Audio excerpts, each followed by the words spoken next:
That's all coming up on tonight's National Nightly News.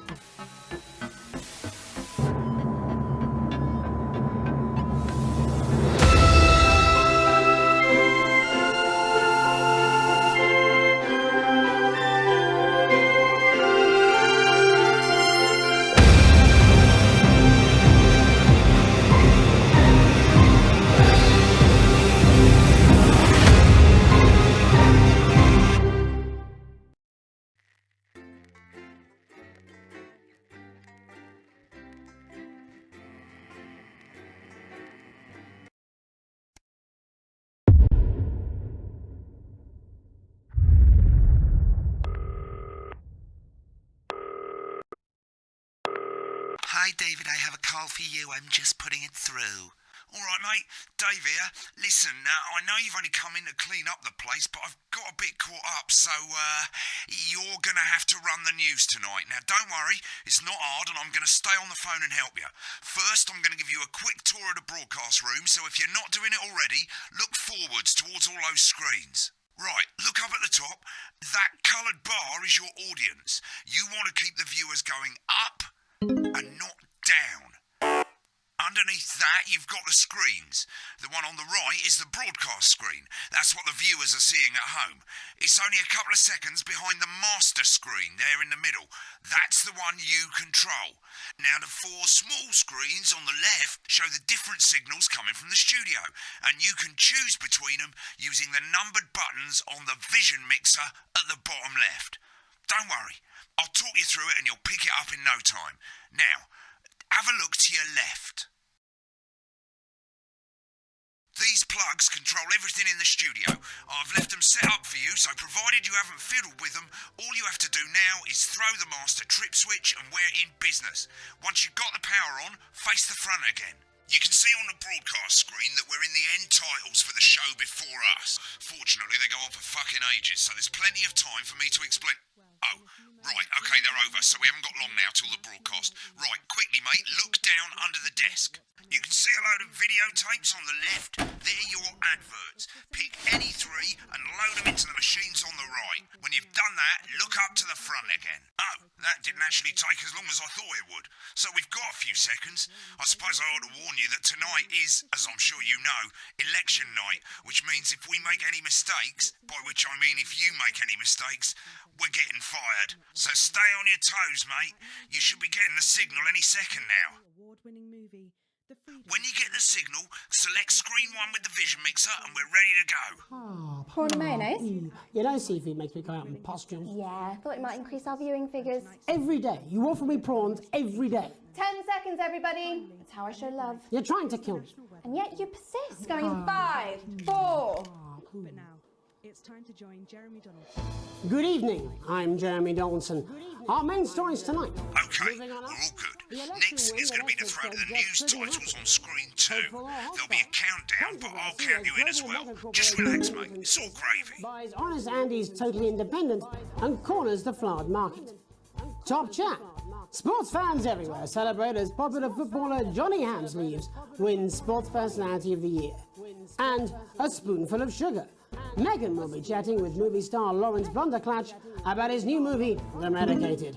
And, of course, we'll be going live to Advance headquarters to hear what the leaders of this fledgling party have to say on their historic... Right, button 2 in 3, 2, 1, now, lovely, mate. Next thing is to throw back to Jeremy with button 1 when that globe in the middle shrinks down and vanishes.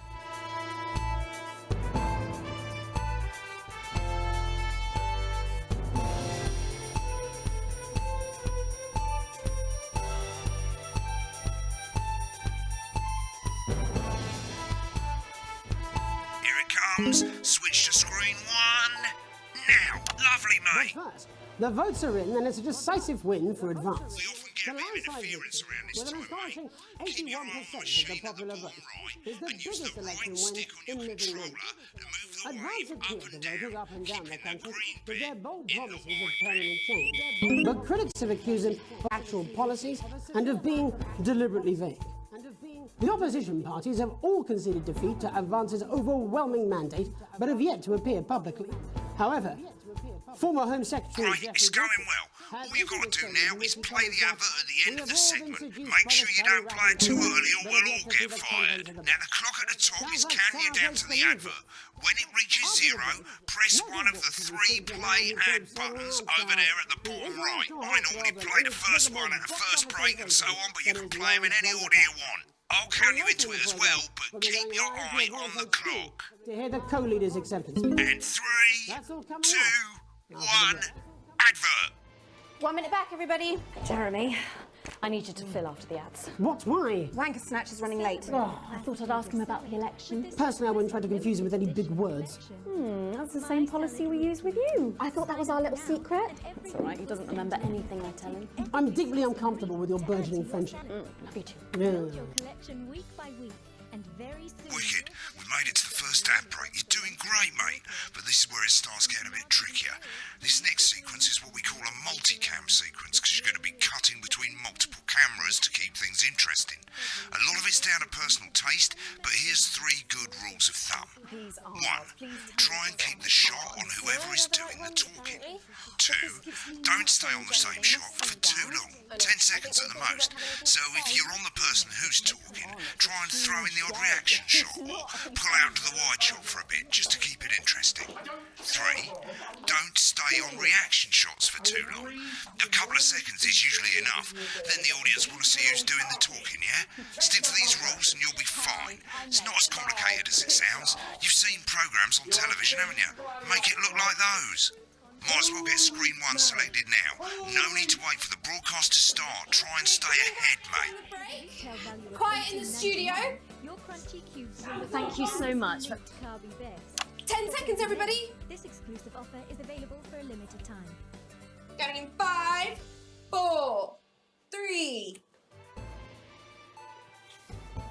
Welcome back to the National Nightly News. Later, we'll be hearing from shock election winners Advance.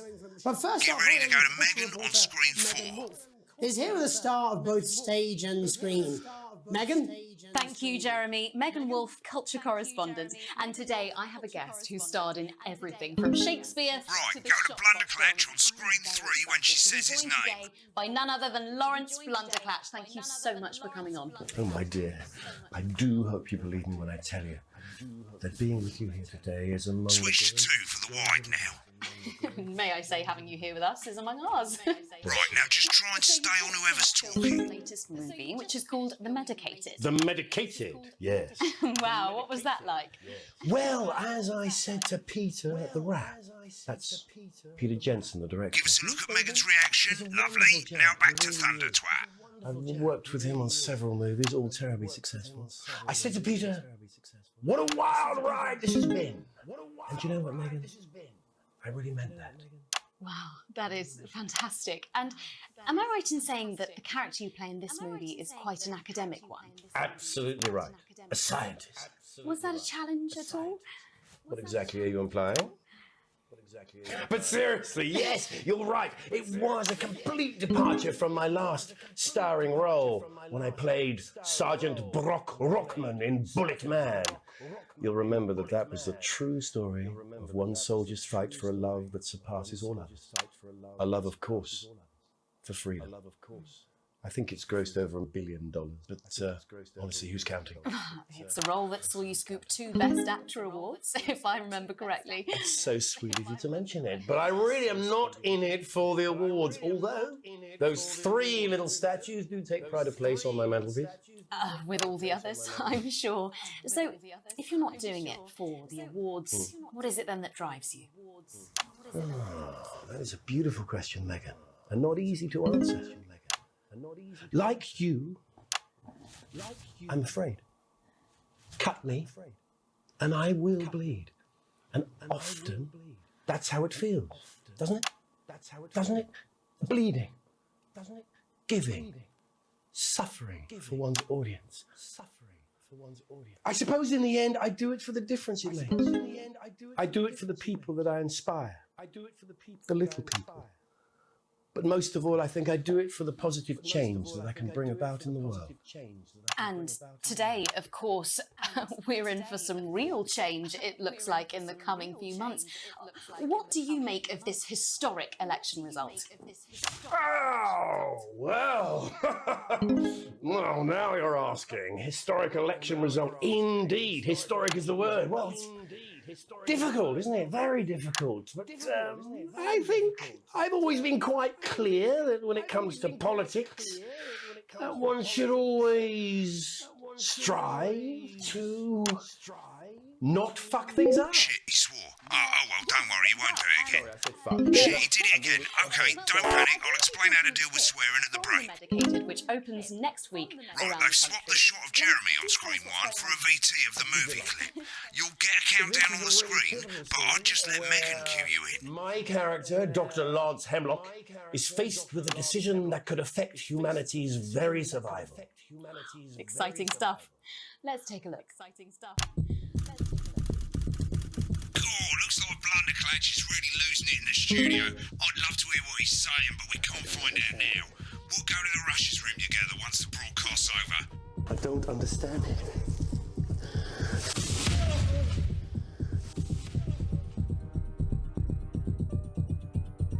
It's not your fault. You think I don't know that? Nolans mustn't think of Carol. That's Dr. Lance to you, Miss Flanagan. I did it for you, baby. All for you. Dr. Hemlock. We're gonna change the world, you remember? Won't I listen to you? Dr. Hemlock. You told me, but I didn't listen. Doctor. I'm drowning, Lance, you said. You need to see this. No, it's all too late. Look at this!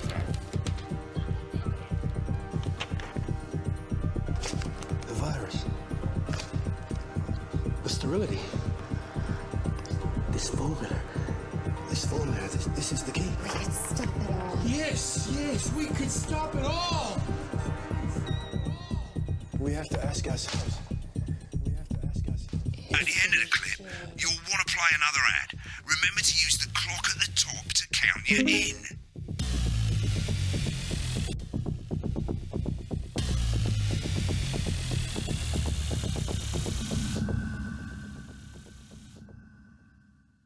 Right, I guess I better explain how to deal with bleeping out swear words. As you've probably noticed, the broadcast screen here is about 2 seconds behind the master screen here. When someone says a naughty word, the bleep button lights up, like this. 2 seconds later, you'll hear that swear word going out on the broadcast, and you need to hold down the bleep button or the left trigger on your controller for as long as the swear word lasts. It can take a bit of practice getting used to hearing 2 things at once. Just stay calm and you'll get it.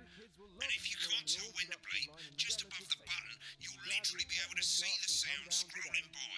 All you gotta do is hold it down while the red bit is over the red line. Simple.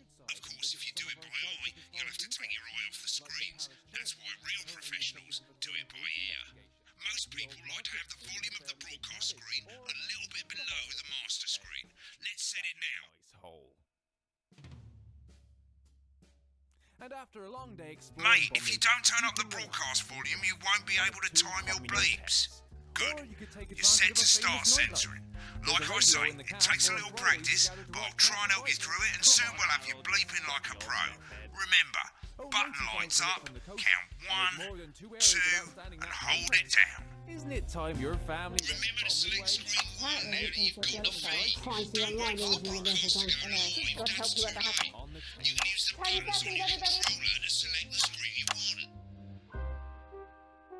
5, 4, 3. Welcome back.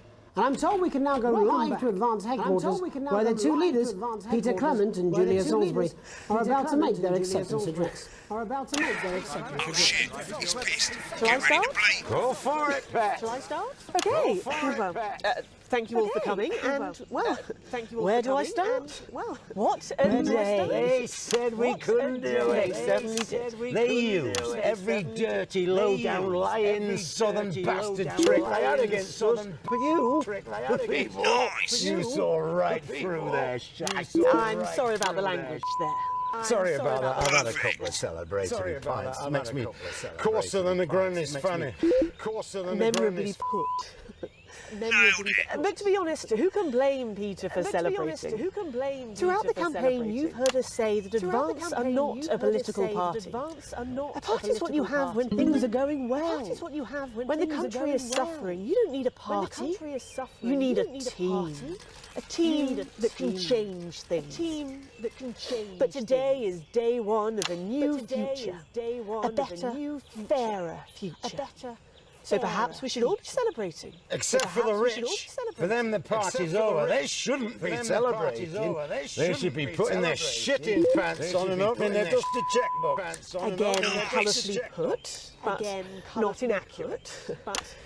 Before we came out here to address the nation, we used our executive powers to pass the Assets and Wealth Act. Working with the tax office, we have produced a definitive list of every person in the country with wealth into the millions. You know the sort of... Probably you rather you don't.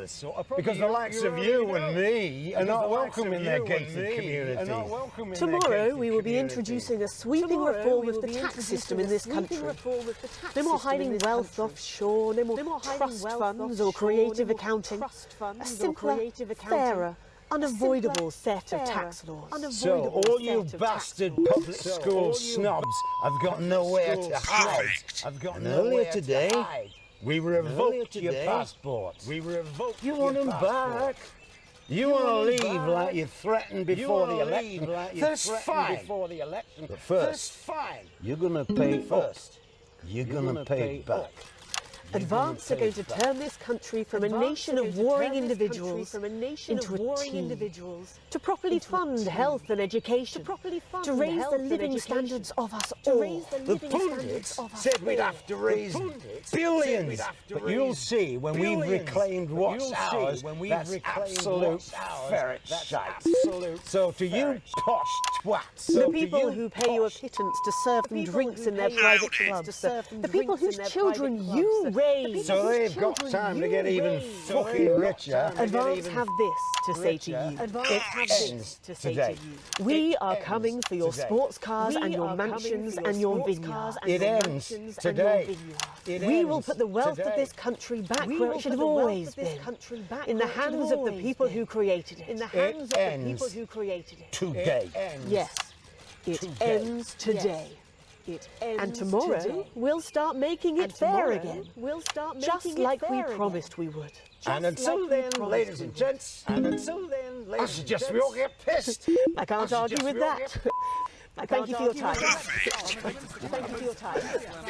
Well, an interesting acceptance speech there from the leaders of Advance. And our apologies for the fruity language. Hopefully we got that bleeped out for you in time. If not, someone's going to be in trouble. So, as the country braces itself for new government, that's all from us this evening at the National Nightly News. We'll be back tomorrow with full coverage of the first day under Advance. I'm Jeremy Donaldson. Have a peaceful Right, looks like you've got it now. Thanks for all the help, mate. I've got to go. Ferry's about to leave. Probably won't be coming back. Job's yours, mate. Good luck. Any more boring politics then? This is some weird fever dream. Am I dying now? Johnny Ham. You should be so lucky. I'll see you tomorrow night. Not going for a drink? No, got a date. Lucky you. Try not to get murdered. When the programme's finished, you'll get a broadcast report. It's 3 pages. This first page shows you how well the broadcast went. Each sequence and an overall grade. Remember, grades mean bonuses and they keep the boss happy. If you want to know more about how it went, select more info. If not, select continue to move to the next page. Right, this is an optional section for when you really want to understand what happened during the show. You've got a graph there showing you what the audience did. They're a fickle fucking bunch. And of course you can really drill into the details if you want to get better at making TV. I never came here, never once. Right, this is the important page. It tells you how much you're going to get paid and how much of our main advertisers, but you don't own any fucking shares. You're a cleaner, for God's sake, so why would you care? This is the last page, and it tells you the state of the world, tells you how well the government's doing, and down the bottom there, this one's important, tells you what Channel 1 currently thinks of you. In other words, what the boss thinks. Alright mate, welcome to the archive. This is where you can have a quick look back at what you've done and how it looked to the public. There's 3 sections: broadcast, rushes and adverts. Let's start with broadcast. Pop in there now. Over on the left, that's all the broadcasts that you've done. Choose any one of them and select load tape. Once it's finished in a loading, few you can use the moments, we'll be rewind going and the live fast for forward at the tonight's bottom there to help you get to the bit you want to see.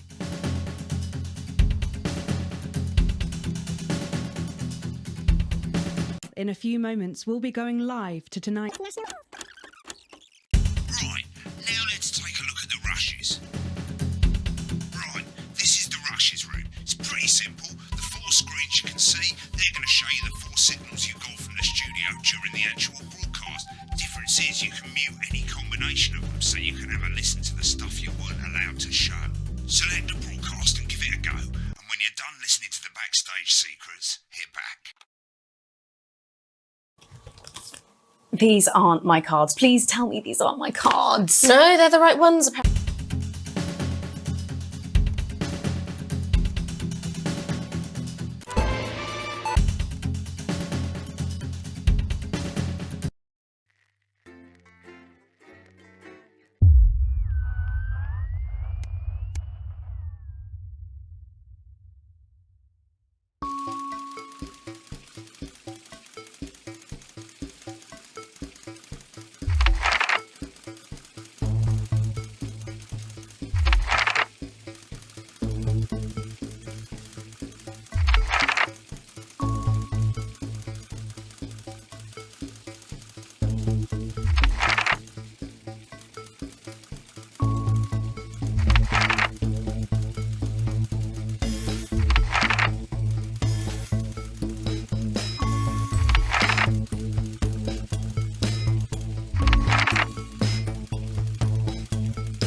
It's Dave! Oh, Christ, it's noisy in here, Jesus.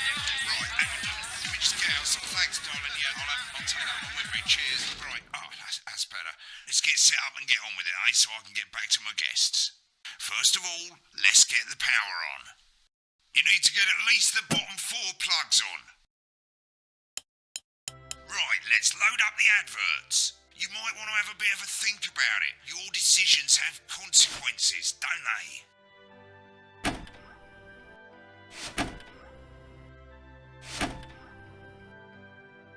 Right, you can see they finally got the old headline system up and working again, and the vision mixer's already in headline mode because headlines always come at the start. It's really simple, mate. These 2 buttons at the bottom of the vision mixer, you can see they now have A and B on them, and they're to help you pick image A on the left bottom screen here, or image B on the right bottom screen here. It's really simple. This little clock here will count down the number of seconds you have to make your decision. Provided you make a decision in that time, you're fine. And you can change your mind as much as you want until the clock reaches 0. But if you don't make any decision, you'll be fired before you even get to make another choice. I just want to say one more thing, mate.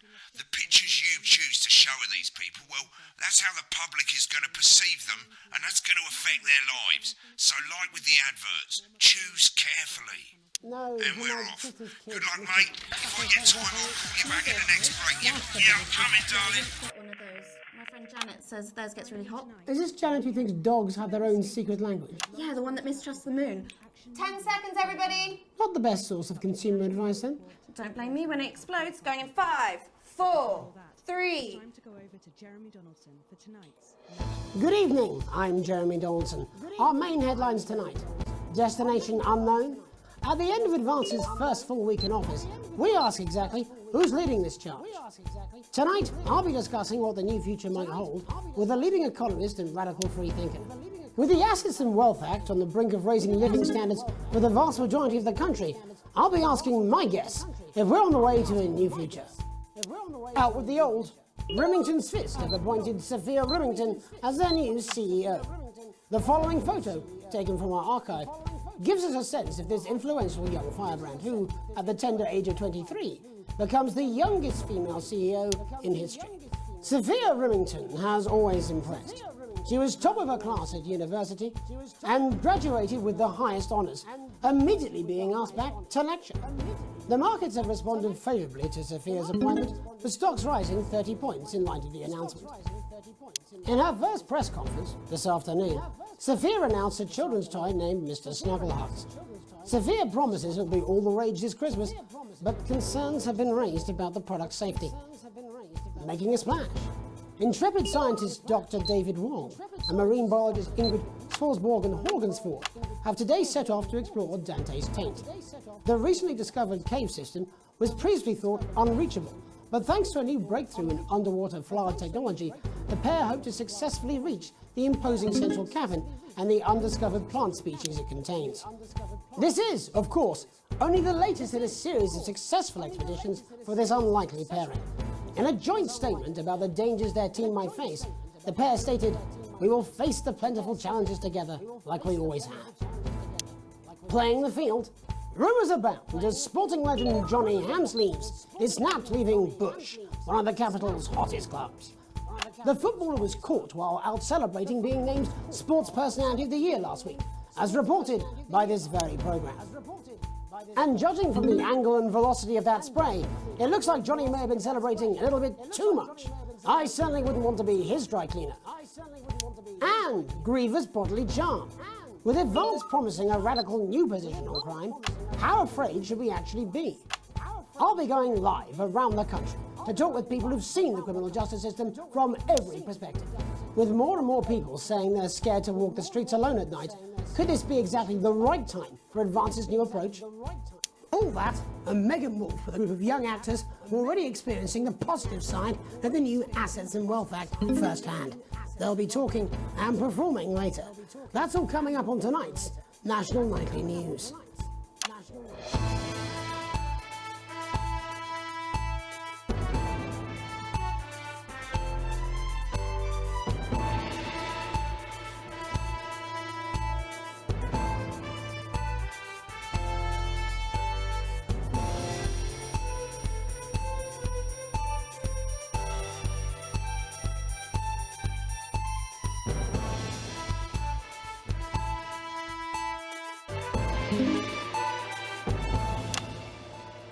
In the wake of the government's swift enactment of the Assets and Wealth Act, we're talking about Advance's first week in office and what the new future holds. Joining me are Katie Brightman, a leading economist, and Alan James, author of Alan James is Right, The Free Man's Guide to Waking Up. Alan, the government certainly haven't dragged their heels on delivering some of the legislation they promised. But what does the Wealth Act mean for us? Nothing, Jeremy. We're still vassal slaves, we're just in prettier cages. A confident dismissal there. Katie Brightman, do you agree? I'm afraid I don't, no. I think that Advance have realised that the current economic system of unlimited, unending growth is untenable, so they're changing things up. There I agree with you. They're moving to the next steps in the grand plan. Grand plan, Alan? It's all in my book. Alan James is Right, Jeremy. We're to become the great herd, Ignorant, sterile, and short-lived. That's what they want. Or perhaps Advance have just realised that if we carry on the way we are, we will destroy ourselves and this planet in a mad orgy of consumption, if you'll excuse the colourful metaphor. Yes, orgy is the right word. Only it'll be the overlords having an orgy on our poor broken backs. It's all in my book. Alan James is... Shamelessly self-promoting?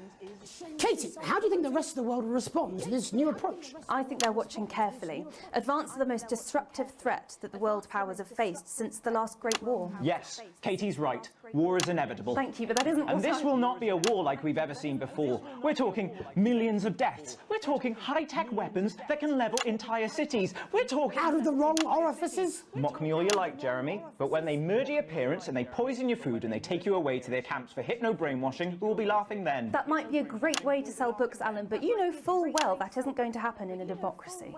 Democracy is dead.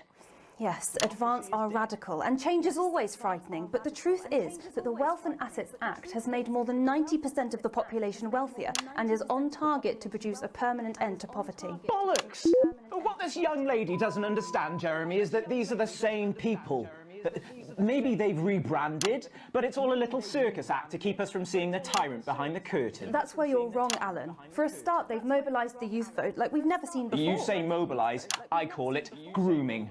The grooming of an entire generation to walk happily into eternal bondage. They're like psychic paedophiles. But based on the facts, Katie, what are your predictions? The Assets and Wealth Act is only the first step. Advance now have a historic budgetary surplus, and as well as properly funding our public services, they're already funneling unprecedented amounts into scientific research and the arts. Or, as I call them in my book, Frankenscience and opiates. Like opiates, see? Can we get back to the issue at hand, please, Alan? This is the issue.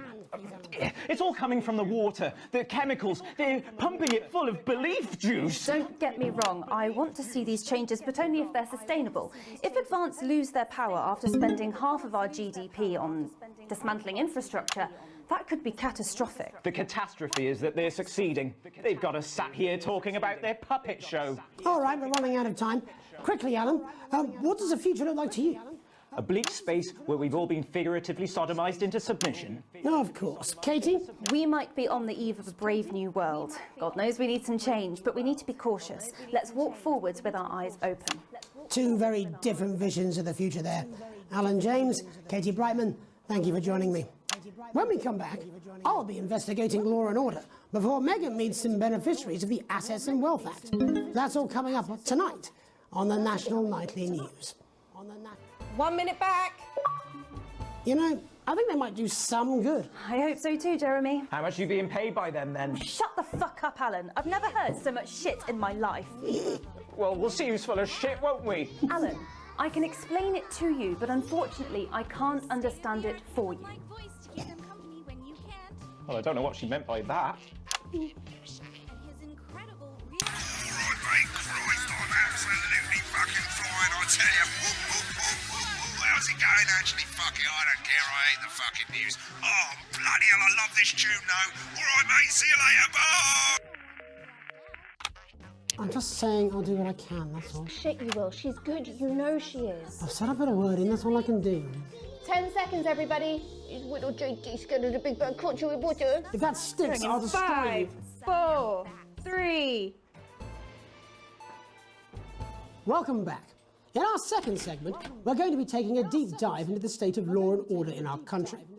Advance have already tasked what they are calling a solutions team to move this serious social problem to the top of the list. Tonight, we go behind the headlines to meet the people who live with the criminal justice system every day of their lives. First up, we have Gregory Judge, a lawyer who sees the problems close up on the front line. Can you hear me, Gregory? Yes, I've got you, Jeremy. Thanks for having me. What's it like on the front line of the hard face of the cold hand of justice? Well, as you can imagine, Jeremy, we are massively understaffed in this country. We're working every hour we can just to try and cope with the caseloads on our desks. Which must affect the quality of support you can offer. Well, we can barely keep up with demand, Jeremy. There just simply isn't enough being done at a systemic level to relieve the problem. We need more support from ministers. What are you doing? We need change at a structural level, I'm Jeremy. leaving, Greg. Not a good time, darling. It never is it? I'll be at my mother's. Just hang on. No, the problem isn't a local one, Jeremy. It's nationwide. Just give me 5 minutes. I'm talking to Jeremy Donaldson. Oh, have you mentioned your affairs? No. Well, the affairs of the Justice Department that we should be concerned about. Hello, Mr. Donaldson. Hello, Mrs. Judge. We need legislation to relieve the pressure on our public Sorry servants. to interrupt the news, Mr. Donaldson. Can I have a moment to tell my husband I'm leaving him? Yes, I totally understand. Quite the picture of a burdened legal sector there. Gregory Judge, thank you for joining us. Next, I'm joined by Police Chief Constable Bob Peel, a man with a very different perspective on our nation's crime. Do you think there's a problem with the system, Bob? I'm sure we all do, Jeremy. I'm sure we all long for a return to the days when you could safely walk the streets of your community at night, looking in through windows and generally enjoying your neighbours without the risk of being terrorised by some thug with a knife. Or kosh. So you feel the streets simply aren't safe anymore? Where have we gone wrong, Bob? Well, that's not a simple question, Jeremy, but I think it all comes down to moral decay. We've diluted our culture and lost touch with what it means to be a citizen of this once great country. Also, as the vicar noted in Sunday's sermon, we probably shouldn't have banned hanging. And to what do you attribute this moral decay? Foreigners, gays and gypsies mainly. It's all in the Bible. Look, Leviticus clearly states that... Oh, bugger, hang on a moment. Jeremy, your bloody gimp's escaped. Delia? Delia, could you give me a little help, please, dear? As I was saying, Jesus didn't like immigrants much, did he? And just to be clear, you think it's the immigrants who are responsible for the moral decay? Absolutely, Jeremy. Back in your box, Clive. Back in your box. Delia, I really could use a little help with this. Oh, sorry, darling. I was spaying the badgers. Yes, I'm talking to Jeremy Donaldson. Clive, could you put him back in the box? Oh, Clive, you know it's Wednesday. You go back in your gimp space. And you go whose responsibility is it to make a change, Bob? Well, it is certainly not the responsibility of the decent, good, white people Darling, of this... where's the padlock? Oh, hold on just a moment. Oh, Clive, this simply won't do. Naughty, naughty, naughty boy. Mummy said... Clive, I am not having this again. Mummy said get back in your gimp space. No! Naughty! You beast, Clive! As I was saying, Jeremy, moral decay. Crime is the responsibility of the criminal, no one else. Look, everyone has a sob story, but we don't all end up as barbarians, do we? Look, when our daughter Alice comes home with an A-, does she go on a killing spree? No, she takes 3 of her pills and hides under the stairs like a normal child. Thank you, Bob. Bob Peel there, really locking down the police's position on morality for us. And finally tonight, hopefully uninterrupted, it's time to get to the heart of the matter. Tony Dawson has recently been released from prison after serving 3 years for aggravated assault, burglary and menacing a swat.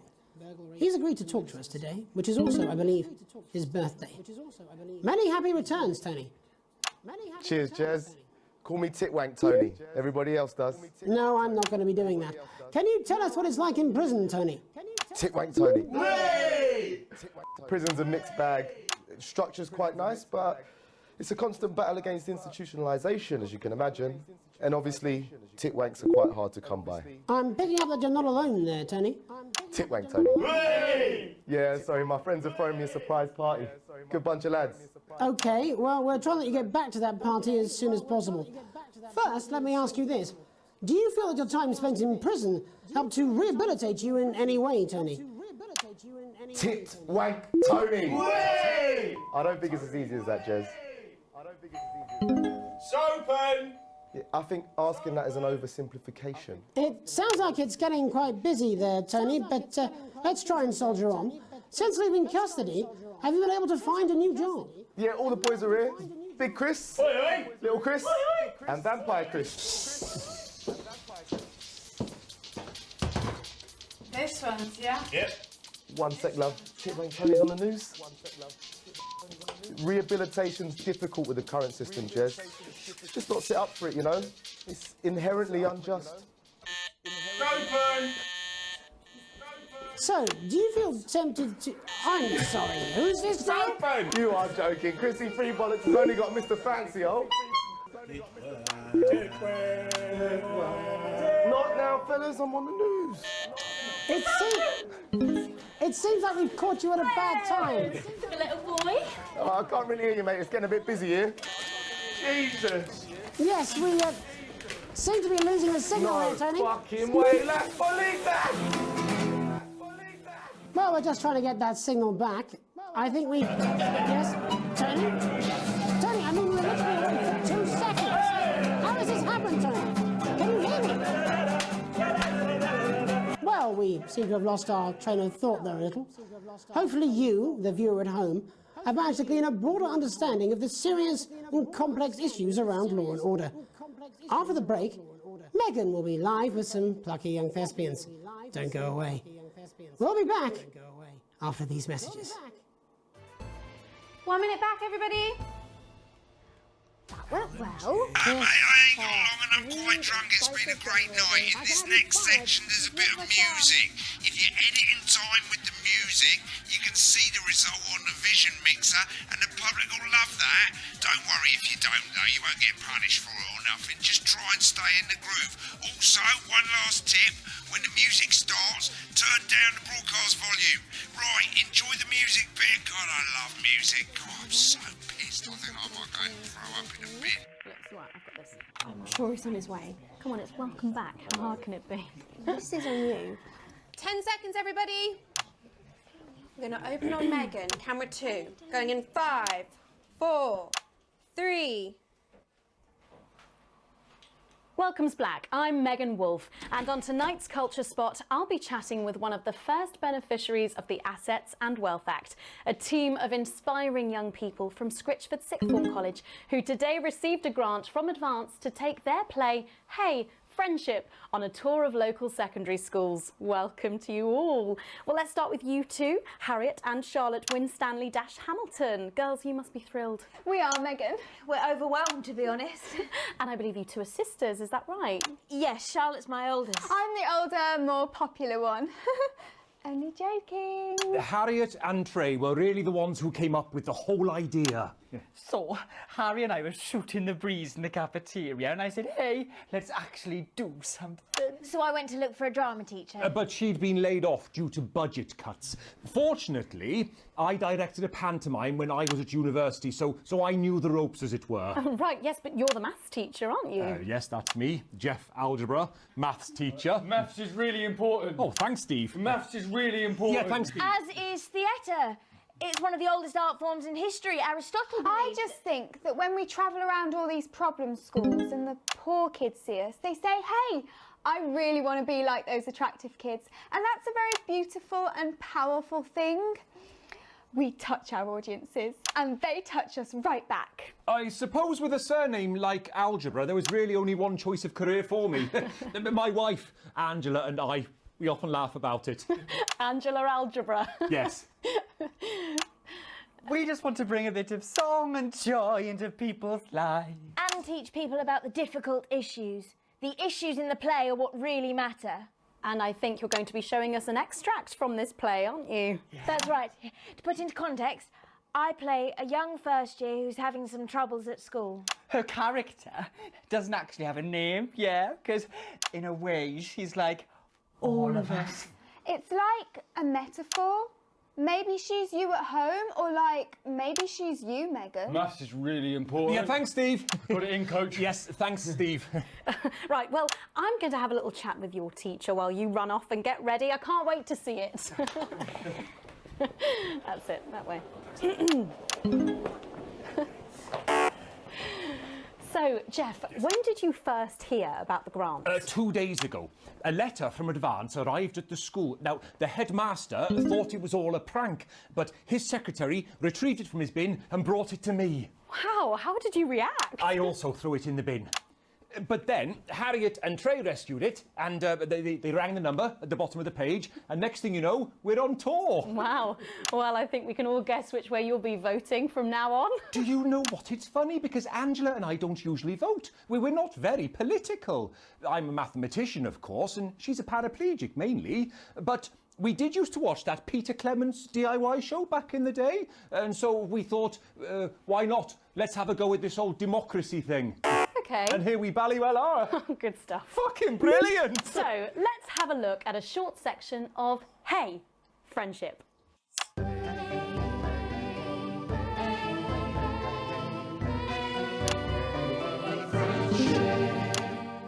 Dear Diary, I'm not sure I can take another day at this school. Another day of tears. Tears. Another day of fears. But still I walk the corridors alone. Alone. Dreading what might be around every corner. What's around the corner? What's around the corner? What's around the corner? Oh, hi, Gary. Oh, heavens, no! It's Gary the Fist! Gary the Fist! Going somewhere, little first year? Great. I've been looking for some poor victim to bully all morning. But will this make me feel better about my violent father? Violent father. Excuse me, I'm late for maths. It's my favourite subject. And so important. Maths is for losers. What? Maths is for losers. My arm's stuck, coach. Keep going, for fuck's sake. Right, maths is for losers. Now, give me your lunch money. Double lunch for me today, but why am I only truly happy when I'm eating? Not today, Gary the Fist. What do you mean, not today? Who are you? Oh, my arm's free, coach. Brilliant, keep going. Right, who are you to stand up to me? I'm Gary the Fist. And you're just a sad little girl with 2 gay dads who's all alone. That's where you're wrong, Gary the Fist. These are my 2 new friends. Vanessa is captain of the netball team. Yeah. And Blake owns a motorbike. Yeah. But I can't fight all 3 of you. And I don't have any friends of my own.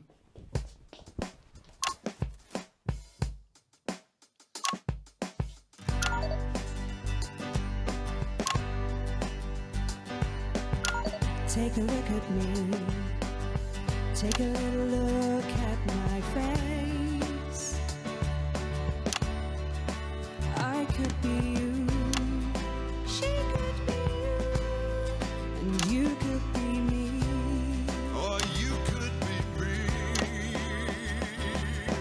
Life can be peachy keen if you work as a team. It's my choice to be made. So stop now, make a different choice. Listen to that inner voice. Hey, listen up, I won't take no crap. Who said middle class girls can't rap? I ain't afraid of your cruel lads. I'm a mother-loving rebel, but I still love maths.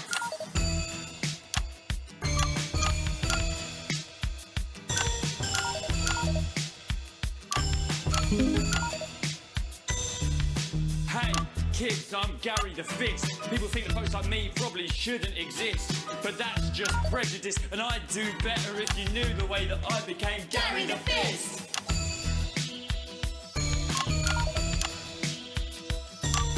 I grew up on a council estate. The park was hip, but the flats weren't great. My dad used to come home drunk and late, and he'd hit my mum for dinner, he had to wait. Where's my dinner, woman? It's not ready. Where's my dinner, woman? Go. Don't make me ask you again. Hitting women is wrong. I guess life's pretty hard on a council estate. Life's pretty hard on a council estate. Life's pretty hard on a council estate. Life's pretty hard on a council estate. Life's pretty hard on a council estate. Life's pretty hard on a council estate. Life's pretty hard on a council estate. It's so damn hard on a council estate. Life can be peachy keen. Yeah, yeah, yeah. If you work as a team. Just work as a team. It's your choice to be me. It's my choice.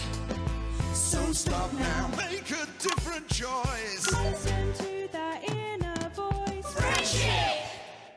Yes! Oh, oh, oh.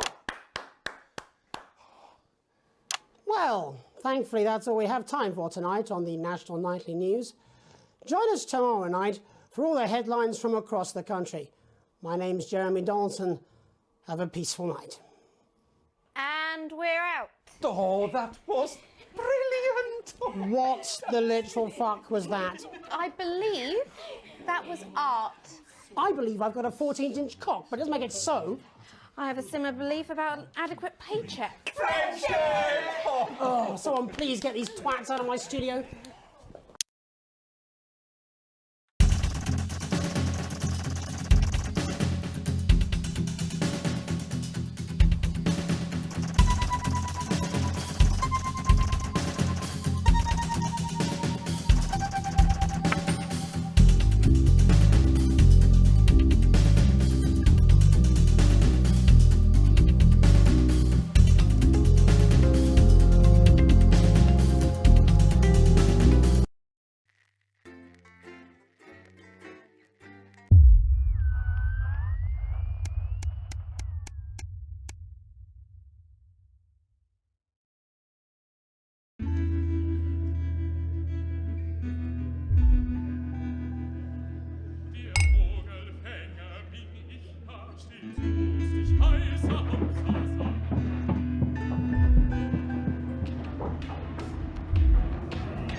Good evening, Alex. It's Boozman here, your boss. While you're powering up and getting the adverts loaded, I thought I should just tell you that we've had one of those public information films from the government, and it's mandatory that you play it. You still have a free choice for the other two, so read those tape labels carefully, but make sure you play the advance advert, preferably at the second break. Right, that's the lot. Have a great show. Total pimp. My God, that weather looks nasty. Oh, how's it going with Steve? Why are all men such pricks? That well, eh? Apparently he has a complicated relationship with his fate. No. Sorry, are you saying he chose his imaginary friend in the sky over you? I don't know why I talked to you. It probably is a really awful date. 10 seconds, everybody. Like I said, all of you. Did your personality accidentally slip out? Pricks. Going in 5, 4, 3. Good evening. I'm Jeremy Donaldson. And I'm Megan Wolfe. Our main stories tonight. Uncooperative. A mysterious symbol has appeared overnight on thousands of buildings throughout the capital. Tonight, in an exclusive live interview with Prime Ministers Julia Salisbury and Peter Clement, I'll be asking what this mysterious symbol might mean. After 3 months of record-breaking approval ratings, could this be the daring first move of a silent resistance movement? And what would that mean as we go into the future? We shall overcome. Trapped in Dante's taint for more than a month now, doctors Ingrid Svorsborg-Horgensvoord and David Wong announced today that they're considering 2 possible options. With 2 of the finest minds in science working together, hopes are still high for the eventual return of the team to dry land. Without enough engineers to successfully fix their craft, the team seem likely to attempt to farm the cavern's ecosystem while they wait for rescue from above ground. I think I'll stick to risotto, Jeremy. Bearing their opinions, the formerly rich are fighting back with a naked protest. Our very own Robin Short was on hand earlier today when this new protest group first presented themselves. It might seem amusing to us, but clearly this formerly overprivileged section of our society is not adjusting well to the new future. It's often too easy to forget that not every citizen is thriving under advance. Fallen angel? Notorious addict Johnny Hansleeve seems to have reached a new low in his battle with booze, as this recent picture reveals. Johnny's star certainly lacks its former glow these days, with public concern over his mental and physical health growing at an alarming rate. Let's hope that the team at the Gentle Touches Rehabilitation Centre can help Johnny get back to his former glory. Johnny's family have asked for privacy during this difficult time. We'll have reporters at the clinic around the clock, so you don't miss a thing. Is this once celebrated role model about to become the bad boy of sport? And onwards and upwards. In an attempt to put the Mr. Snugglehugs disaster behind them, Rimington's Fist CEO Sophia Rimington today announced a brand new product that already has the markets buzzing with interest. This groundbreaking product came as quite a shock when it was revealed earlier today, though its critics are sceptical that the young CEO can fulfill her promises. Described as a breakthrough far ahead of its time, the male contraceptive pill is heralding a sexual revolution. Its fans are celebrating the fact that men can finally take equal responsibility for contraception, but others have expressed concerns over its safety and side effects. With that exclusive Prime Ministerial interview coming up later, and our very own Patrick Bannon coming to you live from the first annual Sports Board final. You won't want to miss a second of tonight's National Nightly News.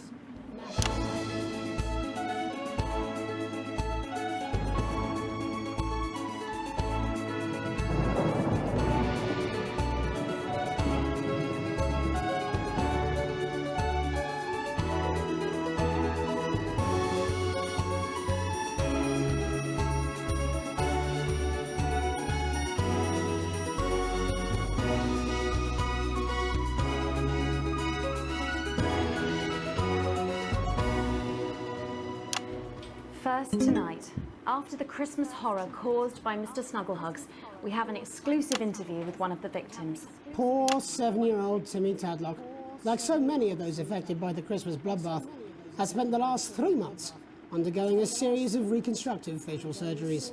Last week, joyfully, he spoke for the first time since the tragedy. Tonight, he talks to us. Before we go to the interview, however, this station would like to issue a full and frank apology for any part we may have played in the tragedy. We should never have advertised Mr. Snugglehugs. Without our publicity, the sheer scale of this tragedy, and now upwards of 8,000 casualties, might have been averted. On behalf of the Nightly News team, We're sorry. In future, we will do better. Now it's over to Robin Short at the Tadlock family home. Robin? Thank you, Megan. I'm here with Mr. and Mrs. Tadlock and their 7-year-old son, Timothy. Thanks for spending time with us today. Yes, well, you're bloody lucky we're spending any time with you at all, after what you lot did. Irresponsible. I mean, whose idea was this anyway? It's all right. Wasn't your fault. As you can see, Megan, there's still a few open wounds here. I'll tread carefully. I'm going to speak to Timmy now. Hello, Timmy. Can you see me?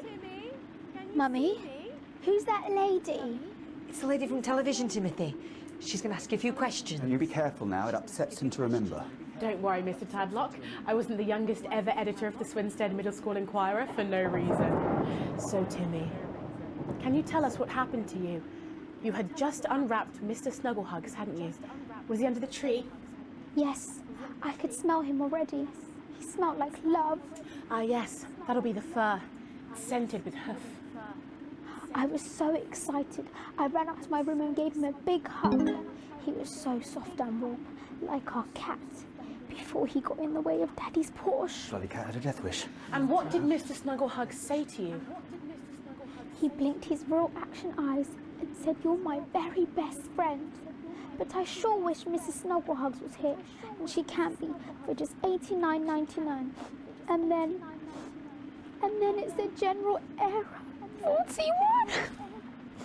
And is that when he burst into flames? Look, careful. And then he exploded. Oh, look, I've asked you nicely. And am I right in saying that one of his real action eyes is now permanently embedded in your cheek? Yes. When I took him in at night, it glows through bandages. I know it's under there, staring at me. Yeah, some of the other children have started calling him Timmy Three Eyes. And with his glasses, that's 5. It's too many eyes, Robin. And what's the last thing you remember before the darkness overtook you? He looked at me with his one eye and laughed. Laughed as he burned. It sounds very traumatic. Oh. Do you have nightmares? All right, that's quite enough of you two coming in here with your camera trying to make a buck out of our suffering. I won't have it. Mr. Tadlock, just a couple more questions. Timmy, do you think you will ever be what we can call No, you've had your normal questions, again? and now look. Oh, you've made him cry with all 3 of his eyes. Calm down, you're scared. Do you think your parents will ever really love you again? Right, that's it. Enough. Come on, baby. Come on. Mr. Tadlock. Oh, your poster, your favourite poster. Timmy, are you okay? Oh. So there you have it, Megan. Just one of the many victims of an indescribable tragedy that has shaken our nation. I'm bleeding, am I not? Thank you, Robin. Harrowing stuff. And many questions to be answered by Sophia Remington in the coming days and months, I'd wager. How will she turn this crisis around? So, Jeremy, what are the warning signs a consumer should look out for when they're spotting a dangerous toy? Well, Megan, experts advise to always check for the new Advanced mark, which guarantee a level of safety and quality. Yeah, can we just get a close-up on camera 3 here? So if we take a look at this National Nightly News mug, you should see the mark just on the base of it there. In the wake of the scandal, the government were praised for their swift response in bringing in this set of stringent checks and new products. It certainly is good to know that someone's watching out for our families. When we come back, our very own Patrick Bannon will be live from the Sports Board finals. Stick around, you won't want to miss it. We'll be back after these messages. 1 minute back. Oh, sorry, I'm bursting. Oh! She's very good. Megan. Yes, she is. Watch your back, Jeremy. The women are coming. I'm more worried about this water dripping onto my head. Alex, Bozeman, we're getting reports in that naked protesters might try and spoil the Sports Board final by waving their fleshy bits about. Try and make sure you don't broadcast it. It's 6 p.m. for God's sake. No one wants to see fannies on the news. Bozeman out.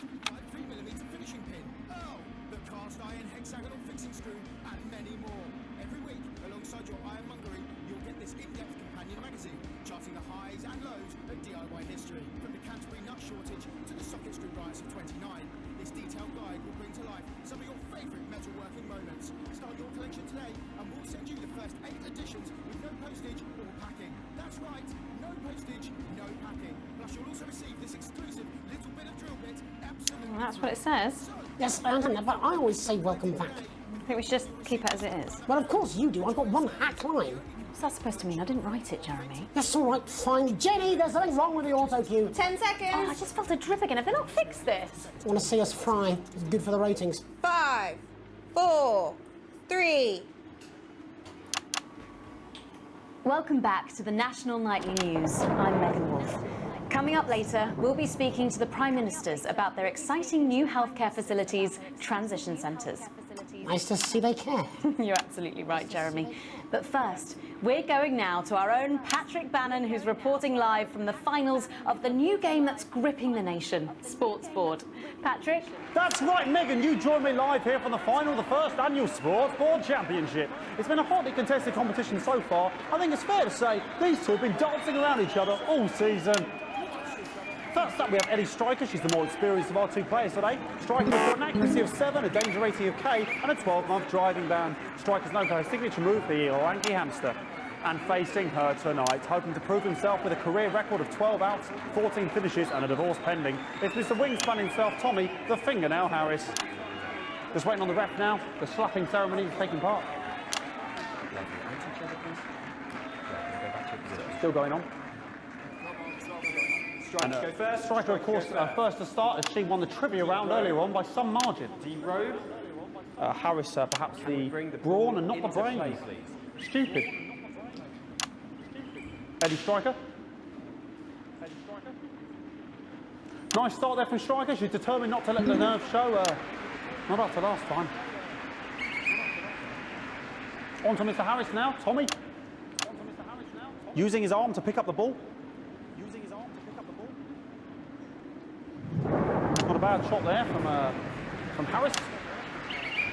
Back to Striker for shots number 3. All right.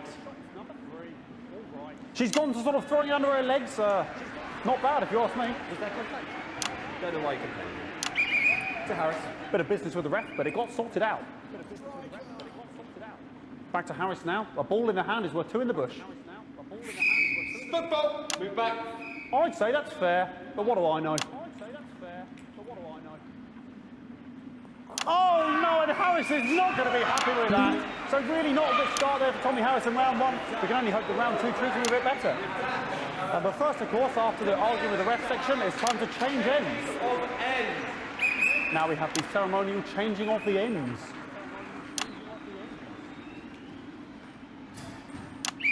And of course, now they go back to the starting positions, as that makes sense.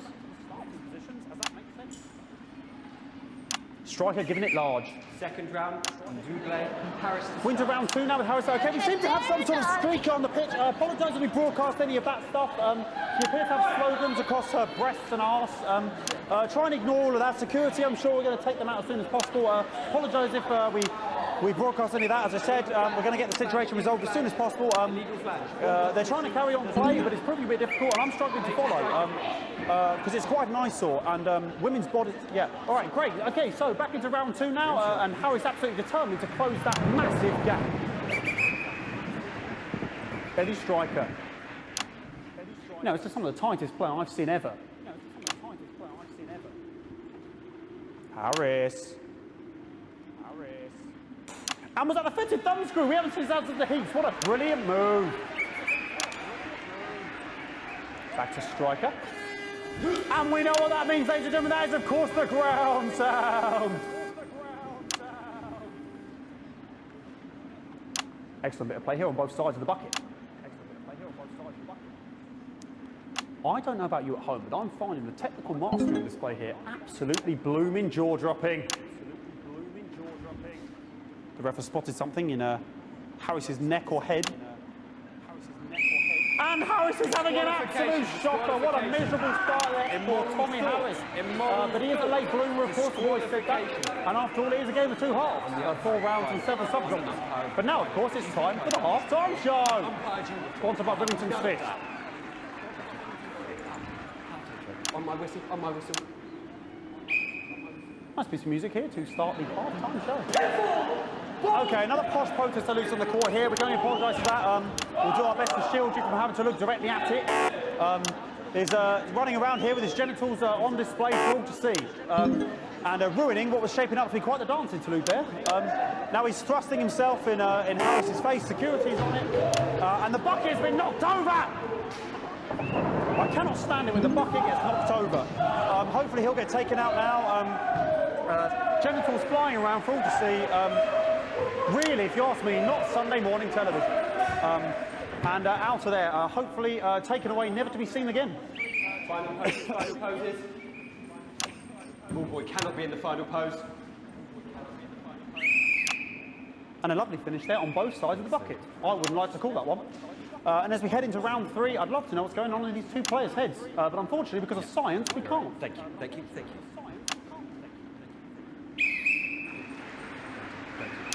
Not bad. You go first. You go first. So that ball boy's giving me the eye all day. I don't know what's going on there. Striker there, not a great start. She looks a bit flustered, I think, after all that swinging around. Back to Harris here. God, what I wouldn't give to be that ball. I'm all right, ladies. Tommy Harris. Tommy Harris. And it dribbled down his arm, which is actually a really good move, because, of course, if it dribbles down his arm and goes on the floor, it's not going in the bucket. Back to striker.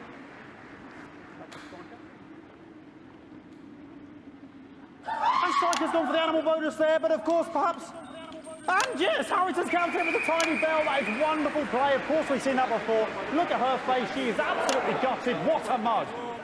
That could have been the clincher. What a massive shame. Harris receives possession now. Harris to serve now. Harris, of course, undefeated by Kestrel in his last 4 battles. So, there we go. Tommy Harris. Tommy Harris. That's all right. That's all right. Not bad there. He threw it quite far away from him, which is quite a good idea. Very clever there. Perhaps a little contact, a caution from the referee, who's being, if you ask me, a little bit harsh. Ellie Striker. And she's let the nerves get to her. What the hell was that? You hate to see it, don't you? You cannot believe it. Oh, for God's sake. Okay, like, I mean, this is a mess now. I don't know what I can be doing about this. I mean, sort of breasts and genitals for all to see. I mean, there's only so much I can do. They're sort of everywhere, aren't they? All right, I'll try and carry on. The players are trying to carry on, but of course it's difficult because these protesters, hopefully we can get them taken off soon so we can carry on with the match. Okay, something is going on here. Yes, yes. We want our money. Yes, very good. Take them away. Bloody wasters, absolute wasters.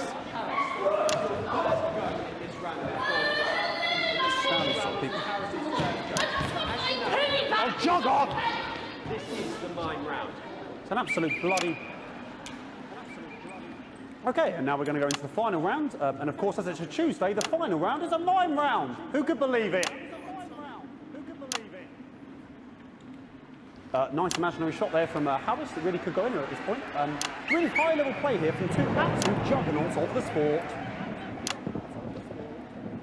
Hold. The bucket getting moved back to its proper place. About time, if you ask me. She's juggling it around from her hands. Interesting. And she's put it in her mouth like as if it was an egg. And now she's and she spat it out. She did the egg spit. So a wonderful move there, quite late on. Illegal spit. From Striker. But she's in it to win it. Harris's ball. On it like a car bonnet. Tommy Harris here, having a bit of beef.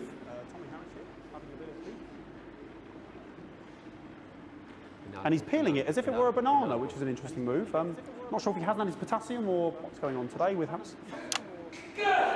And he's throwing it, and the banana was the ball! What a fantastic move there from Harris. Unfortunately, that is the end. What a pathetic, there we go, Jeremy, that is over. How can he look his 8-year-old son in the face tonight? What a lump. We just have to wait for the referee now to announce it to make sure it is all official. Contestants in, please.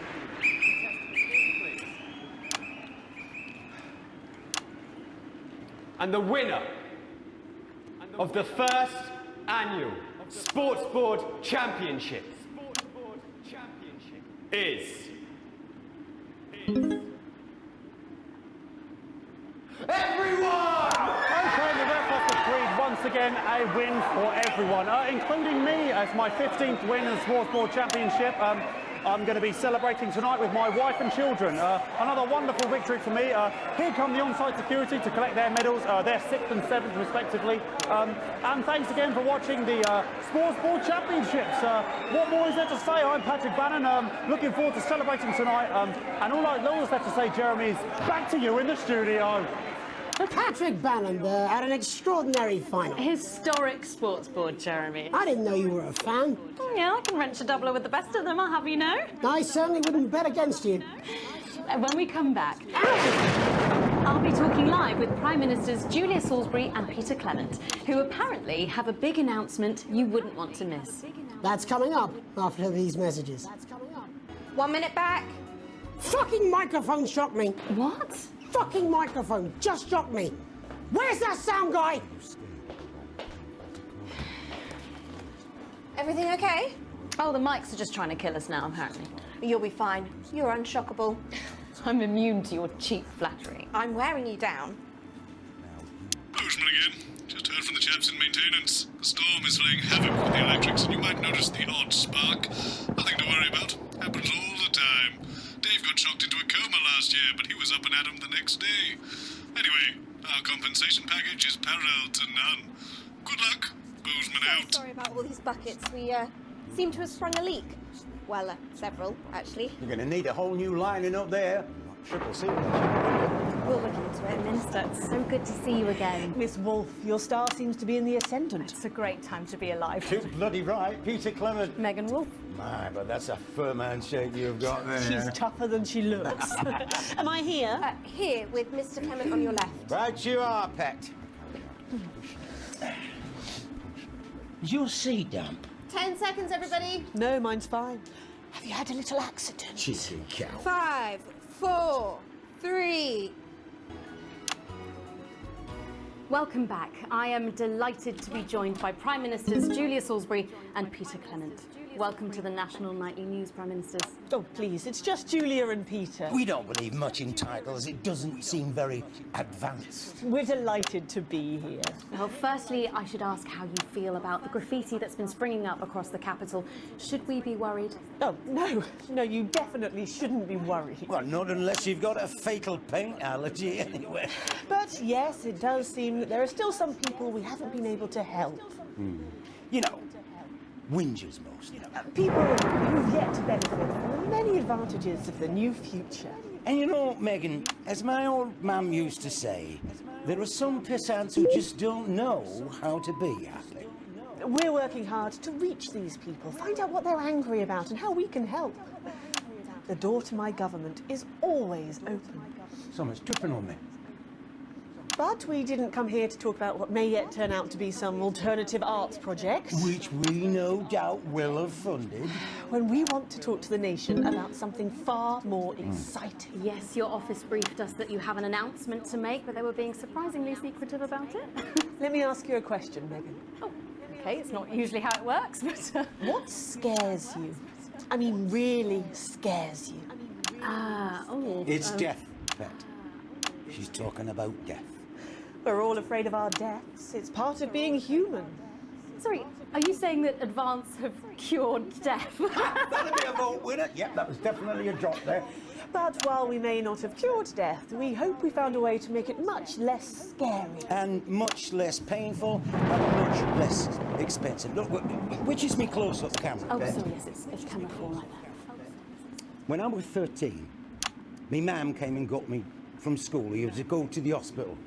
Me granddad, he'd collapsed that morning, so we'd all to say our goodbyes. And I went in to see him. He were all frail and pale. And I was scared because I'd only seen him the week before, and he'd been fit as fiddle. And he said to me, Peter, he said, it's the right time. I don't ever want to be a burden to the people I love. Was that the last time you saw him? Nope. 3 days later, he were back home. He lived with us for 9 miserable years after that. He had to be fed with a rubber spoon. He had a commode, so he'd just take a shit right there in the lounge while we were watching football. He wouldn't even wait till half-time. That sounds... it was awful. It were awful for us, and this is the point. It were awful for him. He could see it was destroying me, man, watching him slowly fade away, and he would beg her to turn off his breathing equipment at night, but she couldn't, or she wouldn't. It were a crime, you see. And she didn't want to lose the children, as well as her old man. No family should have to suffer like Peter's did. And now no family will have to. The health service is today opening the first of 300 new transition centres. The transition centres will handle everything for your last days. The legal, financial, medical and emotional costs are all catered for and paid for by the government. So even the poorest citizen gets to pass on with dignity when they choose. And that choice is important. This is a service only for people who choose it. For people who feel they've run their course and don't want to burden themselves or their families with a slow, long, humiliating decline. This microphone pack has just given me electric shock. Are you okay? I don't know. I think it fried my asshole. Oh, we're still on the air, Peter. No, yes. Sorry. My apologies. Oh. Are you not worried that this new system might be open to abuse? In what way? Sorry. I've got sapped again. Can I get a little bit of help here, please? That the older generation might feel somewhat... Jesus, I rolled your face, fucker! That one was massive. Right, no, this bastard's coming off. That the older generation might feel somewhat coerced.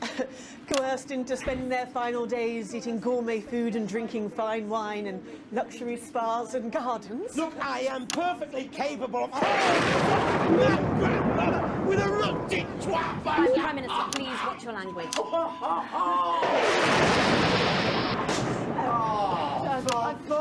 sake! Go get yourself sorted out. Right. We're launching a government information film tonight. It should tell your viewers everything they need to know. You really do move at a breathless pace. It's hard to believe you've yet to be in office a year. Oh, Megan, we're only getting started. And on that note, thank you both so much for being here. Jeremy.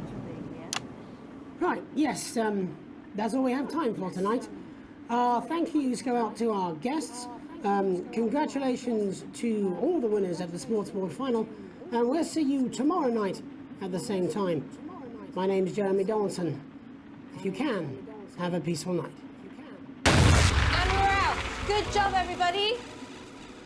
Do you suffer? So they just... It seems so. I don't suppose there's any way this could be a good thing. It's fine, actually. So we transitioned the moment I start the leak.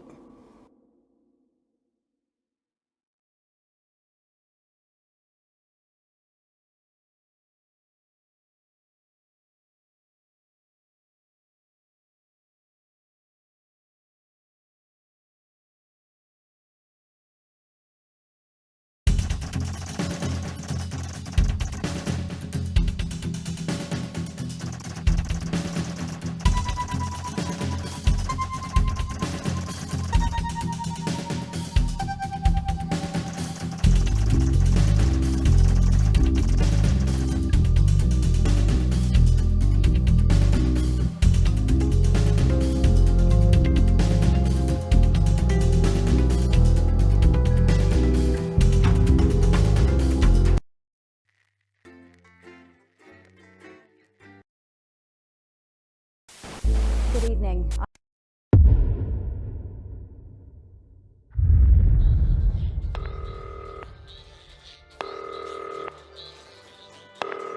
Alex, oh thank God you're alive. It's Jenny, the floor manager. Are you okay? Alex, you need to get it together. Look at the broadcast screen. Just look at it.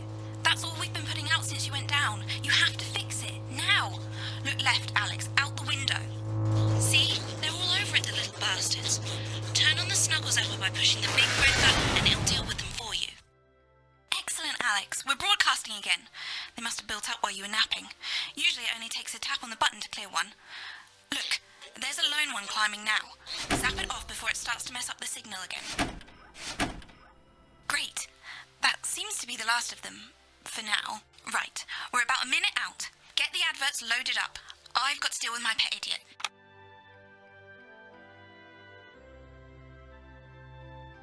Well, in a few moments, we'll be going live to the National Nightly News. But before that, let's take a look at what's coming up later on. This has no credibility, Jenny. On Channel 1 at 7 o'clock. No professionalism. What's wrong with this picture? And It's not a mess. Everything is where it should be. It's ramshackle and characterful, and I'd expect you to know the difference. That's followed at 8 p.m. by a... Of course Megan's place looked lovely, but I can't see it, can I? Thanks, Jenny. How's lock-in with the boyfriend going? Decided to take his chances on the wild streets, eh? Rather than endure another romantic comedy. Electric Fever Dream, starring Lawrence Blunderclatch as Helen... Jeremy, Jenny says your hair looks stupid. Yes, I can hear her. As she says she's not talking to you. Yes, I know, I can hear her. Shall I count us in? Make it so. Okay, 10 seconds. Break a leg, everyone. Preferably a furry one. It's the National Weather Report. 5, 4, 3... It's time to join Jeremy Donaldson. Good evening, I'm Jeremy Donaldson. And I'm Megan Wolfe. Our main stories tonight. Snugglefox? It's been almost 5 weeks since all the Mrs. Snugglehug's toys woke up simultaneously in factories worldwide and began searching for their husbands. The Mr. Snugglehugs we have so short-sightedly destroyed. And now, as this photograph suggests, they may be changing tactics. Built to surprisingly traditional gender stereotypes, the Mrs. Snugglehugs have been arming themselves with a variety of household implements.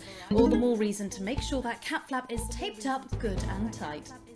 Armed with blunt weapons, the Mrs. Snugglehugs are only ankle height and therefore able to be kicked away easily by young, healthy individuals. They do, however, pose a particular risk to the elderly or those with pre-existing medical conditions like fatal bruise syndrome. Going stir crazy? With no signs of Mrs. Snugglehug's batteries running out, and the government lockdown now in its 31st day, domestic relationships across the country are taking some unexpected turns.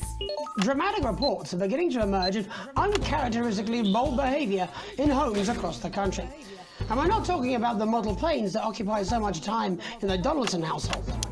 With dating options limited, many house sharers, in particular students, are finding solace in co-tenants they'd previously rejected as unfuckable, indulging in an activity that has become known as snuggle tugging.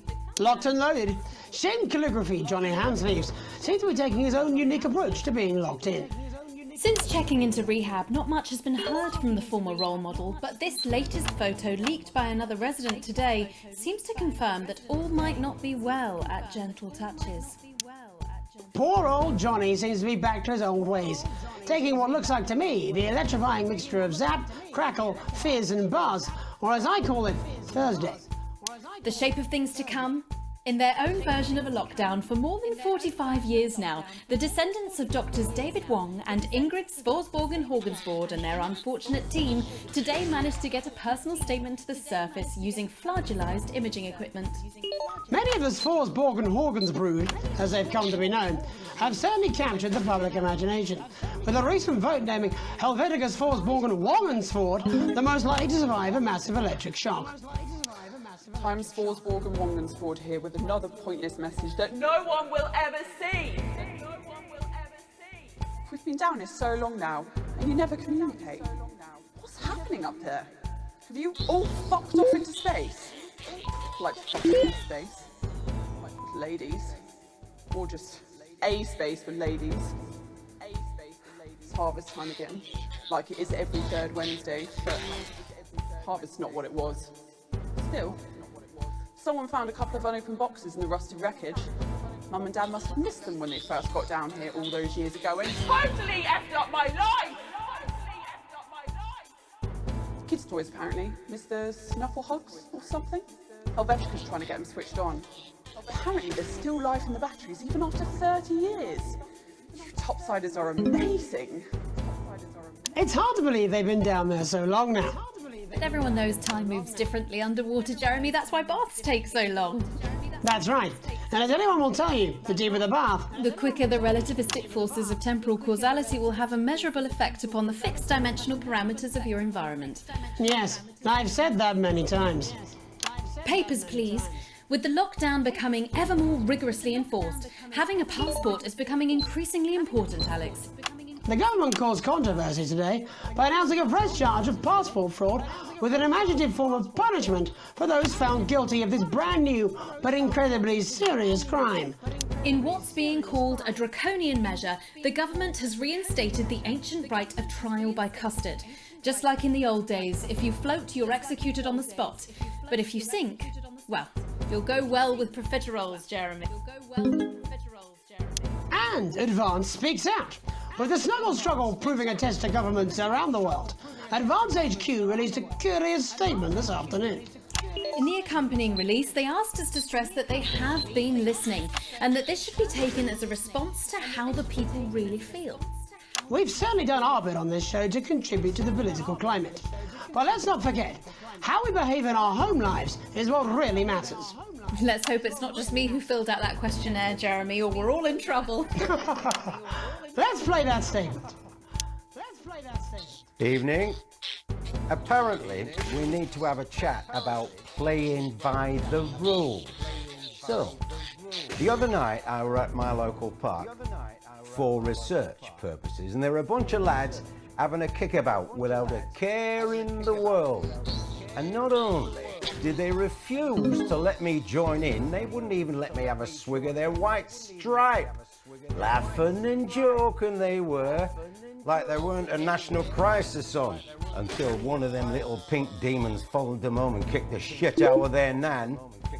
So, I've got two things to say to you young, fit folk. One, stay at home. It's not for you, it's to protect your Aunt Mabel and Bill next door. And two, always share your booze with your Prime Minister. As my old man used to say, there's only two type of folk. Them who will help you across the road with the shopping, and them who will kick you in the fanny and nick your macaroni. So don't be a pasta snatcher. Stay at home, have a brandy, and this will be all over before you know it. Thank you. Delectable stuff. Later tonight, Jeremy catching up with brave roving reporter Patrick Bannon, while I check in with two friends of the programme who find themselves stranded at opposite ends of the country. And then, in part 3, there's going to be a quiz. Presumably because there's nothing more important going on that you might like to report on if you were, say, a news programme. And in a moment, we'll both be asking Sophia Rimington how such a trusted brand can have made such a terrible manufacturing mistake. With what it describes here as help from popular psychic scientist Delia Lywell. Oh, I like her. No, you don't. Why do you do that? That's all coming up on tonight's National Nightly News.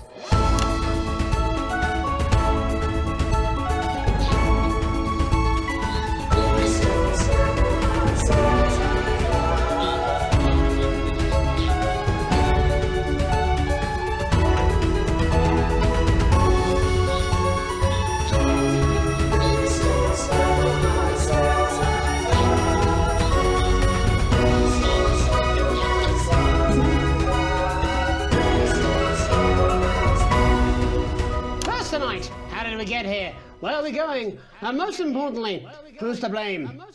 Joining us from her ranch in Arlingsfield, Milkirky is the CEO of Rimington's Fist, internationally respected business Svengali, Sophia Rimington. Thank you for having me, Megan. I'm a huge fan of your work. And from a crystal healing laboratory, what I assume is a garage in Upper Lowington, inexplicably renowned psychic scientist, Dr. Delia Lywell. Thank you for being here. Thank you for having us. Sorry, us? Myself and the eminent professors. Is that what you call the voices in your head? I always seem to attract dead scientists. I don't really know why. The money? They express themselves to me through ethereal algebra and quadratic predictions. It's all very technical. No, it isn't. I concur. Miss Remington, the entire Snuggle Hugs range will surely go down as the biggest public relations disaster in history, won't it? Well, of course, that's one world record we would never have sought to claim. What can you say at a time like this? There is only one thing that can be said. I'm sorry. We're sorry. From everyone here at Rimington's Fist, but especially the dedicated inventors and world-beating engineers at Rimming Toys, we are deeply, deeply sorry. Who could have predicted that letting a child's toy learn how to love could have such unforeseen consequences? Mary Shelley? We see you, Sophia Rimington.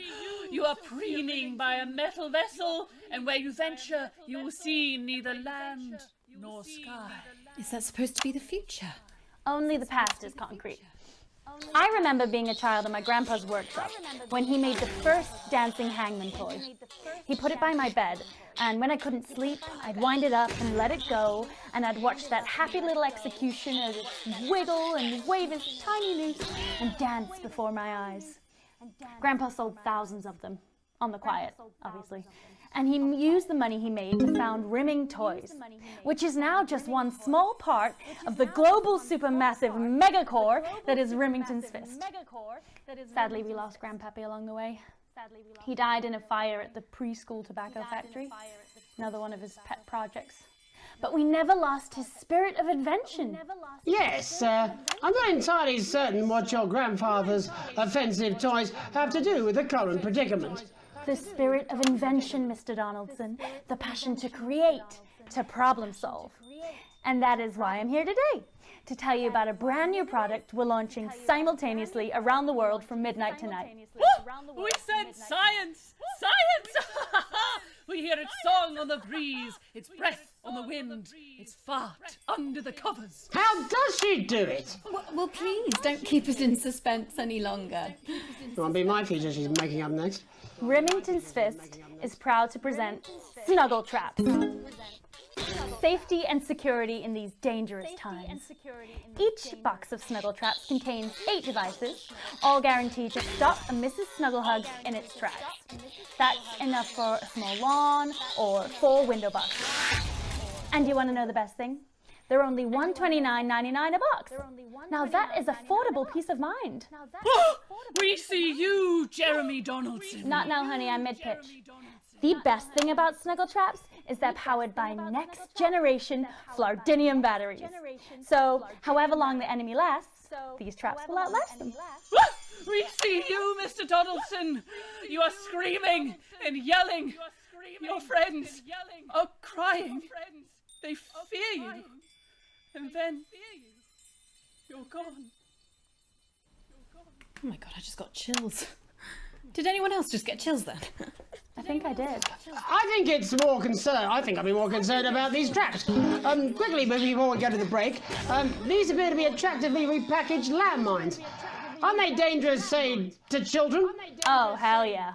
These are not toys. But they're explosive fun. Sophia Remington, Dr. Delia Lywell, thank you for joining us. When we come back, we'll be taking a look at the situation across the country tonight. Don't go away. We'll be back after these bandages. Was that all right? Oh, yes, Doctor, that was exactly what we... She seems very nice, that young Miss Remington. I think she'd make an interesting dinner guest. Do you think so? I think I'd rather spend the evening shoving Delia's sacred crystals up my sceptical arsehole. The advanced go-getters in Hello, mate. It's Dave. You're not going to believe this, but I've decided to come home. Listen, I'll call you back at the next break and we can talk about how I get me job back. Cheers, Alex. See you, mate. Talk about what's happening at home. We'll be listening and taking notes. You wouldn't let your children drift off down the river to uncertain ends. Yeah, well, it's been a long time coming. Oh, exactly, you said it, I've said it. He must know, he's not stupid. I just don't want it getting back to him that it came from us. Hey, no, Jenny. You're not backing out on me now. We're in this together. Look at him. I've made the cake, you're on the balloons. I've got no idea how old he is. 40? 17? Yeah, ready. Okay, coming back. In 5, 4, 3... Welcome back to the National Nightly News. I'm Megan Ruth. Now it's time to take a trip around the country to hear how the lockdown might impact the nation from some friendly faces. Joining me are respected academic Katie Brightman and author of Alan James's Kites, Alan James. Thank you for joining me. It's a pleasure. Thanks for having me, Megan. Thanks, Megan. It really is a pleasure, Katie. I enjoyed our little heated encounter. I wish I could say the same. So first off, Katie, how are you coping? I'm holding up okay. The lockdown directive was so sudden that, like many people, I haven't been able to get home. Oh no, what happened? I was staying at a hotel after an international policy convention, and we had a particularly heavy night out. You know what economists are like. Notoriously hate splitting the bill. And I overslept, and as you can imagine, I've been here ever since. But there are certainly people much worse off than me. Exactly. My tour has been cancelled indefinitely, and I've had to refund every single ticket, even the cheap seats. Oh, Alan, I'm so sorry to hear that. Yeah. People are being quite rude about it. They don't seem to realise I've already spent it filling the beach house with beef. The crisis claims yet another victim. So, this is just a reminder that my book, Alan James's Reich, is now available in paperback. Unbelievable. What was that? You're unbelievable. So, Katie, how do you think this might affect the economy? Should we be worried? Very, Megan. Not to sound dramatic, but this could be catastrophic. Unemployment has skyrocketed, and frankly, it will be a miracle if a lot of businesses can survive this. There you go, scaremongering again, spreading this latest liberal hoax. That's what they want. They want us quiet. They want us compliant. And they want us inside. A hoax? How on earth can you say that, Alan? Well, I haven't actually seen one of these supposed toys. Have you? Well, no, but... Did you know 3,000 people die every year from regular toys? That's a lot of people. And this is no different. You're just as likely to be hunted down by a yo-yo or a tennis racket. He makes an excellent and persuasive point, Katie. Don't listen to her, Katie. The press are the enemy of truth. She's agreeing with you, Alan, you absolute shit! Well, then I must be wrong. Alan, are you now recanting your statement that these toys aren't dangerous? People are saying they're just like normal toys, and that simply isn't true. Corrupt media lies. And Katie, how do you respond to Alan's claims that Mrs. Snugglehugs might be dangerous after all? I suppose I guess I'm agreeing with him. Thank you, Katie. I appreciate your support. A lot of folks are saying this Mrs. Snugglehug situation will all blow over, but it won't. Yes, right, exactly. We need decisive action from the government. We need huge financial support to protect our workers and our businesses. We need to support the vulnerable, and we need to repent. Exactly right, Katie. We brought it on ourselves with all our liberal indulgences like art, cake, and healthcare. We need to act now and begin sacrificing our firstborns, or at a push, a beloved family pet. Absolutely, Alan. If we can all successfully come together as a community and perform the ritual, hopefully we will appease the great ancient. Katie, could it be any worse? Luckily, over the past few years under Advance, they've invested heavily into health, so the system can actually bear the strain. Is it lucky that the Llama Lords have unleashed a horde of man-made monsters on its own people to conceal the enemy within? Will you just stop for 5 fucking seconds? The Global Alliance of Fish People are amassing an army amassing an army to kidnap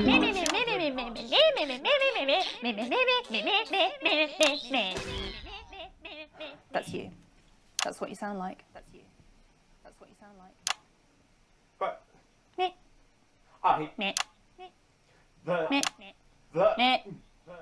I don't sound like that. Yes, you do. You do, Alan. You do sound like that. And that's why no one wants to be your friend. I've got loads of friends. No, you haven't. I don't think you do, Alan. Yeah, stop lying, Alan. Not lying. You are. Oh, good one. Oh, good one. Well, I'm telling. Alan James, Katie Brightman, thank you for joining me. Some real food for thought there from two of the territory's leading minds. Any moment now, I'll be heading over to Jeremy, who is going to be bringing us an up-to-the-minute report of the status of the nation. Over to you, Jeremy. Thank you for what I'm sure was a reasonable debate which really contributed to the national conversation. Next, out on the streets, someone who's always doing exactly that. It's Patrick Bannon. Are you there, Patrick? Hello, Jeremy. Yes, hello, I'm here. I'm here live. Apologies for the quality of the broadcast today. Couldn't find any cameramen or women brave enough to come and join me, so I'm out here on my own. Right, and can you tell us what it's like out there? Yeah, I can. It's as you can see behind me, the streets are currently completely deserted. But my question, Jeremy, is just how long? I mean, could there be danger lurking just around the corner, waiting to end the fledgling career of this young, promising journalist before his full potential is even realised? Will he die underappreciated by management, and frankly, if you ask me, very, very much underpaid? I don't think there's any danger of that, Patrick. What's that on your jacket there? Well, that's actually a sponge. What I've done here is made a snuggle-proof jacket, Jeremy. The network didn't bother sending me any PPE, so I've been forced to improvise. In fact, showing the sort of resourcefulness that would make me an ideal candidate for, I don't know, for example, an anchor position starting whenever they'd like. From your point of view, Patrick, just how safe are our streets? Not safe at all, Jeremy, not safe at all. I'd recommend people staying inside, following government advice, and not putting themselves at any risk at all. Unless, of course, like me, it's for groundbreaking journalism reasons. Mm-hmm. And just where are you, Patrick? I'm in the street, on the street. Which street? I think I'm struggling to hear you, actually, Jeremy, there. Which street? Which street are you on? Oh, which street am I on?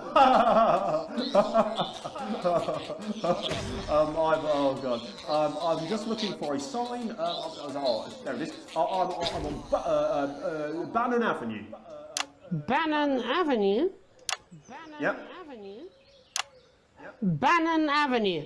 Yeah, no, I can hear you fine. Yep, I'm on Bannon Avenue on the sign, it says there. Like Patrick Bannon? Oh, yeah, that is like, that's strange, that's a weird sign. I don't know what's going on there. Where are you really? I'm on Bannon. Alright, fine, I'm not on Bannon Avenue, I'm at home, to be honest. Alright, fine. Well, I'm in my bathroom, technically, but, you know, I couldn't face it, to be honest, mate. It's, you know, it's terrible out there. I don't want to go outside. They're everywhere. I'm sorry for lying. We don't expect any less of you, Patrick. You hear that sound? What was that? I can, yes. I'm no expert, Patrick, but it sounds unmistakably like a tiny fist tapping on your door there. Oh, fuck, it does. Oh, fuck, Jeremy, shit, no! Oh, bollocks. Perhaps there's a small queue of tiny fists, each wielding a different gendered household implement, ready to bash in the heads of lying little roving reporters. But you're lying, aren't you? Oh, shit. Fucking, listen to me, you bastards. If you're out there, just piss off, you little fucking snuggle fuck. I'm too talented to die. Oh, too talented. What the fucking hell? Okay, it's fine. It's fine. Oh, God. Don't worry, Patrick. I'd say you've got a few seconds before they break their way in there and finish you off.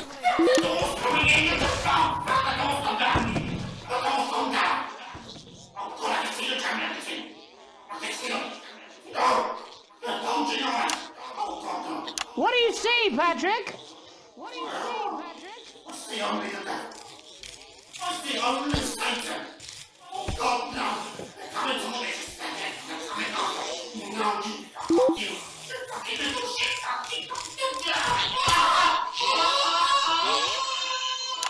Thank you, Patrick, for that report, showing the nation, and more importantly, management, just where you belong. It's time for another break, but when we come back, we'll be hoping to take your mind off the world for a little while, and who knows, maybe even bring you a few smiles. Join us after this. You're damn right. Yeah, I had them delivered.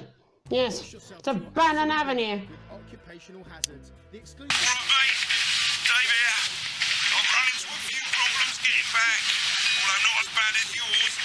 Looks like you've got one loose in the studio. Whack it on the head if it gives you any trouble. It's pretty bad here too, mate. They've got on board. Captain's down. Worse, chef's down and we're out of rum. Not sure I'm going to make it to sobriety or dry land. If I had a missus, I'd ask you to tell her that I love her, but to be honest, I've kind of pissed my life away, mate. Still, at least I'm outdoors, eh? At your nearest workstation now. Every week you'll receive a high-quality electric current of increasing voltage directly through your body until you lose consciousness.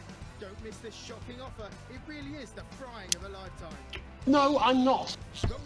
I'm not going to. I don't have to. Absolutely free. That's right. No, you're being a child. Occupational hazards. The only regular threat to your health that is both completely avoidable. I'm not. No? Oh, 5, 4, 3. Welcome back to the National Nightly. Well, welcome back anyway. We know isolation isn't easy, so finally tonight we have something a bit different for you. Even though some people felt it's not our job to entertain the public with absolute nonsense, other, more important people overruled those people. So it's time to find out who will National Nightly win and who will National Nightly lose. National Nightly, National Nightly, National Nightly. So, how do we play? Well, joining me is a man who knows all about playing.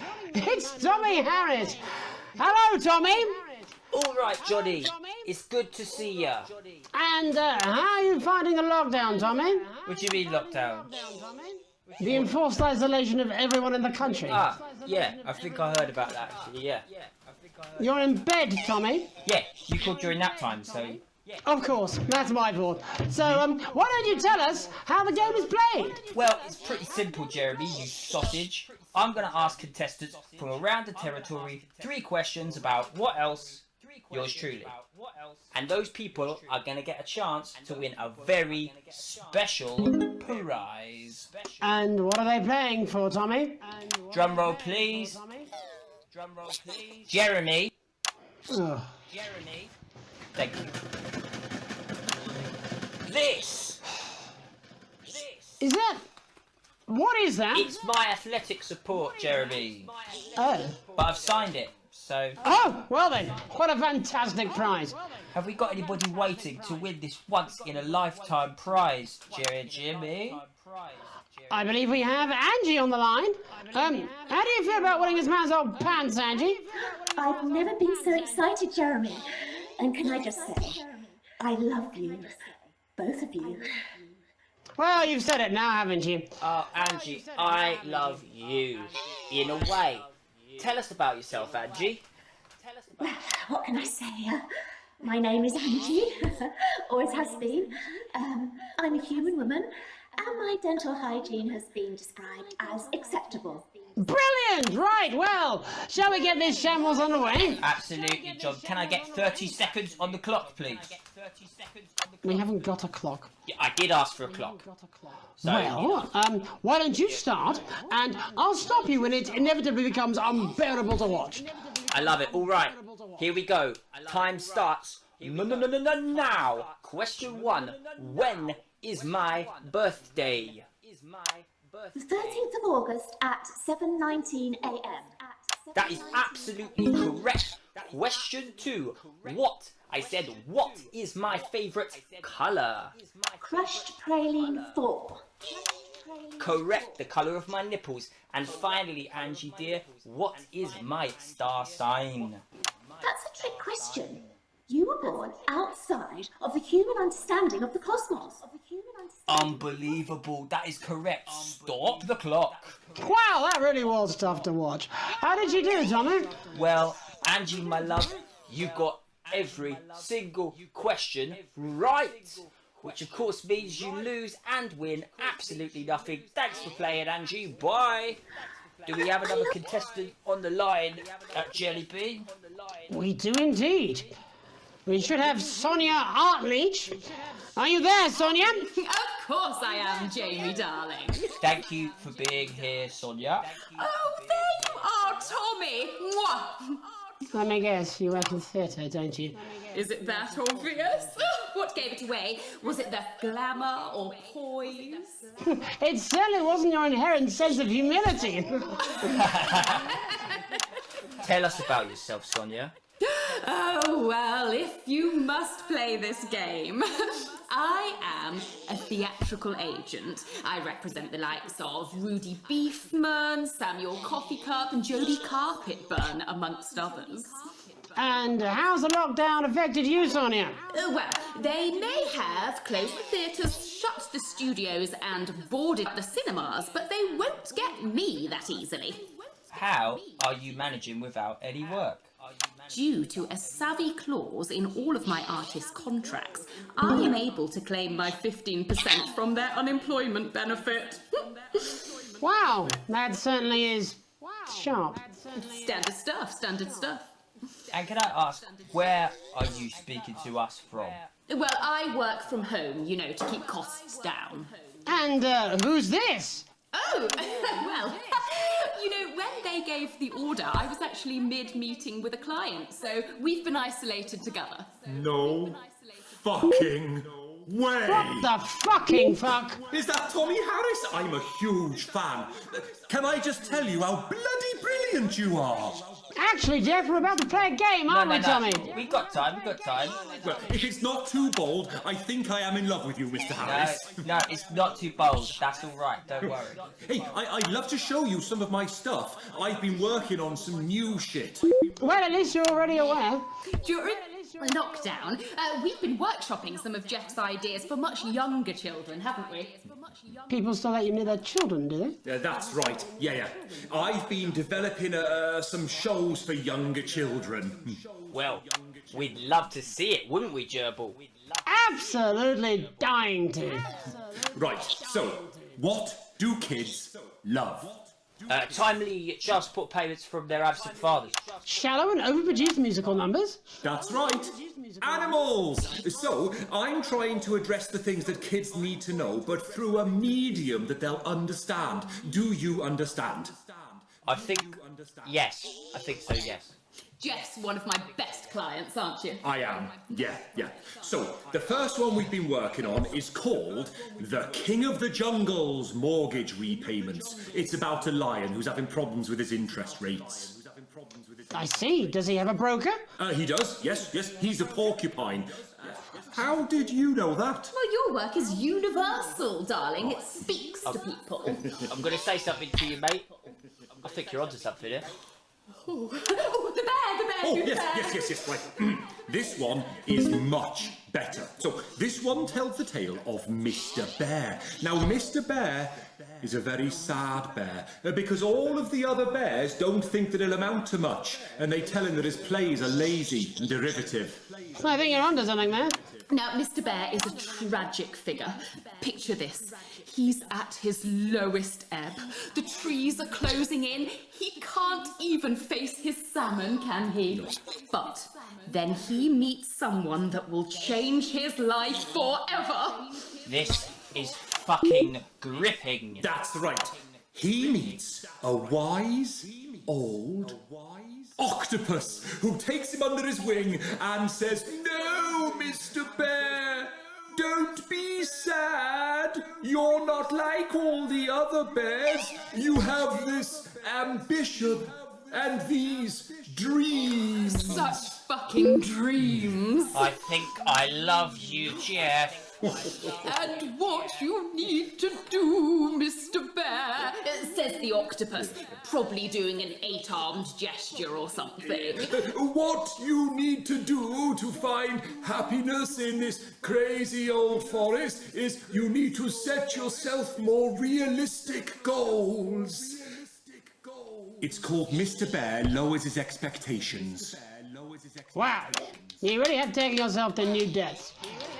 And what do you want children to take away from this? Oh, fuck shit, fuck. What? I said a more realistic worldview. Are you all right, Jamboree? It's Jeffrey. My name is Jeffrey Donington. No, stop. How does it end? We need to know how it ends. Well, all the animals learn a thing or two about inevitable mediocrity. And Mr. Bear settles down near to his parents' cave, stops trying to make his band happen, and he goes into bear telemarketing. Becomes a bear maths teacher. Oh, and we end...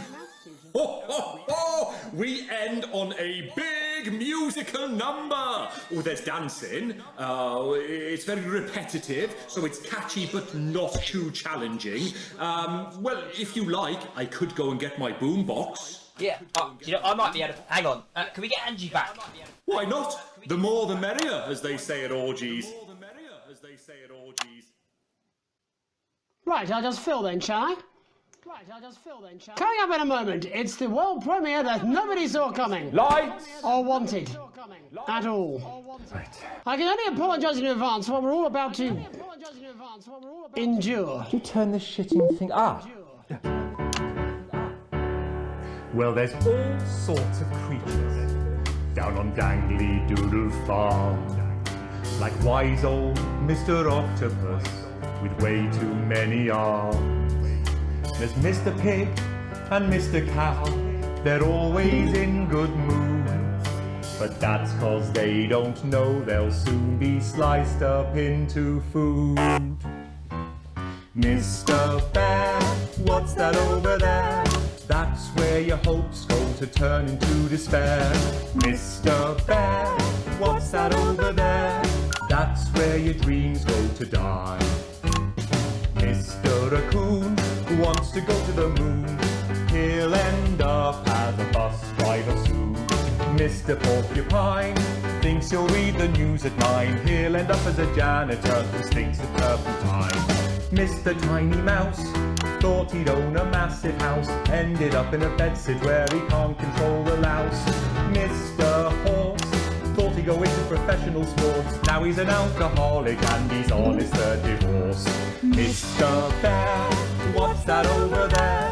That's the place your life becomes an endless questionnaire. Mr. Bear, what's that over there?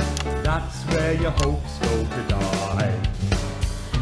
Lower your expectations. Maybe you could get a job in telecommunications.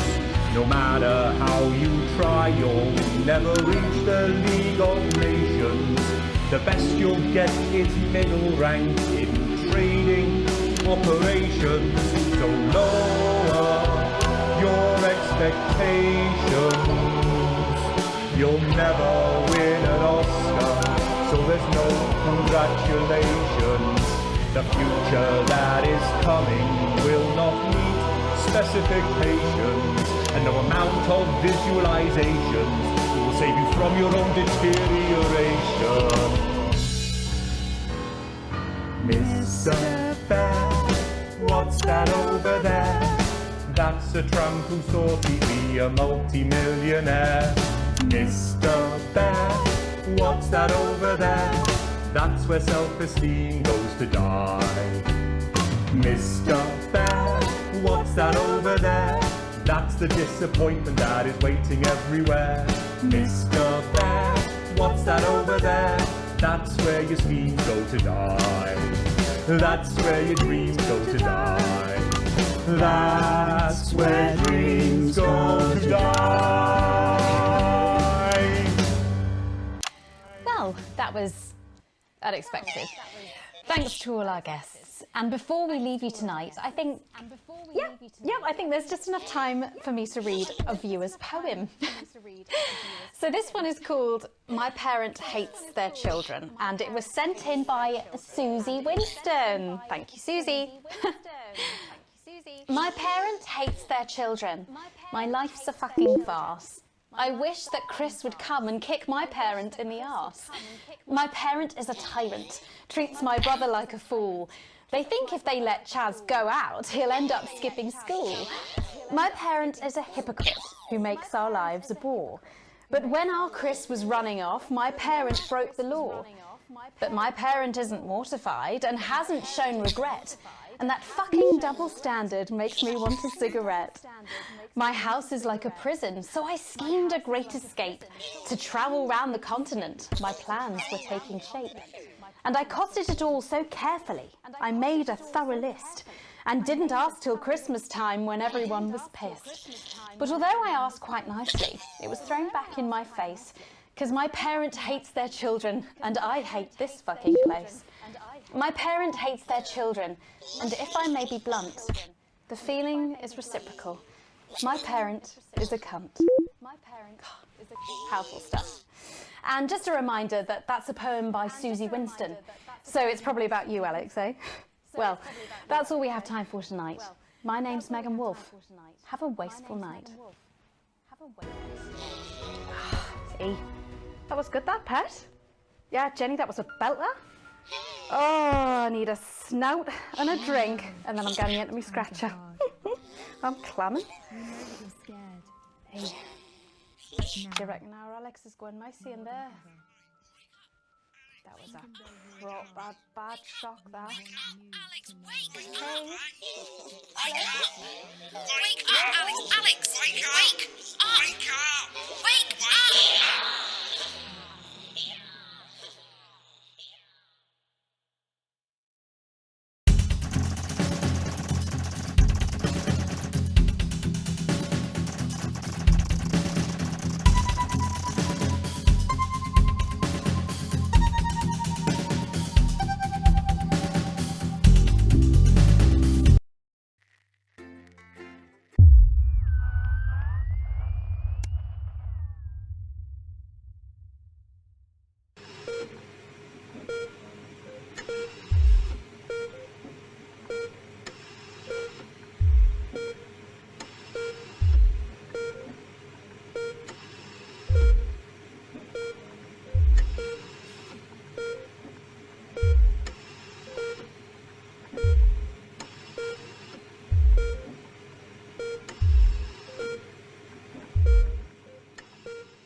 I'm sorry. I haven't had any food today. Oh, you're fired.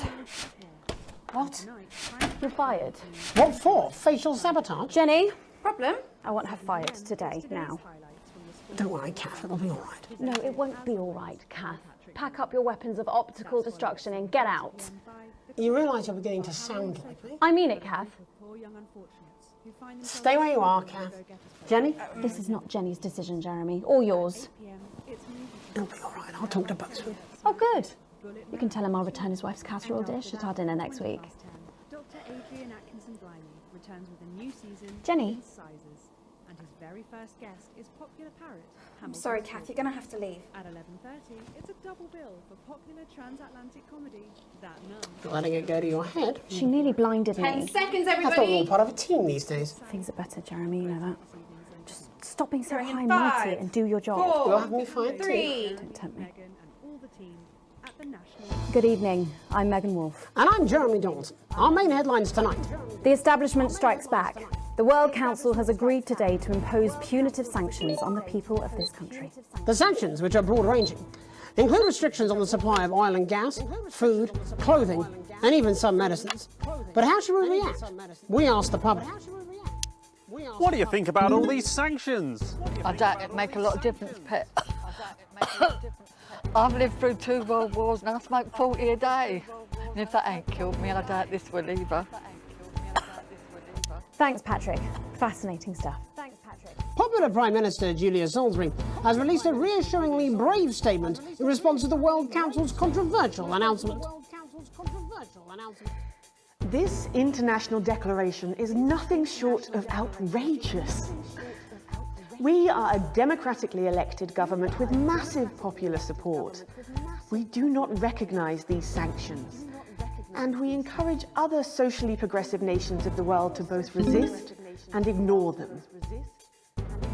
Advance have struck fear into the heart of the international community by showing that it is possible to have radical change for the betterment of the many. And whilst I wish we could improve other countries as much as we have our own, we do not rely on the help of others to thrive. This country is entirely self-sufficient.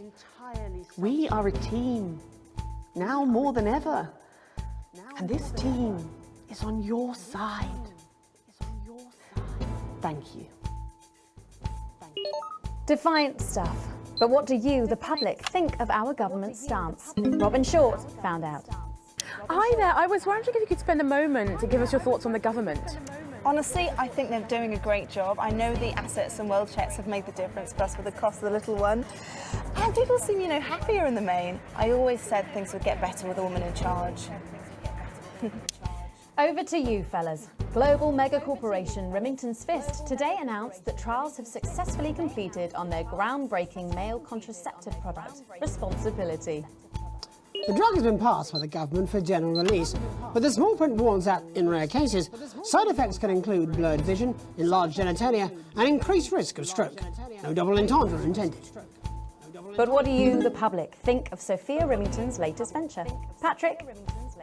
Would you take the male contraceptive pill? No, mate. Her body, her baby, her problem. How progressive of you.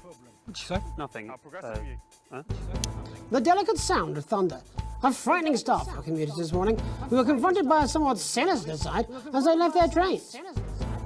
Many travellers reported feeling intimidated by the silent figures who stood motionless outside every major station in the capital. Radical extremist group Disrupt, who organised the show of strength, refused to comment on the meaning of the strange protest. Or to apologise to this presenter for making him drop his morning bagel in surprise. But how do we feel about these somewhat radical extremists and their upsetting methods? Robin found out. Do you have any feelings about Disrupt? It's all a bit noisy for me, really. As Mother always said, leave the rebelling to the rebels, Malcolm. Feast or famine. Resourceful doctors David Wong and Ingrid Sforsborg and Horgansford today announced their first successful harvest in Dante's taint. Although they can currently only grow a few fungal strains, the scientists seem to be staying positive, as the following picture shows. The undauntable scientists chose to try and survive in the cave system while the complex rescue operation inches forward up here on dry land. Let's hope they like stroganoff. But with Advance planning to spend an eye-watering amount of public money on the rescue craft, we asked Patrick Bannon to find out what we should all be thinking about the accelerating costs. What are your thoughts on the costs of the rescue? Oh my God, Patrick Bannon, wash your mouth out with soap. You can't put a value on human life. You have to spend whatever it takes because one day you might be trapped in an underwater cave system and you would want exactly the same. I don't think so, actually, because for legal reasons, we're actually not allowed within 31 yards of the coastline. I am not a number. Applications finally opened today for the new Advanced Team membership cards, a scheme by the government to allow fast access to all the new public services being introduced daily. The team membership cards are entirely voluntary, but will be recognised as legal identification by all major organisations, including the police, banks and, vitally, pubs and bars. And of course, there's no charge, Jeremy. It all seems too good to be true. Well, you've always been a cynic. But most importantly, what should you, the public, think about the new team membership cards? Team membership cards? I don't really join things as a rule. As Mother always said, membership is mostly for unmentionables, Malcolm. And finally tonight, game of two halves. Fresh out of rehab, repentant celebrity sportsman Johnny Hamsleeves is promising to turn over a new leaf. In a surprisingly energetic appearance on the Whitney Chinwag show this morning, Johnny showed everyone he's certainly full of life and raring to go. You better not try that on our sofas. I doubt they'll survive the frenzy. But what should we think of this exuberant behaviour? Patrick? Disgusting. Wise words there. Later tonight, in a bit of a switcheroo, it'll be Jeremy in the culture chair, spitting rhymes with popular rapper Jay Zus. And then we'll both be chatting with a familiar team of thespians set to take the nation by storm again. That's all coming up on tonight's National Nightly Nightly News.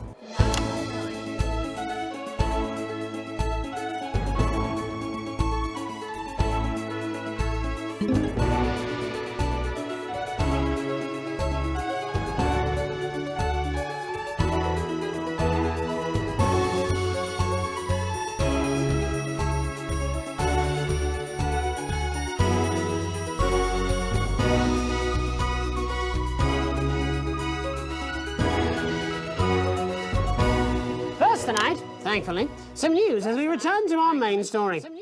The World Council today agreed that punitive and potentially illegal sanctions should be imposed upon this country.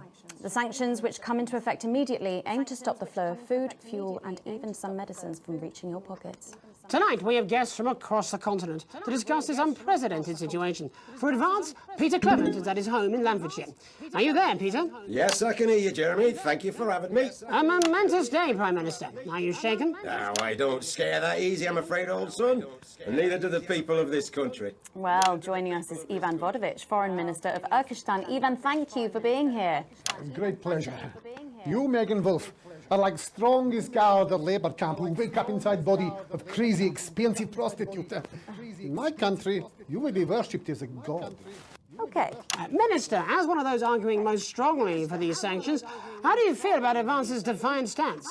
Advance is like man who thinks he have big career in movies land, when actually he in dirty sanitarium, screaming at mirror and holding tiny penis in hand. He's clearly not from Svenland, then. We have like some of the cleanest mental health facilities in the continent, yeah. And welcome to Svenland's Minister of Mojo, Björk. I'm sorry, we don't appear to have your surname. It's just Björk, yeah. We don't use things like socially divisive surnames here, yeah. Minister? It's just Björk, yeah. Right, Björk. Your country spoke in favour of Advance at the World Council today, but you were noticeably absent when it came to the actual vote. Well, what a surprise. The hippies didn't show up for the fight. Actually, that's quite racist, because if you must know, we were going to go to the whole, like, vote thing, yeah? But it's actually the Festival of Fureland here at the moment, where we honor the old generations. So, like, we all had to look our grandparents' Galinia whilst the vote was happening, and that's like a really, really time-consuming process, actually. You're like sissy man. You had this expression, sissy man. It's like man with tiny penis who like to wash more than once a week. Actually, that's quite homophobic, yeah, Oh, because... stop winding him up, Ivan. We're not back at the Grange now. Sorry, Jeremy. Ivan and I used to play golf back in my media days. Yeah, he always wins. Nothing gives him greater pleasure than grinding people's gears. The more publicly, the better. Peter, you're like man with tiny penis, who think he have tiny penis, but actually he discovered that. Oh, could it be? No, it's tiny penis. Ivan's just worried that when the rest of the world sees how well we're doing, they'll notice all that dosh that he's got squirreled away. Because that's what these sanctions are, Megan. They're the last pathetic gasp of an establishment in collapse. Wolves at the gates, Ivan, old mate. Good. They can join others on my wall. Actually, in Svenland, we have like serious animal welfare legislation. And like my friend Helga, she got arrested for killing a butterfly that was hovering over her field thing. I mean, in English, jam sandwich. I used to know a girl called Jam Sandwich. She was a right cracker too. I wonder what became of her. We seem to be wandering a little from the news here. It's human interest, Jeremy. The real people behind the headlines and all that. So if you're watching, Jan, give us a call. Really? Yeah. Let's see if we can't organise a reunion. Crash, I'm not sure about that. I'll have to run it past Mrs. Clement first, eh? Peter, you're like man trying to empty ashes of mistresses into oncoming vein. Soon you have tiny penis and beard full of secrets. In Finland, we don't really go in for all that restricted monogamy stuff here. We're kind of fluid, actually. Okay, well, it seems that we are running out of time. Yes, so before we go to the break, briefly, if you would, gentlemen, with the people of this country facing shortages and possible shortages and power outages.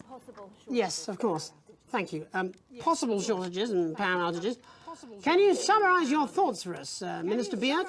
Well, from here, yeah, you all look a bit stupid really arguing about outdated divisive concepts like money. In Finland, we replaced currency with a system of bodily fluids back in the 1970s, and that's like really hard to sanction, actually. Thank you, Minister Vucevic. Your country is like man who think he invented perfect trap for giant Newton hairy bear. When really he's just standing in field holding his tiny penis, yes. Thank you, Minister. And finally, Prime Minister Clement. Let me talk to your viewers here, Jeremy. Don't worry, everybody. Don't be afraid. Don't even lose a wink of sleep. We knew the rest of the world would react this way, and we're ready. As my old man used to say, you can't make a shite pie without blocking a few toilets. Thank you, Prime Minister. Reassuring words there. We'll be back. After these messages. We'll be back. 1 minute back. Hey, Peter, I over your way this weekend. You fancy a quick 9? Yeah, sure, front or back. That's what I hope you're asking Megan Wolf for me. She's out of your league, mate. Correction. Well, you have to be more careful. It's all part of his long-term plan to get fired live on the news at 6 in front of the nation. Could someone warn him it's going a little too well?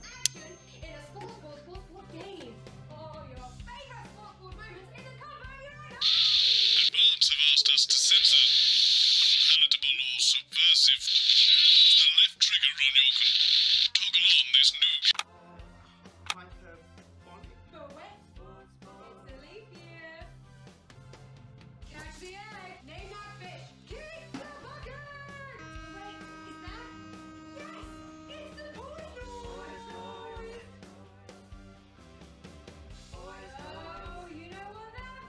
Are you still meant to bow on royalty? What?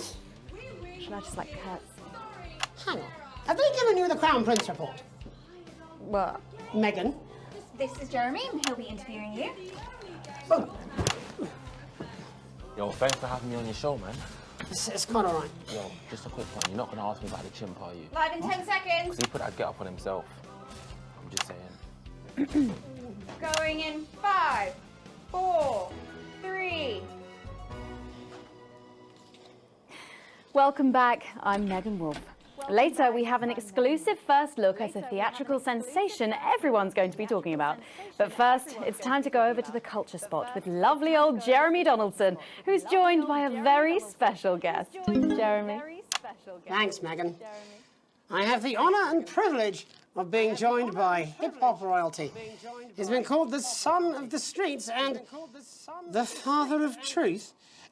Not sure how that works, but whatever. Let's welcome Jesus! Thanks, Jeremy. Yeah, it's a real honour to be here on this show, The News. You know, as a kid on the streets, I used to watch you through a window of the shop, so to be here right now is crazy. You've had quite the journey to be here today. Can you tell us about it? Well, you know, I try not to, well, you know, the past is the past, and I don't like to dwell on it. I understand you. But yeah, man, the streets is all I remember. Like, my mother donated me to a charity shop soon after I was born. Elderly lady took pity on me. You know, she let me sleep on a pile of crime fiction until I taught myself how to walk. Wow, that's quite the childhood. And she died, died tragically. Right there in my arms, man. You know, I remember a tear falling as she laid there next to the used homeware.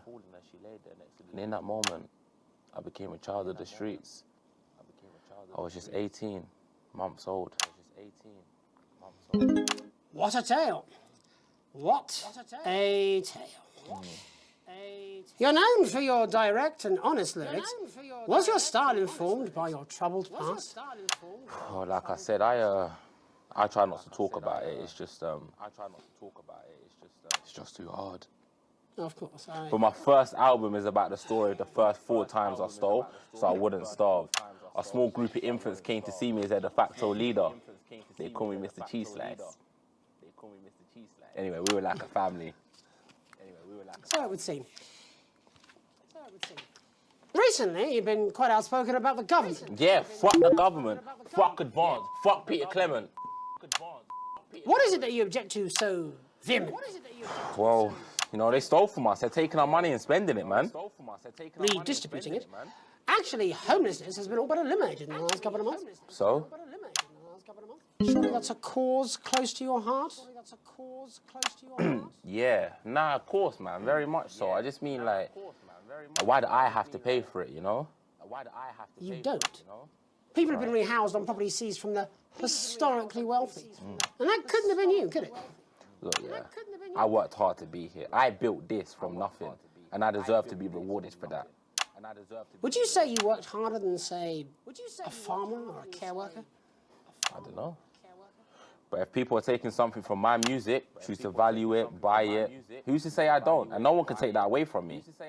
Not even to help, say, vulnerable children? Mr. Cheese Slice. What is it you're trying to say?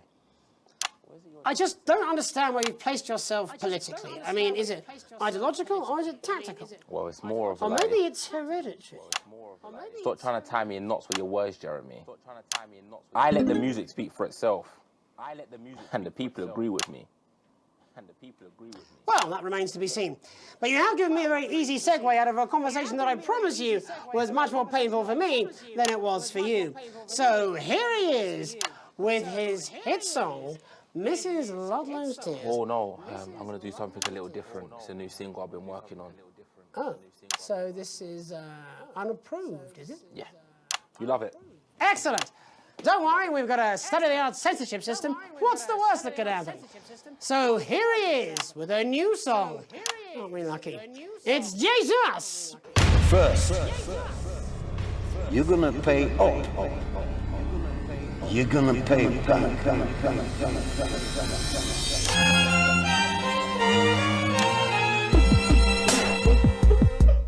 Well, we're all different races from many different places. At any given moment, only one could be the greatest. So you can feel elation from your participation. Still 2 leaders in this motherfucking nation. Now we're getting sanctioned, talking about expansion. Why does Julius require a massive fucking mansion? So fuck all your schemes. I don't need your freaky team, and I don't need your help to achieve my fucking dreams.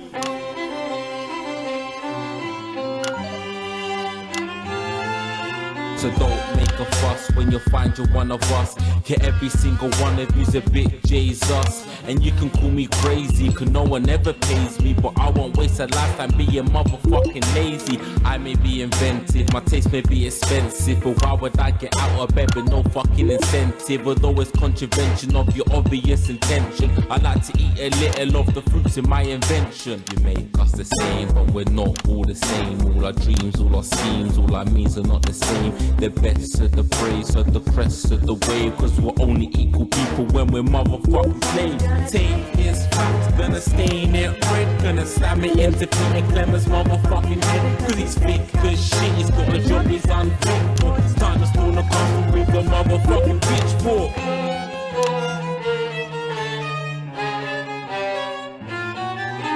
So this is for the snub ones, the pushed and the shoved ones, the folks that feel the burden of their motherfucking loved ones. Ones who had plenty like a motherfucking Bentley. The ones who now finding that their bank accounts are empty. The ones of aspiration who had to flee a nation. The ones who built a business out of dreams of perspiration. There's all sorts of people, the good and the evil. It only takes a glance to see we're not all equal. You make us the same, but we're not all the same. All our dreams, all our schemes, all our means are not the same. And the best of the praise of the crest of the waves. Cause we're only equal people when we're motherfucking slaves. Gonna take this fact, gonna stain it red. Gonna slam it into Peter Clemens' motherfucking head. Cause he's thick as shit, he's got a job he's unfit for. Time to storm the castle with a motherfucking pitchfork. Get out of your seats, get your asses in the streets. Set a fire in their building, let them feel some fucking heat. Take your hate to go getters, the swilling bed fetters, and burn them on the powers of advances fucking letters. Gonna take his facts, gonna stain it red. Gonna slam it into Peter Clemens' motherfucking head. Cause he's thick as shit, he's got a job he's unfit for. It's time to storm the castle with a motherfucking pitchfork. Chase that dream, you don't need a fucking team. And advances little dances aren't as harmless as it seems. Cause they're stale and corrupt, then you're angry or wrong. Let your hearts and your minds and your fists to destruct.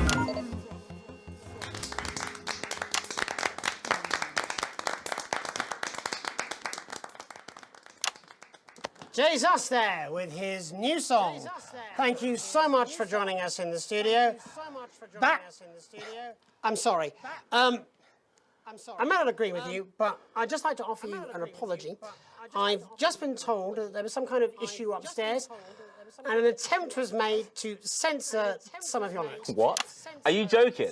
I'd just like to say to you and everyone at home that this was a mistake. This is absolutely ridiculous. I cannot believe this.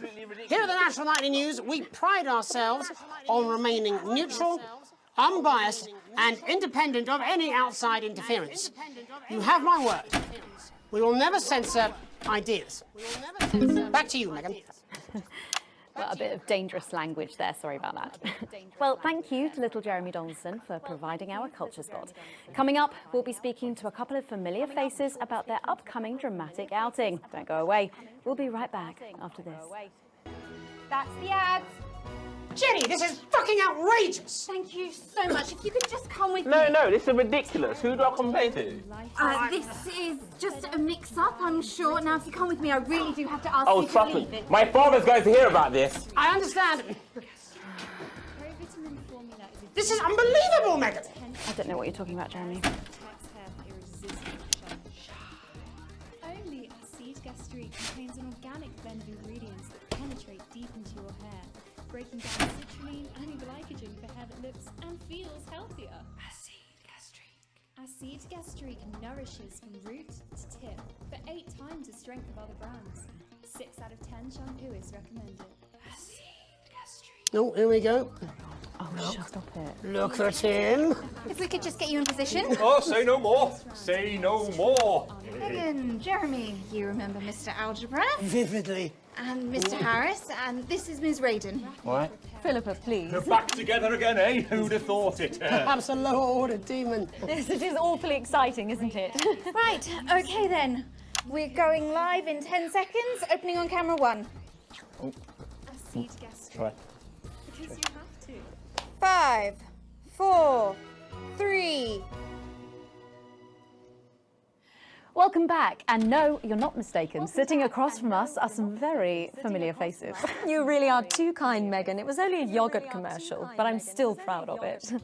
Here to talk about his new show, we're joined by National Treasure Tommy Harris, the National Theatre's Philippa Radin, and National Deficit Jeff Algebra. It's so lovely to have you all. Tommy, would you like to tell us about the show?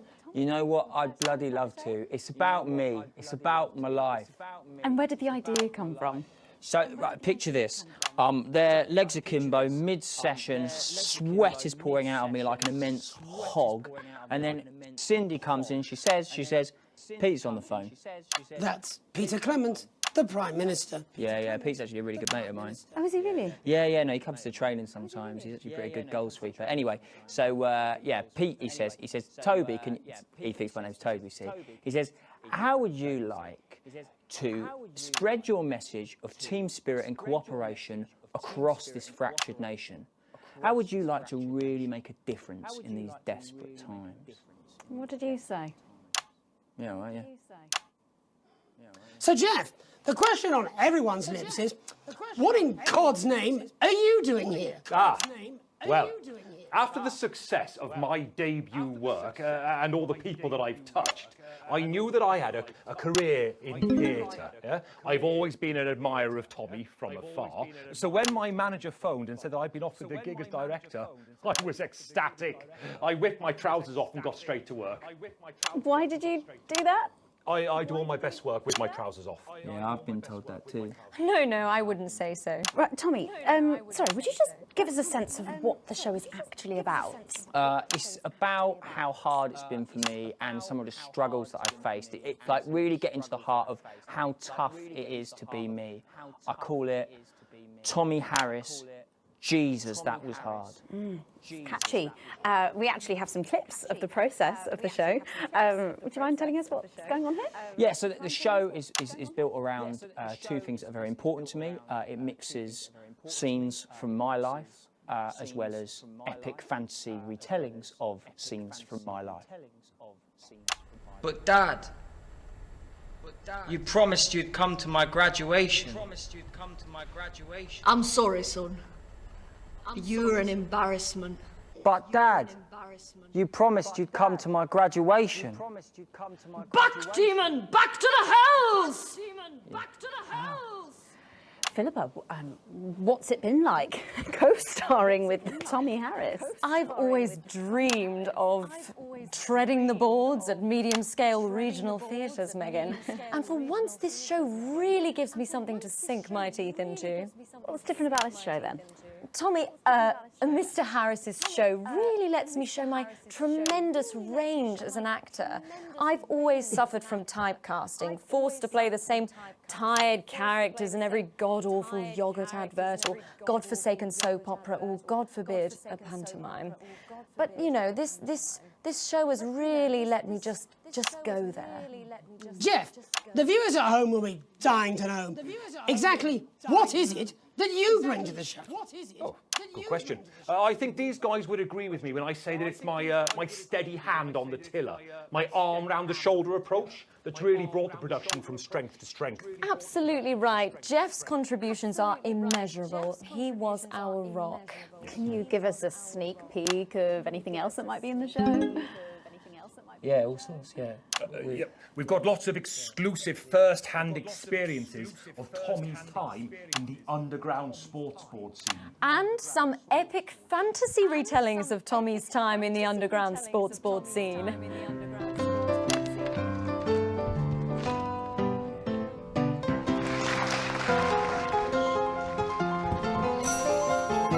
You'll never take the sacred pass! And am I right in saying this was officially commissioned by the government? Yeah, all paid for by the taxpayer, which, you know, to be honest, was actually a lifesaver, really. Yeah, I think it's fair to say that without Advance's support, we'd have had to cut the finale. Which, frankly, would have been a travesty. Oh, God, Jesus Christ! Goodness, and you do this every night? Absolutely. It's a metaphor. For what? Death. And the public are footing the bill, are they? Too bloody right they are. Between the cost of my tour bus and the dry cleaning of my ties, I'm barely scraping a profit here. Amazing. And where can the folks at home come and see this for themselves? We're performing all over the nation. And people can see it for absolutely free, all courtesy of Advance. Isn't that incredible, Jeremy? Yes, it's unbelievable. Well, thank you all so much for coming. Next time we see you, no doubt you'll have taken our jobs. Yeah. That's all we have time for tonight. Join us tomorrow when I'll be interviewing the world's most attractive horse. I'm Jeremy Donaldson. And I'm Megan Wolfe. And from all of us here, have a peaceful night.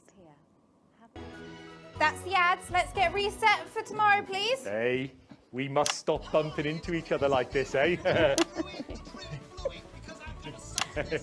Oh.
This is a staff announcement. This is Mr. Bozeman, your boss. Now that we have this newfangled tannoy system up and running, I wanted to take the opportunity to remind you all that we value productivity and attention to detail above all other concerns. Also, that the salami sandwich in the fridge is mine and mine alone. Bozeman out. We'll be going live to the newsroom. But before that, let's take a quick peek at tonight's... I'm sweating like Peter Clement in an off-licence here. Okay, we're working on it. What, you've got someone to hose down the sun, have you? Yes, they've just strapped on their wax wings. Classical illusions are no substitute for air conditioning. You know, I genuinely thought you'd be in a better mood today. She's not even here. Yes, but he is. Our gun-toting handler. Who, Andy? I don't know what the fuck his name is, do I? He's here to keep us safe from people like Disrupt. More like keep us in line. I hate guns. Give me the willies. 10 seconds, everybody. So, we've got any actual real news tonight? Well, the world's on fire. That good enough for you? Going in 5, 4, 3. Let's go over to Jeremy Donaldson for the national... Good evening, I'm Jeremy Donaldson. Our main headlines tonight. Siege mentality. The World Council today established a military blockade to enforce the unjust and punitive sanctions now entering their 10th week. In a statement from team headquarters a short time ago, Prime Minister Julia Salisbury issued a commanding response to this unprovoked escalation. Ever since these illegal sanctions were imposed, we have gratefully relied upon trade and aid from our worldwide friends who, like us, refuse to recognise their legitimacy. Today's escalation, however, is nothing short of an act of war. We call upon our international allies to condemn this blockade absolutely, and we warn aggressors to this country that we are neither meek nor defenceless. Thank you. Fall from grace. Once a celebrated role model in the world of sports, Johnny Hamsleys has fallen to new lows. After his failed TV comeback attempt, times seemed to be hard for this former athlete, who was photographed this week on the streets of the capital in what a former teammate called an unrecognisable state. The once renowned football star has allegedly turned to a life of petty crime in order to fund his drinking problem. When our reporter approached him for a comment, he said, "Give me your wallet, Bannon, you ponce, and I'll take that effing camera as well, mate." In it to win it. Exciting news from Advance today with the announcement of a new monthly prize draw for all team membership card holders. Every month, lucky winners from across the country will be picked at random to receive what Team HQ are describing as unique prizes worth more than money used to be. Take-up on the scheme has been much higher than expected, and if this lucky winner's delighted face is anything to go by, it looks like pretty soon everyone's going to have one. Bitter pill. Is this the beginning of the end for responsibility? The male contraceptive pill, lauded by scientists as a remarkable achievement, has been widely rejected by the public. Sales of the revolutionary drug have been non-existent, with many claiming the world simply wasn't ready for such a shift in radical reproductive politics.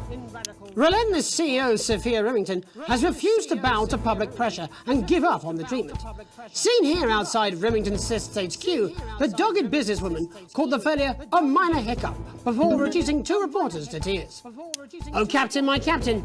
Progress today for the stranded scientists of Dante's Taint, as the captain leading their rescue mission is announced. The trapped team have survived in the cave system for many months now, but hope is on the horizon as the expedition leader is announced by the Board of Underground Theoretics. Given rumours of incompetence throughout his career, Captain Archibald Viator III has proven a controversial choice. His troubling service record includes accusations of being drunk, disorderly and disrobed on duty. Classy. Life during wartime. As if we didn't have enough aggressors on our borders, internal problems are growing for the government as radical activist group Disrupt caused chaos in Parliament Park last night. Scuffles broke out after the protests, resulting in multiple arrests and the injury of 3 community cohesion officers. Advance have yet to comment. As grassroots support for the movement grows rapidly, especially in those areas Advance have not yet been able to fully regenerate, people across the country are starting to fear a return to the bad old days of inequality, division, and multiple television shows about buying houses. All this, and I'll be talking to some people with fascinating medical conditions, as well as one of the contenders in this year's Feline Football Championship, and her proud owner. That's all up on tonight's National Nightly News.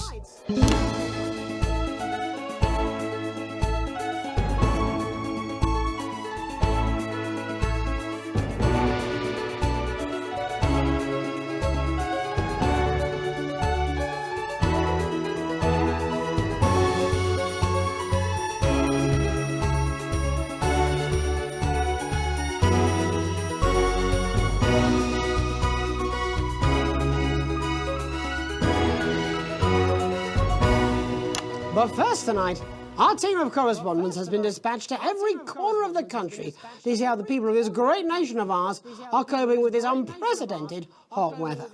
First, let's go to Megan Wolfe in Shining-on-Sea to see what the scientific community has to say. Megan, how's the weather there? It's absolutely glorious, Jeremy. Thank you for asking. I'm here with Dr. Anna Burns of the University of Princeford. Are you enjoying the weather as much as I am? Oh, yes, it's wonderful, isn't it? My eyelids are sweating.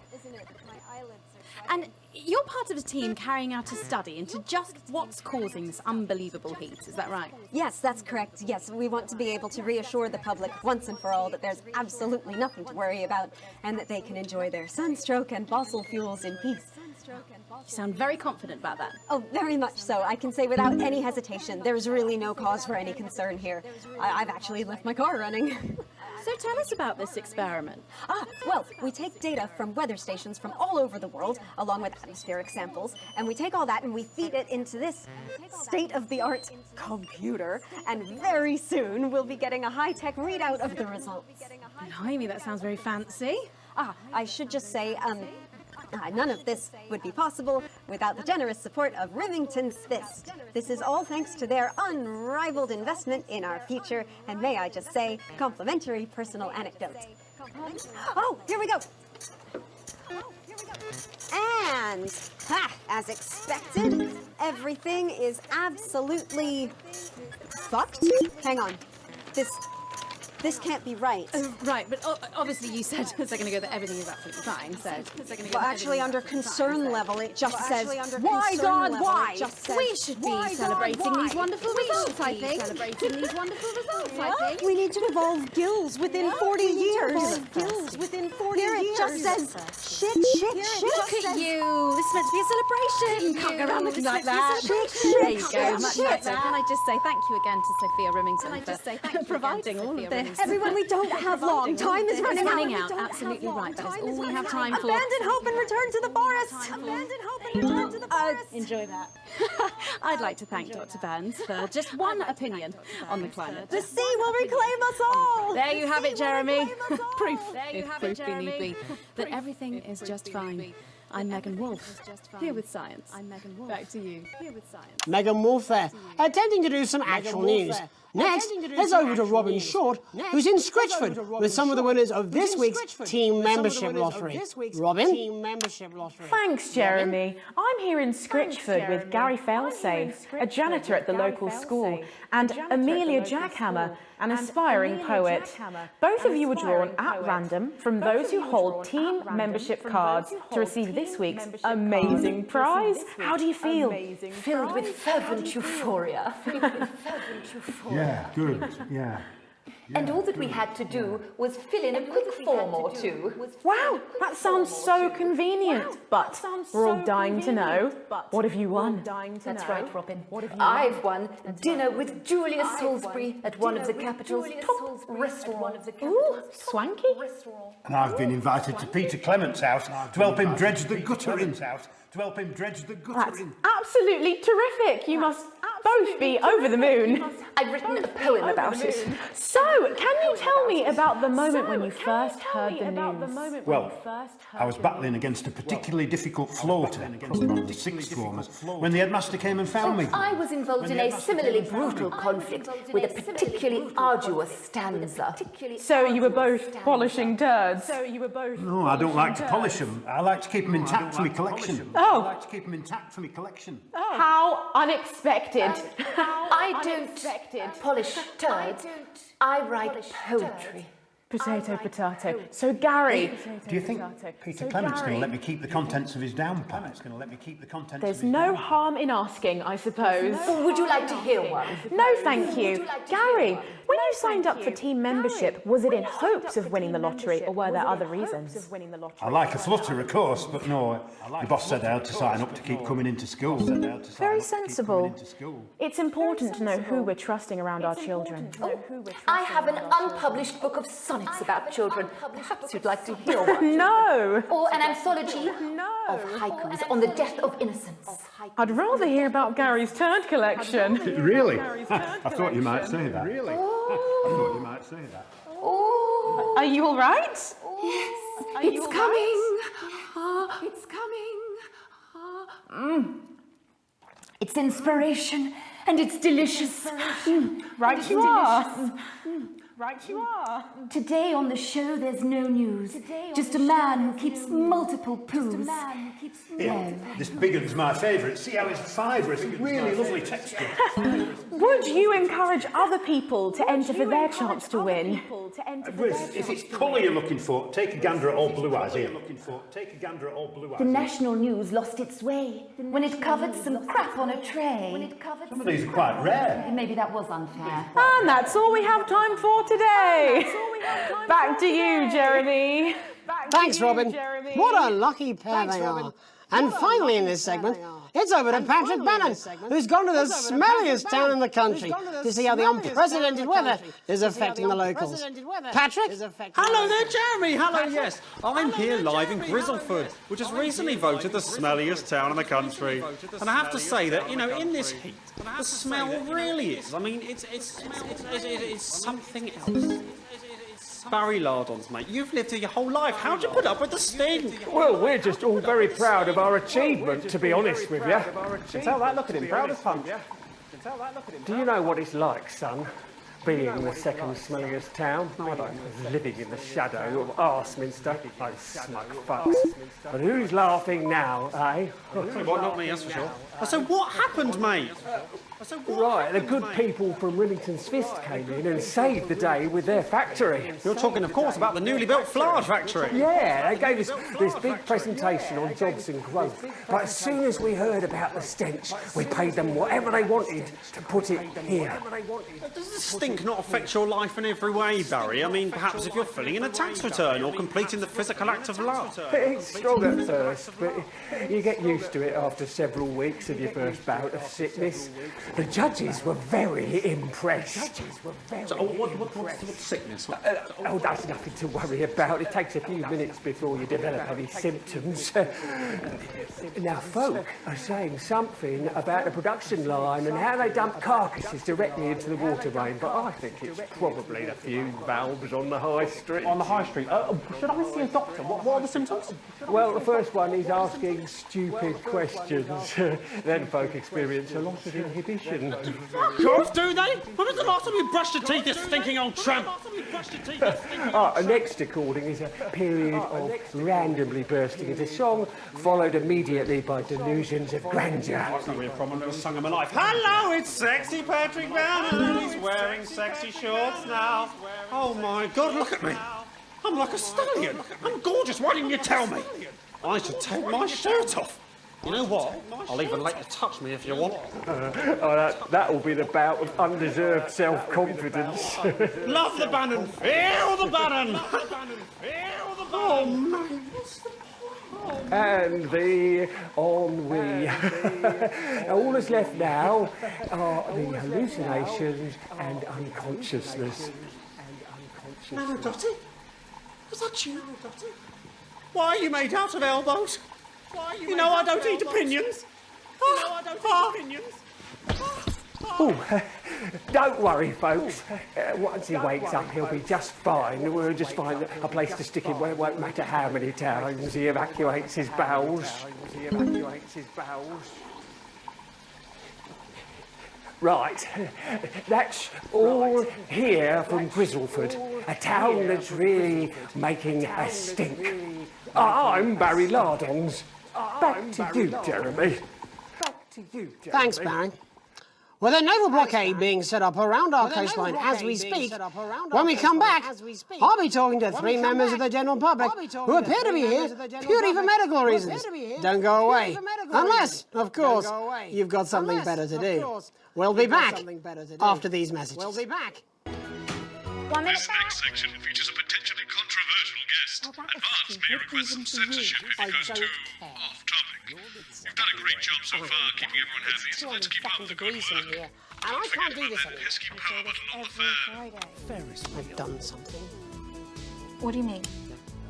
Jeremy? My mic is still on. Roller coaster. We've got none of that, but I can tell you what we do have. Danger cars. Colourful germ pit. This swing. Stay with us in our rustic accommodation with all the facilities you'd expect. Water. Grass. Hey, shoot, don't worry about that. With our fantastic live entertainment, actual activities, legally edible food and air, you're bound to find the perfect family getaway at Bumlands. Located just a few minutes' drive from local attractions like Bum Sands and The Hole. It's majestic, isn't it? Bumlands, we'll take the whole family. Everyone who has registered for a team membership card will automatically be entered into a lottery to win. That's what I'm talking about? Cats football? We should be doing an interview with the War Minister, or a report from Grantham Downs. Even the weather will be more fucking relevant than this. Jeremy, please, just breathe. It's just something light to keep people's minds off things. Exactly, which is wrong. People's minds should be very much on things. Christ, it's so fucking hot! Please take your seats as quickly as you can. I can't do this anymore, Jenny. I've had enough. That's it. This is just 10 seconds. Get over yourself, Jeremy. Why don't you stop feeling sorry for yourself for 5, 4, 3. Welcome back to the National Nightly News with me, your host, Jeremy Donaldson. Later, we'll be talking to the captain of the Territory's first cat football team, Professor Pumpkin. But first, I'm joined by 3 guests with some balmy bodily behaviours. Joining me is a woman who's been hiccuping for over 9 months. Isn't that right, Miss Piercy? Yes, that's right. Yes. Tell us, what brought all this on? Well, it's all a bit of a blur, Jeremy, to be totally frank with you. So I was watching your show and I remember seeing the news about the election and it hasn't stopped since. Fascinating stuff. Also here is Frankie Steampipe. Perhaps you could explain to us exactly what your physiological foreboil is. I'm here to say it's high time people like me were respected. We're constantly overlooked in the workplace, we're whispered about on buses, and we're asked politely to leave children's birthday parties. And it's disgusting.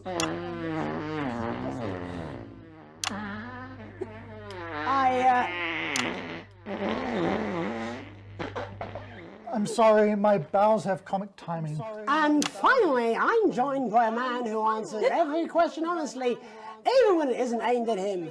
How do you cope with that, Mr. Truman? With a combination of booze, self-hatred, and hardcore pornography. Is that right? Not according to my therapist. Well, in that case, let's speak to Rose. Tell me, how does the hiccuping impact you? I get shushed a lot, which is hard. At work, they've asked me to stop answering the phones. It's really affected my confidence. Well, I find it really fucking irritating. Do people tend to believe your story? Fuck no. Actually, I've been surprised at how much support I've received. And Frankie, why have you come here today? Because my wife left me and I was hoping that the fame would win her back. We've started a group for people with ailments deemed broadly comical by society. It's called Take Us Seriously. That's right. And we bloody well mean it. And who's joined so far? A bunch of fucking losers. It's just us so far. And how much success have you had? Well, we've seen some real positive changes. I don't want to toot my own horn, but it's been a runaway success. Shit all. Not a single person come to our fun run and all of our leaflets fell in the canal. Well, Miss Piercy, some people are saying your condition was actually caused by the shocking events of that night. What do you think? Come down, Mr. Donaldson, that's absolute rubbish.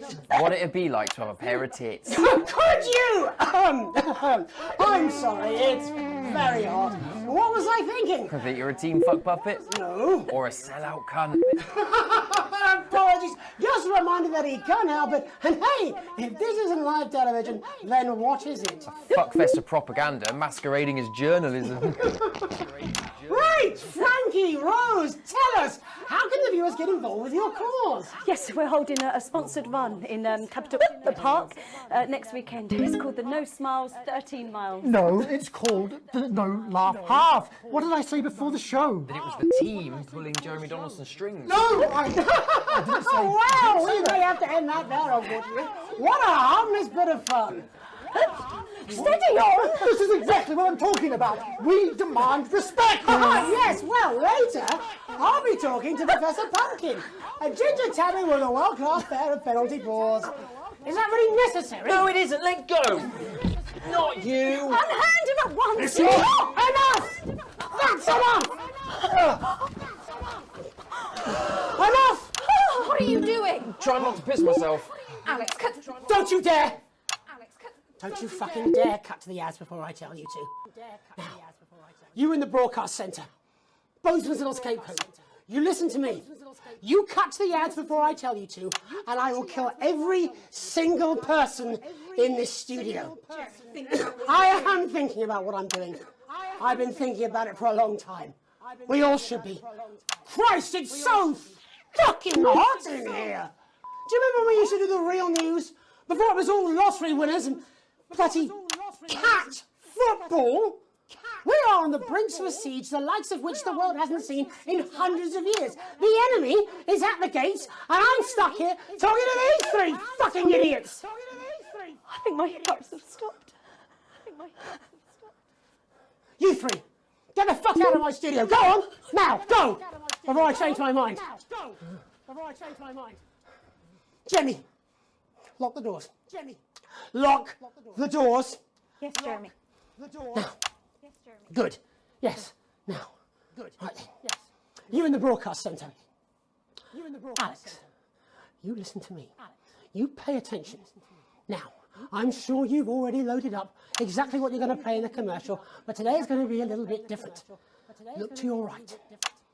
Yes, really. Look to your right. There is a VHS tape, and I want you to load it into one of the machines. And when I say so, and not before, you play it. You've got about 15 seconds, so I wouldn't waste any time. Now, all cameras. I assume you won't be playing that tape.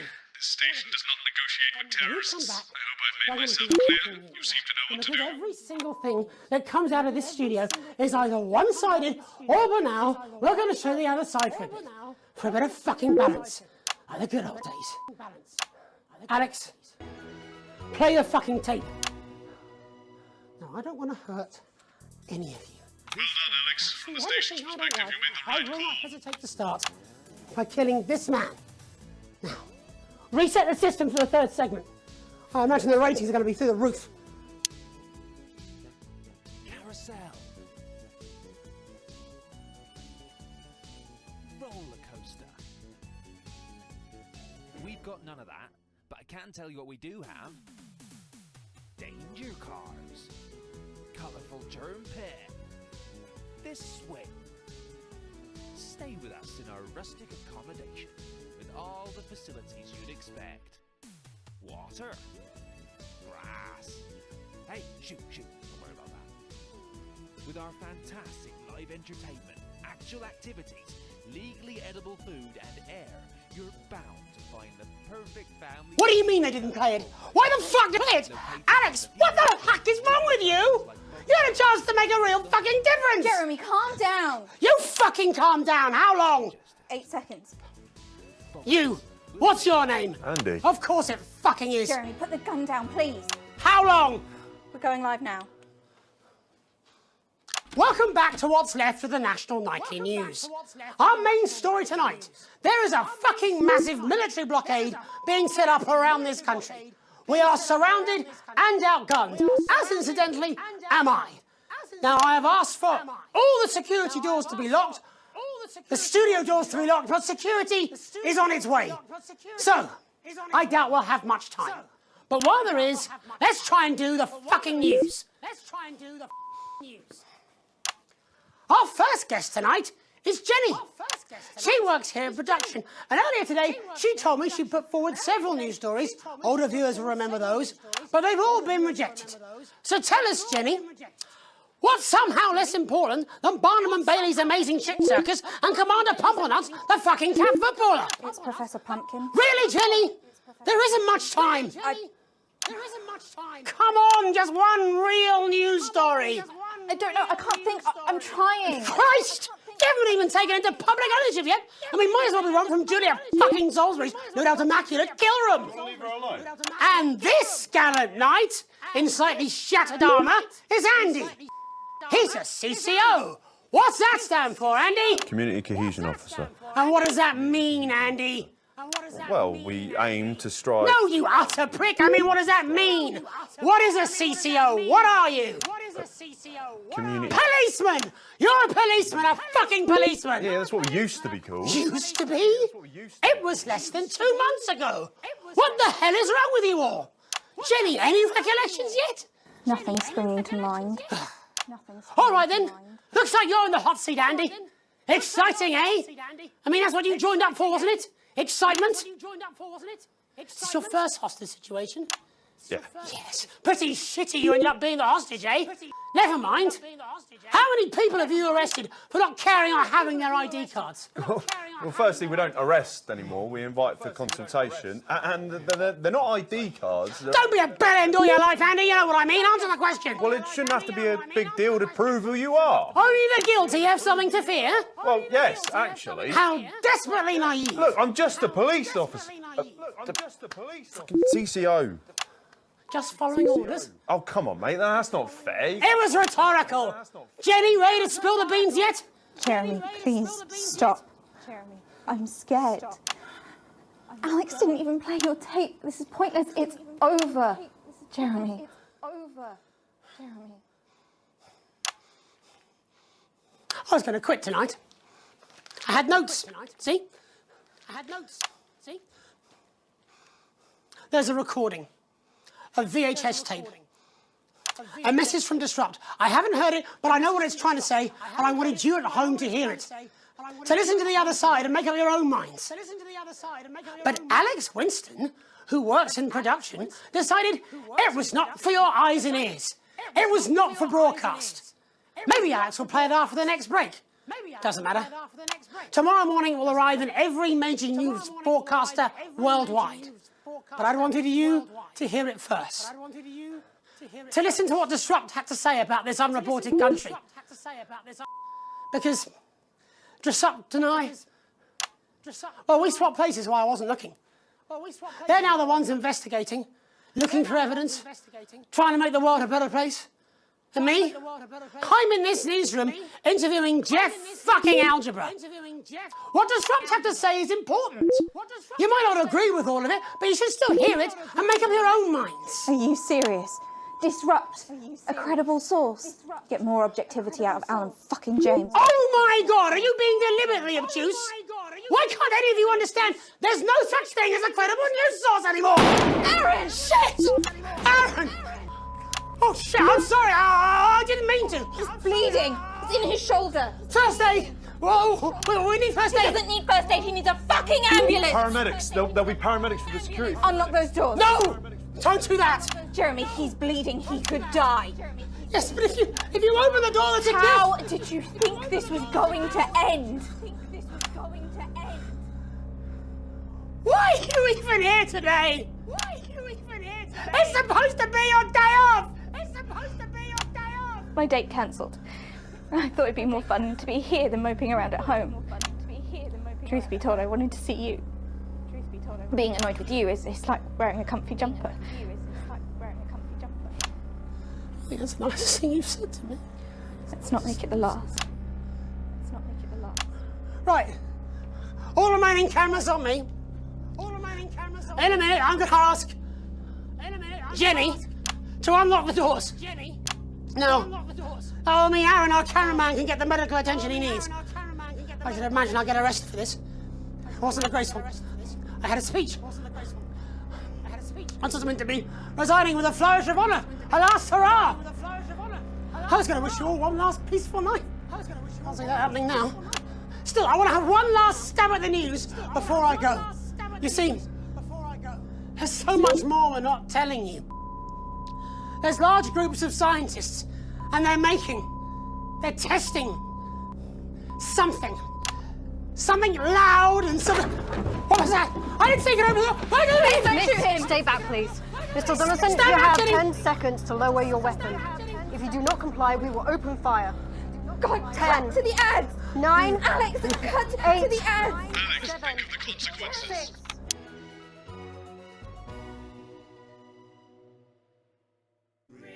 6.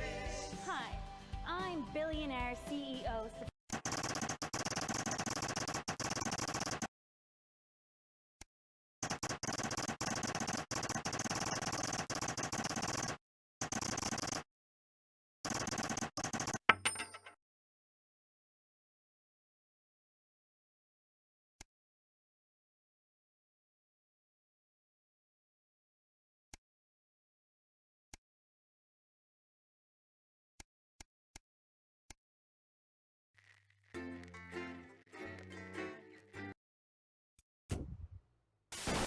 Good evening, I'm Megan Wolf. And I'm Jeremy Don. Good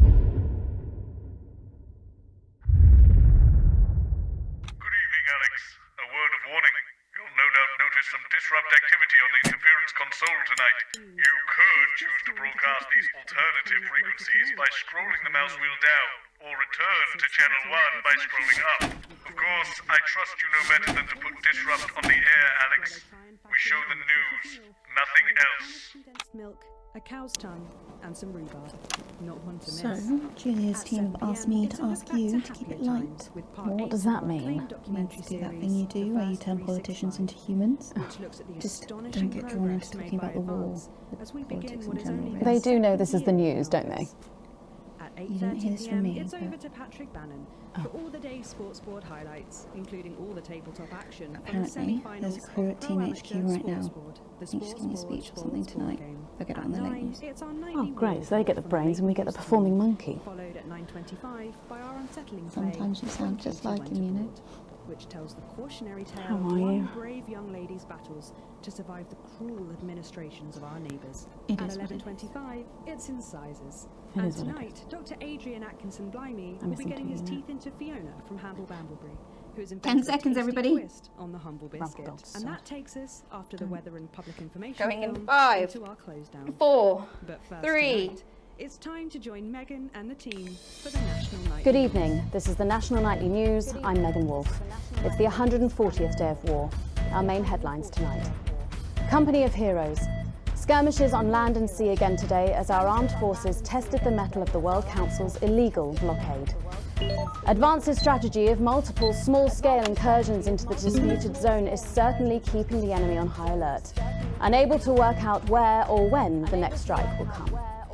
Sadly, however, more casualties were reported today, and as the weeks and months of this war make ever more demands on our armed services, those numbers will, tragically, only continue to rise. Don't starve. Advance's food programme moved from strength to strength today as rationing depots were opened in the last remaining unfed areas of the territory. The rationing depots have been constructed in record time, and the government's agricultural coordination strategy has seen shelves restocked with increasing regularity. However, with a reported rise in mental and physical health issues since the imposition of the blockade, critics have questioned whether those smaller communities which are only now starting to receive help could have been better and quicker served. 7 days to die. The recent decision to allow those with long-term health conditions to access transition centres has today been declared an overwhelming success. Previously available only to those in their final years, the expansion of the service has been met with relief by the many organisations calling for it to be opened up to the wider community. With dwindling medical supplies leaving many of our most vulnerable facing chronic pain, it can come as no surprise that the transition centres have found themselves stretched to capacity. Populous.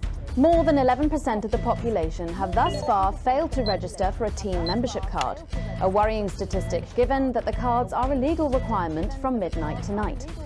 It's up to the other 89% of us to remind our tardy friends that not taking advantage of all the exclusive services available to cardholders is now, as it should be, absolutely criminal. Street fighting man. Spokesman Alan James today announced that Disrupt were responsible for the 2 explosions which rocked the capital's warehouse district last night. Julia Salisbury condemned the attack on what she described as vital medical supplies as pointless and barbaric. 2 security guards from the warehouse complex were injured in the callous attack, which once again shows Disrupt's reckless disregard for human life. And finally, absent friends. Sad news today as the grave of former National Nightly News host Jeremy Donaldson is vandalised by radical Disrupt activists. The much-loved broadcaster suffered a very tragic public breakdown 10 weeks ago in an incident which ultimately cost him his life. Disrupt spokesman Alan James, whose organisation last week named Mr. Donaldson as the cause's first martyr, described the graffiti as a fitting tribute to a hero of the resistance. But first this evening, with the war about to enter its 21st punishing week and people hurting up and down the country, I'll be grilling unpredictable Prime Minister Peter Clement in an exclusive interview from his home in Lancashire. That's coming up on tonight's National Nightly News.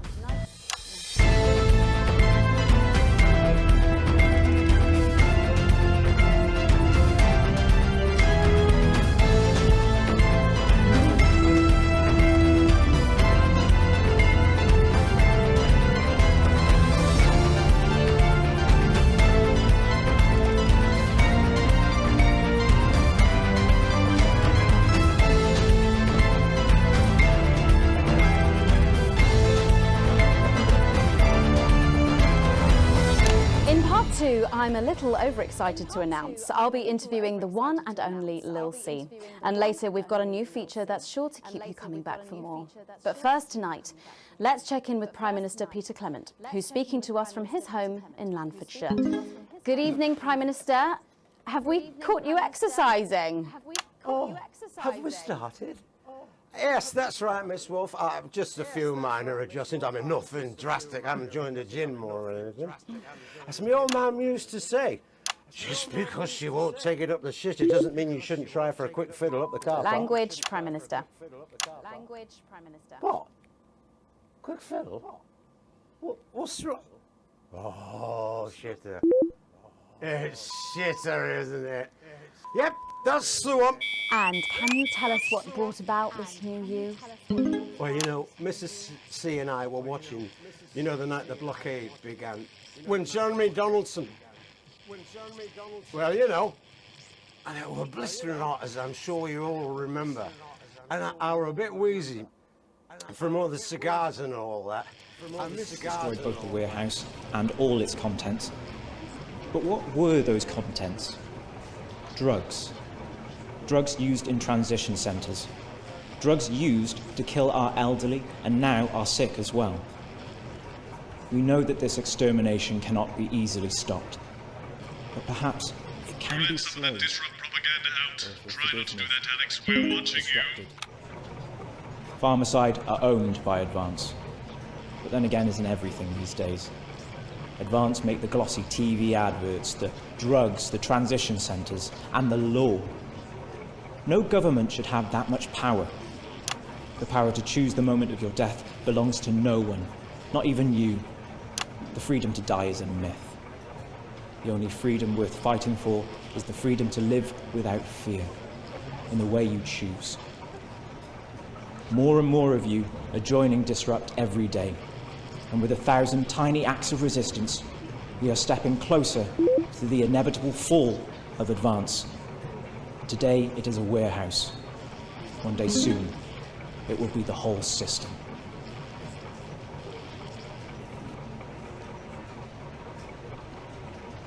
And yet, Julia Salisbury announced today that she'll be visiting Svenland during this year's winter break. Is that really an example of team spirit? What? Did you know about this, Gail? Did you know about this, Gail? 10 weeks ago, Jeremy Donaldson took control of the national nightly newsroom. He tried to warn us all about the now abandoned top-secret military lab at Grantham Downs. We may never know exactly what was being done there, but Jeremy Donaldson made us look. And this is just one of the reasons he is considered Disrupt's first martyr. And you know what? I think there's every chance he'd hate that.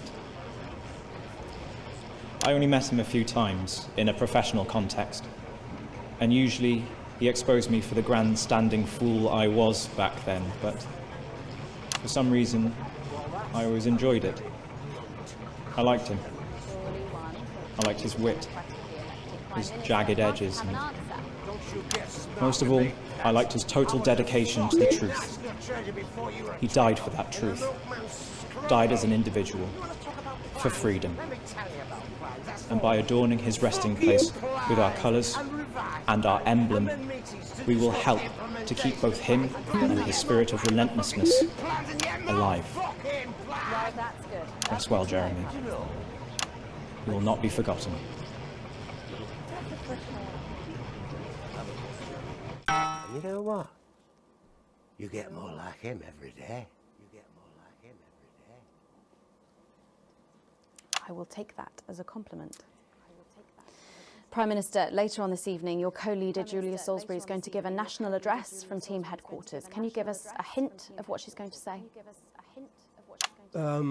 Yes.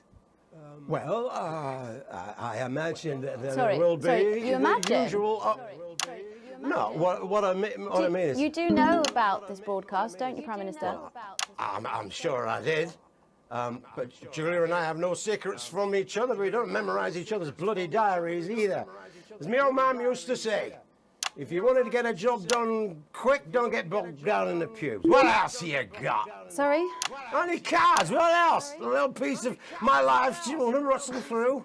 Get out, refill my glass. Get out, refill my glass. Ah, come on. Come on. Okay.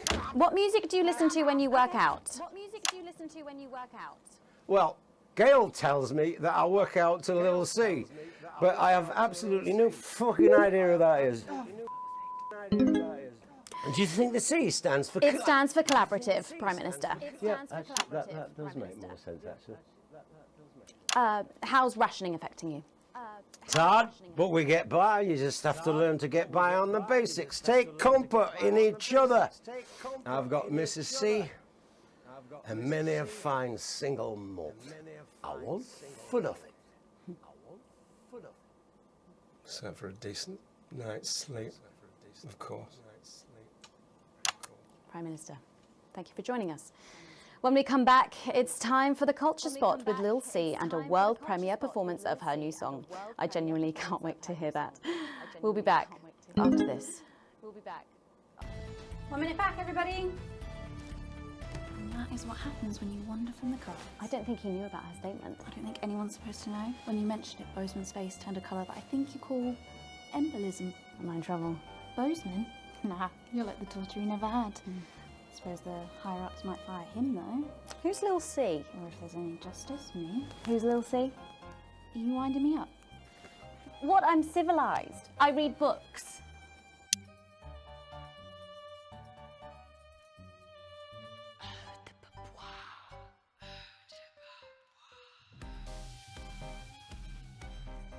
You'll no doubt have spotted the updated mixing desk. You'll need the new buttons during the next sections. First, we'll need applause when the guest enters and before her song. Don't worry, I'll walk you through it when we get there.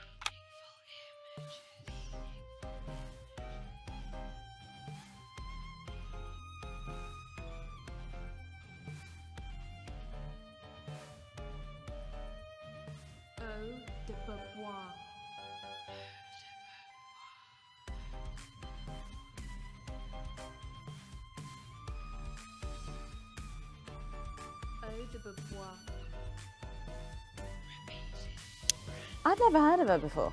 She's big, really big. Really? Is she any good? Nah, of course not. Good dog shit. My kids go mad for her, absolutely mad. Live in 10 seconds. Hang on, Colin, you've got kids. Yeah, I've got about 6 or 7, I think. What? 5, 4, 3. Thanks for coming back. Later, we have an exciting new feature that we just know you're going to love, so stay tuned for that. But first, I'm really excited for our next guest. She rose to prominence as the delightful Susie May in All My Daughter's Children's Mum, before taking the music industry by storm this year with her debut album smashing the chart records at the age of just 20. Let's give it up and welcome Lil C!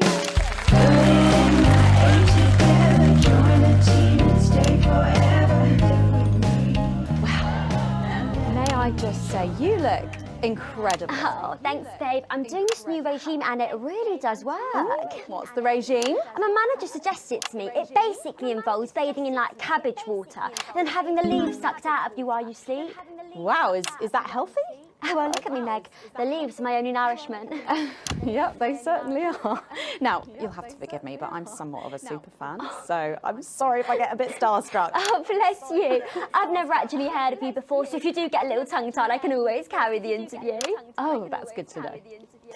So your first album, F My Face Together, it hit shelves this summer and it just exploded. I mean, what was that like for you? Bonkers, just so weird. I was in all the papers and the magazines. Overnight, I went from that like annoying little girl from that show to that like sexy little girl from that show. Wow, that must have been bizarre. Not really, it was just like any other morning. You know, get up at 5, go on a 4-mile run, have 3 meetings on my cabbage bath, but then only then was my dad actually talking to me. Oh, of course, I mean the famed country singer, Billy Bob Jean Short. I didn't know you'd been estranged. There's nothing that strange about it, Megan. Okay, yes, he may believe that aliens told him to hate women, but there really isn't anything to prove that he's wrong. So, this newfound explosion into your popularity, I mean, did that change your life? Well, I had to start wearing like nicer underwear, you know, for the paparazzi. But as my manager says, best to make the most of it before I'm 30. Is that right? So what's the album about? So I thought it was about like how pretty and great I am, but actually it's about monetizing youth, I think, or about like promoting an unrealistic standard of beauty or something. Your manager again? Yeah, he says insecurity is an opportunity. Oh, do you think he'd be happy with you telling us all this? Telling you all what? It really doesn't matter what I say here. I'll do my dance soon and then this part will all be forgotten about. Oh, well, yeah, I mean, we're going to see some of those famous dance moves very shortly because you're going to be performing your new single, aren't you? Yeah, it's from my album Put It In My A Together and it's out in my A Together and it's out. My friend let her 13-year-old son join the Go-Getters. He's occupied now. Busy, even. His room's never been tidier. But he keeps notebooks he won't let her read. And sometimes she catches him staring at her. And last week, she found him searching through her papers. When confronted, he always had a plausible answer, a good answer. But somehow it's too good. Like it's been prepared in advance. Or possibly by them. We want to know what the news will no longer tell us. And when we find out, we will tell you. We will hack into your news broadcasts. We will defend your right to information. We will resist, and we will disrupt. Better, but I don't know. I love doing autographs and having somebody dress me and tell me what to wear. Did you always want to do music? Well, ever since I was a little girl, I'd sit in front of the radio, and as soon as my favourite girl group would come on, I'd press record on my cassette, but then my dad would come in and tell me to turn it off and to go back upstairs and start practicing again. Sorry, is your dad your manager? Yeah, which can be tough, and sometimes when it gets really hard, he'll say, make Quagler proud and you might just survive childbirth. Well, you know what, despite anything, you'll make me proud. Oh, if only your opinion was as valuable as his. And on that problematic note, you're going to be singing your song for us soon, aren't you? Tell me about it, So it's called These Babies Gonna Bring You Home, and I actually got sent the lyrics in the car on the way up here. But you know what, it's actually all right. And don't worry, all my work is team approved. All right then, well, you can go and get ready for that. We'll see you in a little bit. It was a very specific type of pleasure to chat to her, and I just can't wait to hear this. Oh, so here is Lucy with an exclusive first performance of her new track, These Babies Gonna Bring You Home. Take it away. It's the force's favorite, the queen of teams, here to break in your blockades. Lil C.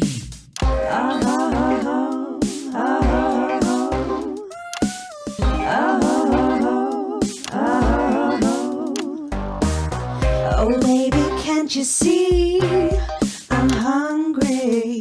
There's a place in me that's empty. I want that nature packing, only you can fill that crack in me. I'm under siege, so come and free me. Ain't no disruption here, boy, I got no agenda. Just want the team and me, no dirty foreign member.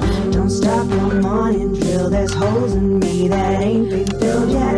I only scream this loud when you do your country proud. I ain't no Vickers daughter, come and skirmish on my border. Quick before I get much older, tie me down and pull me like an enemy soldier. An enemy soldier.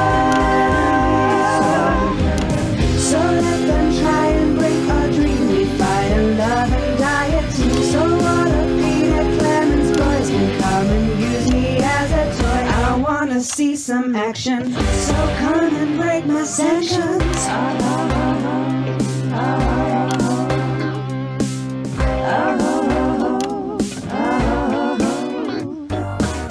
I've been this wild and free since Mama burdened me. She was only 53 but gave to save her family. There's no one judging me if I'm the one that's in your fantasy. Don't die alone.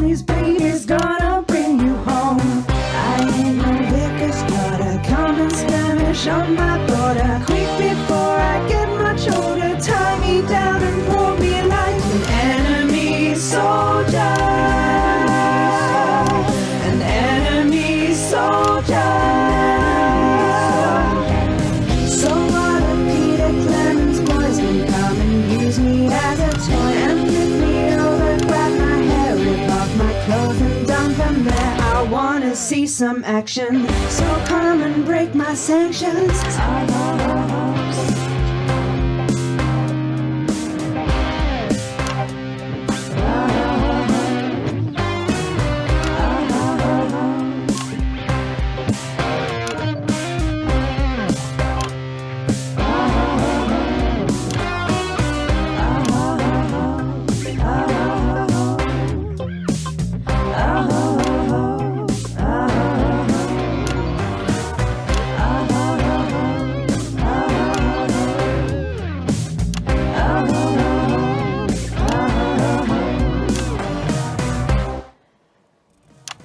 Well, if that doesn't distract you from the world outside, I don't know what will. I'd like to thank Lil C for doing that. Don't go anywhere. After the break, we'll finally be revealing the new segment of our show that we just know you're going to love. We'll be back right after this. And we're out.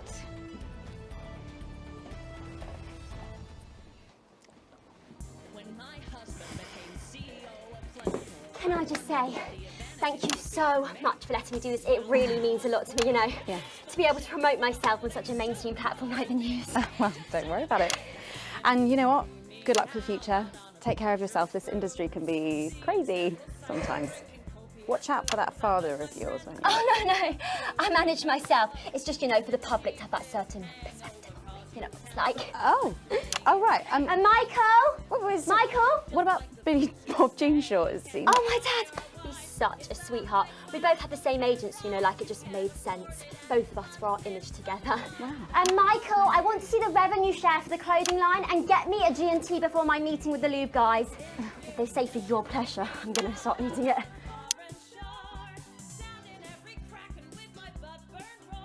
hate to tell you this, but you're going to need all 4 sound effects buttons for this next section. Try and pick the most appropriate sound effect for the actors' lines. They can't hear your choices, so they'll be assuming you're helping things along and not making them look ridiculous. Mind you, after the last section, God help us all. Try and do better. No, not anymore. I'm better than that now. I'll tell you what, just keep adding flowers until it feels like 12. Got it? Absolutely, right away. 10 seconds. 5, 4, 3. Thanks for joining us for part 3. We've been teasing you about our new feature all night, and now the wait is finally over. I can reveal that every night on the show, we'll be treated to an episode of an informative and hilarious new segment called The Notice Board. It stars some top talent, and we're very excited about it. But before we see it, let's have a quick chat with the writer, director, and phenomenon, may I say, Jeff Algebra, guys. Actually, I've dropped the algebra. I go by Jeff DeProon now. How'd you like that? Yeah, very fancy. I suppose you need a new name now that you're a successful artiste. Well, exactly. I'm earning enough to pay taxes now. Oh. It's shit. And how does Angela feel about all this? Your wife. Your wife. Oh, God, no. No, she's long gone. No, she was holding me back. I'm with Norm now. We were married last month. Norm de Plume. Yeah. And why did you write this? What was your inspiration? Oh, well, I received a telephone call offering me 25 grand to write a pro-team sitcom. And I heard my father's voice. It said, Jeff, you listen here, boy. You make hay while the sun shines. You wring every penny you can get out of this. So I wheeled him down to the transition centre, got out my typewriter and started clacking. Utter shite. And without further ado, let's give it up for the notice board.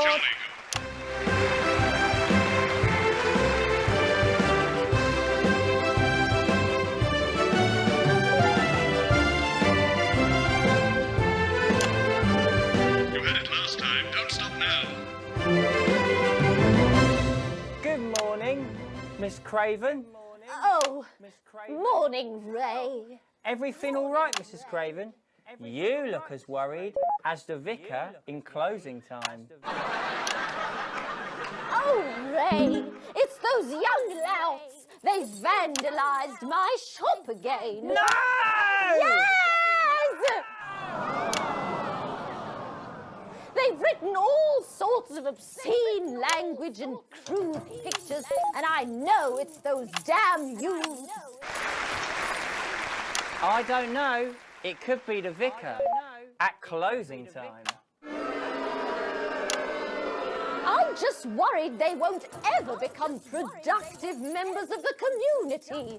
What if they never see the error of their ways and end up as social outcasts, such as shoplifters or bong rats? Don't worry, Mrs. Craven. This is a very supportive community, and I'm sure that in time they will fit into this society like this key into this lock.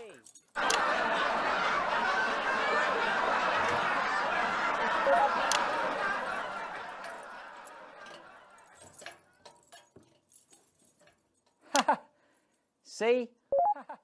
Works like a charm. What a lovely way to put it, Ray. And just like that, we can unlock their future. Yes, yes. Wow! Look at all the letters in my collection today. Oh, I think that one's addressed to me. What? This one? Oh, so you're right.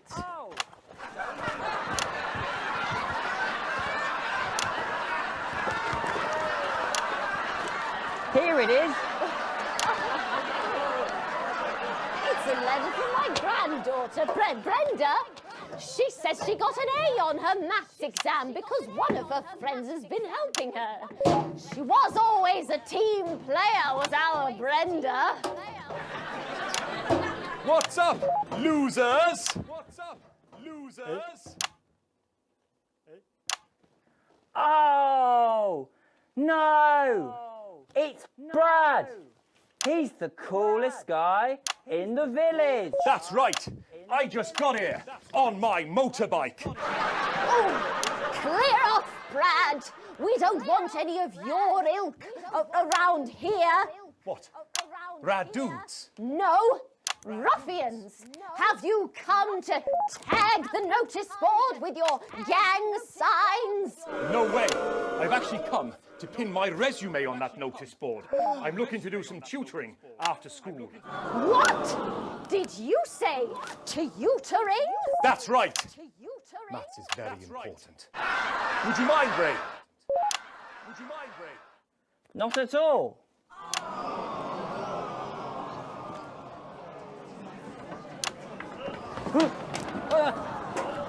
So you, a young person, have been spending your time helping others and not just urinating on churches or huffing glue? Hey, I haven't huffed glue for months. Well, blow me down! You know what? We misjudged you based on how young and cool you are and not on your actions. No doy. So it wasn't you who vandalised my shop last night or called me a rancid old crone from the back of a chopper? No way. It can't have been me. I was too busy helping my friend Brenda with her maths homework. Could you speak up there? I thought for a minute there that you said Brenda. I did, you daft old sow. Did you hear that, Ray? Oh, yes, what a wonderful surprise. I now respect you as a man. Put her there, Ray. Oh, what the heck? Give us a hug.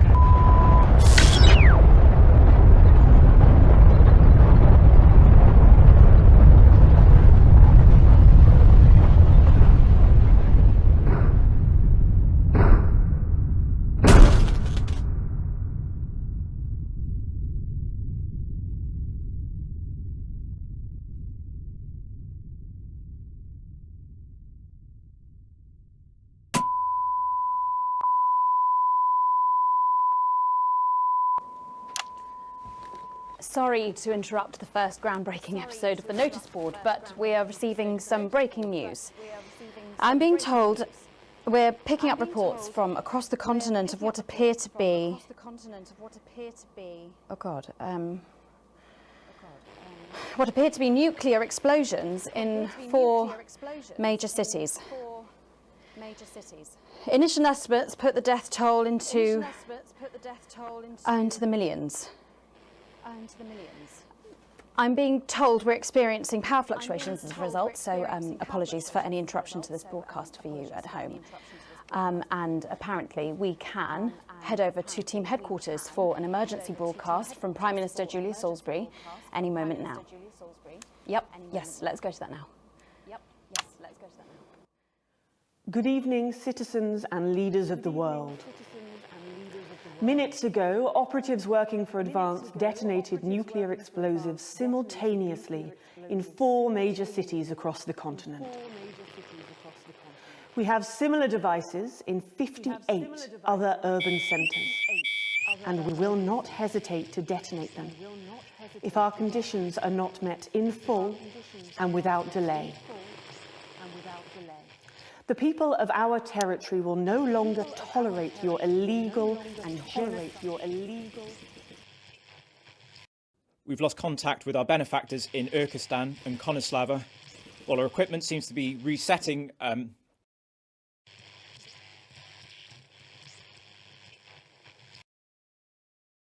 we get this confirmed? Can we get this verified? I need this verified.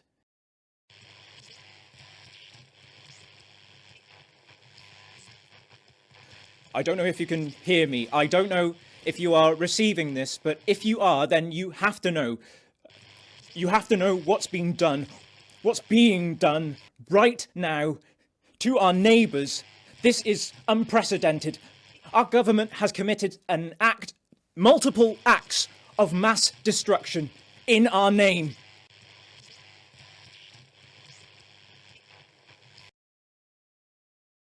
Nor do I care how you voted. You didn't vote for this. None of us did. This can't be. We are awaiting further news and, oh God. What if they respond? We will expect your complete acceptance of our terms by midnight tonight. Thank you. Thank you.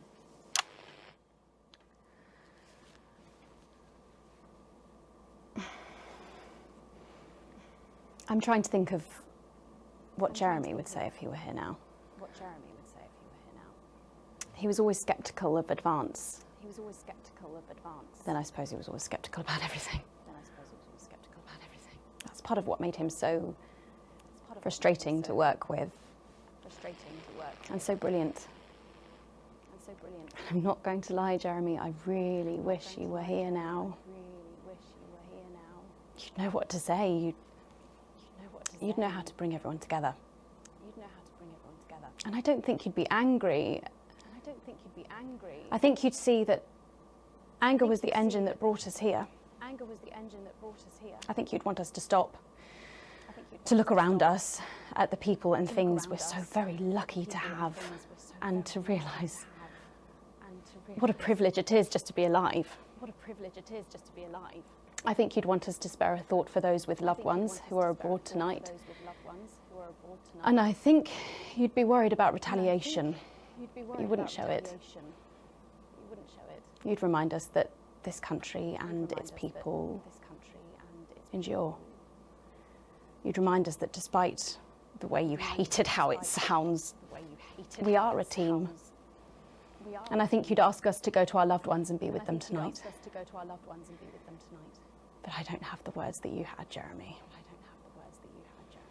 None of us do. My name's Megan Wolfe. Let's make tomorrow better. And we're out. So, Hi, I'm Sophia Remington, the CEO of Remington's Fist. You'd have loved it.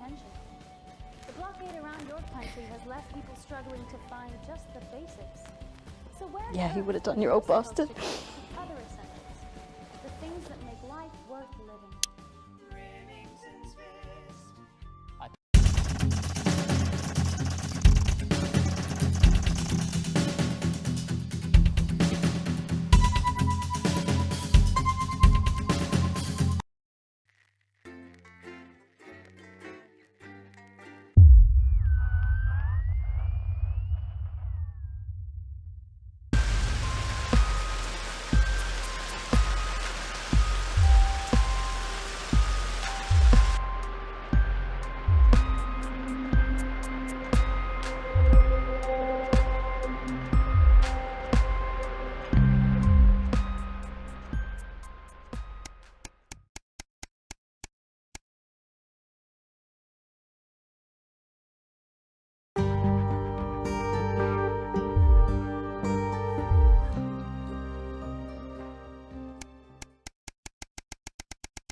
This is Alan James.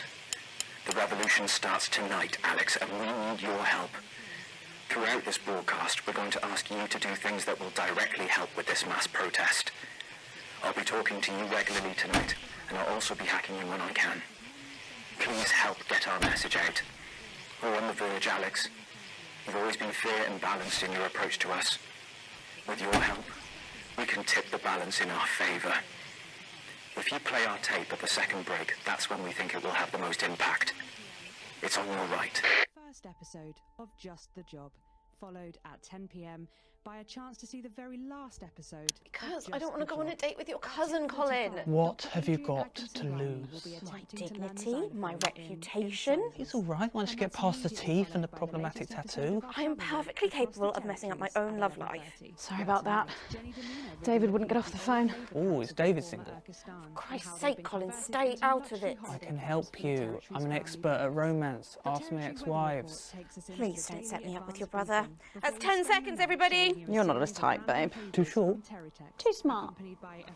Going in 5, 4, 3.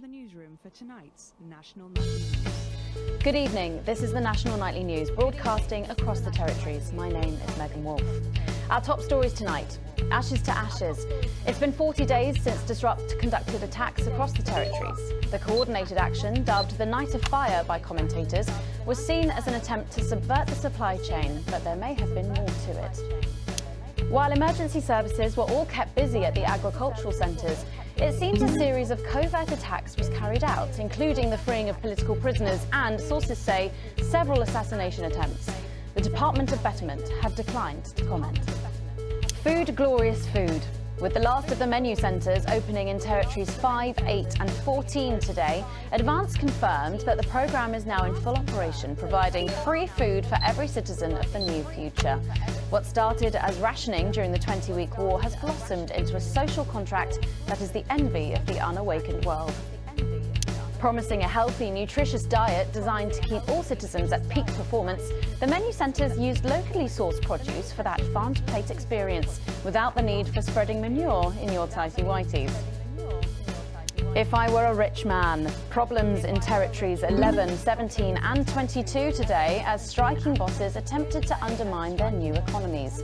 With seemingly no awareness of irony, the former CEOs and MDs have come together to form the Wealth Creators Union, with demands including a return to 150% bonuses, private jets and mandatory grovelling zones. In an annoying show of petulance, the former elites drove their luxury vehicles at 10 miles per hour up and down the motorways of their respective territories.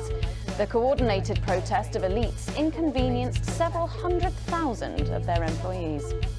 Some fun now. Signs of ever more resistance to Advance's radical policies today, as popular resistance movement Disrupt extended their reach further across the territories. The organisation's emblem appeared in every major city across the territories last night in a well-coordinated publicity stunt, which has seen them dominate the headlines. Asked about the impressive display earlier today, Disrupt spokesperson Alan James said that the movement was reaching what he described as a critical mass. A poor choice of words given recent history. And an ending of sorts tonight for 3 stories we've been following. Going underground. Sophia Remington was forced to resign today after evidence emerged of horrifying troglodyte creatures living in her low-cost subterranean housing development. A typically defiant Sophia, quoted while leaving Remington's Fist headquarters for what we can safely assume is the final time, said, "The mole people are no threat to the company, and there's not a lawyer among them who can say otherwise, or enough light to draw up the paperwork." A bittersweet ending for Miss Remington after an eclectic 2.5 years since she took over the company. Which caves up? A worrying image has emerged depicting the captain charged with the rescue of the stranded scientists in Dante's Taint. After many months of radio silence from the substandard skipper, it was feared all hope was lost. And it seems like hope wasn't the only thing, as Archibald Viator III has reportedly arrived at the wrong cave altogether. As all hopes of a safe return for David and Ingrid's team are abandoned, questions have to be asked. Questions like, who gave him his licence and where did he get that moustache? Ailstorm. Residents of Grizzleford are being warned to stay in their homes today as it seems to be raining beer. Hundreds of bottles of Headbutt Ale have been pelting the town since about 9 o'clock this morning. Headbutt Ale founder Johnny Hamsleeves says they have no idea of the cause and can't be held legally liable. There have been 8 cases of bludgeonings, 4 of lacerations, and 1 toddler arrested for being intoxicated while in charge of a tricycle. All that, plus we'll be taking a trip to Dangley Parks for the notice board, as well as getting a sneak peek at the hottest ticket in town. That's all coming up on tonight's National Nightly News.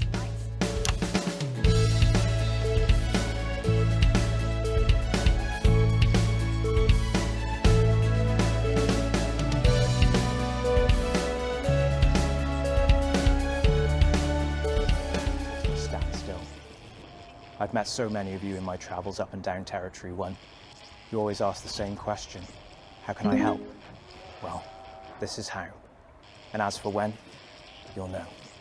Keep watching.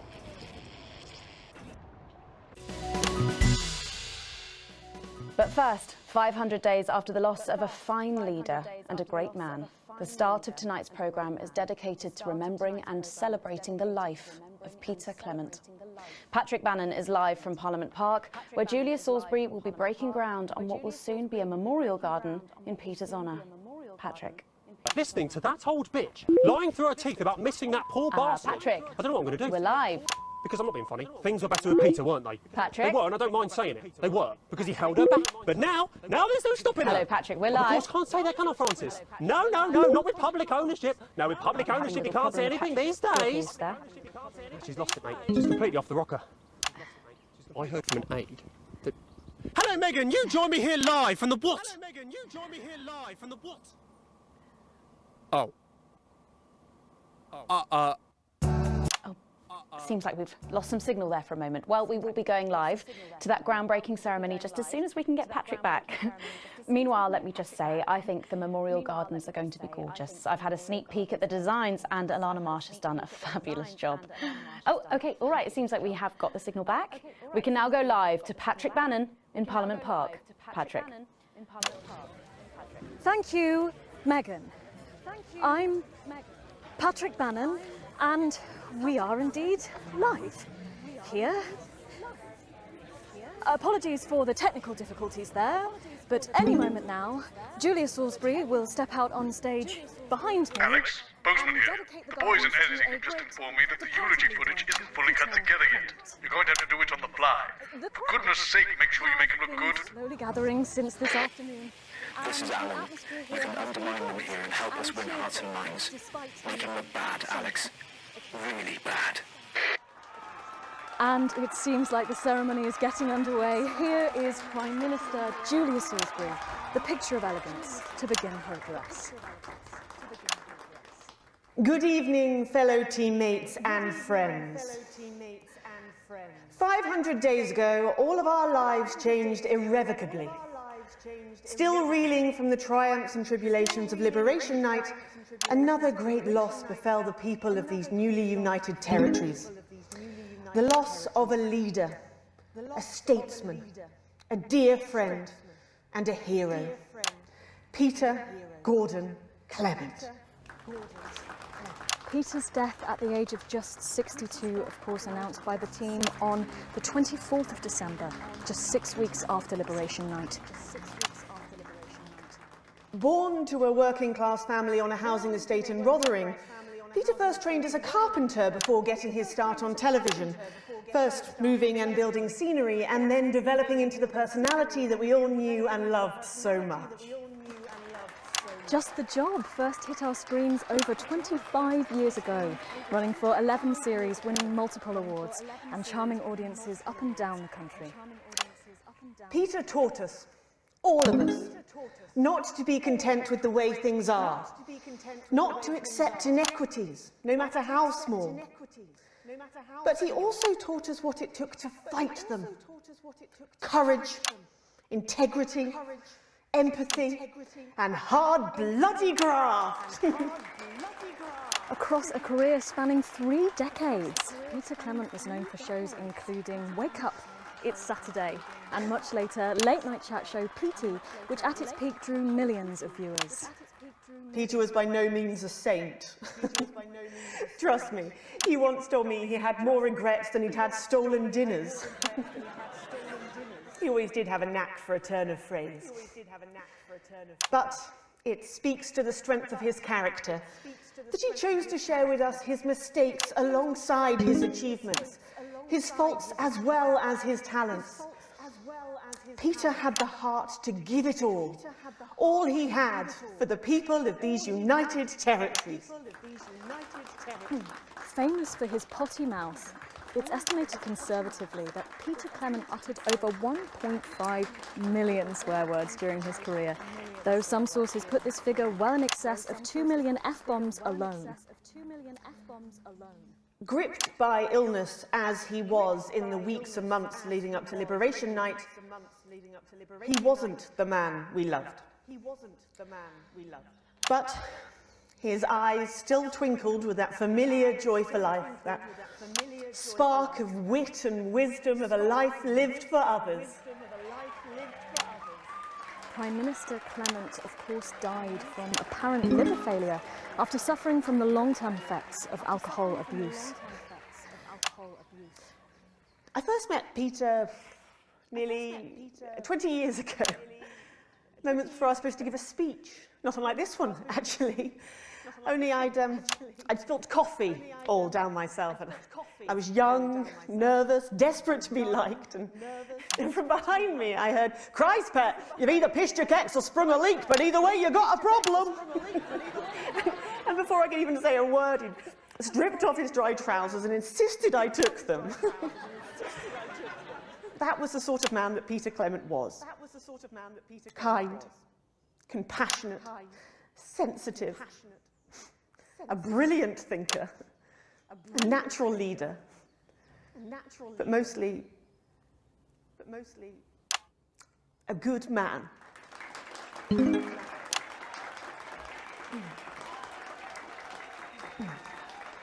This glorious nation of ours, so beautiful and new, this shining beacon of Thank you, Alex. There'll be another opportunity to steer public perception soon. It's really starting.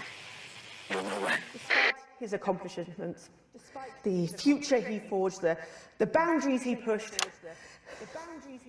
to me, he'll always be the man in his pants cheering on a stranger at the back of the conference. It is my great honour to give to you the Peter Clement Memorial Garden. Shall we see if we can get a countdown going? Everyone with me? 10, 9, 8, 7.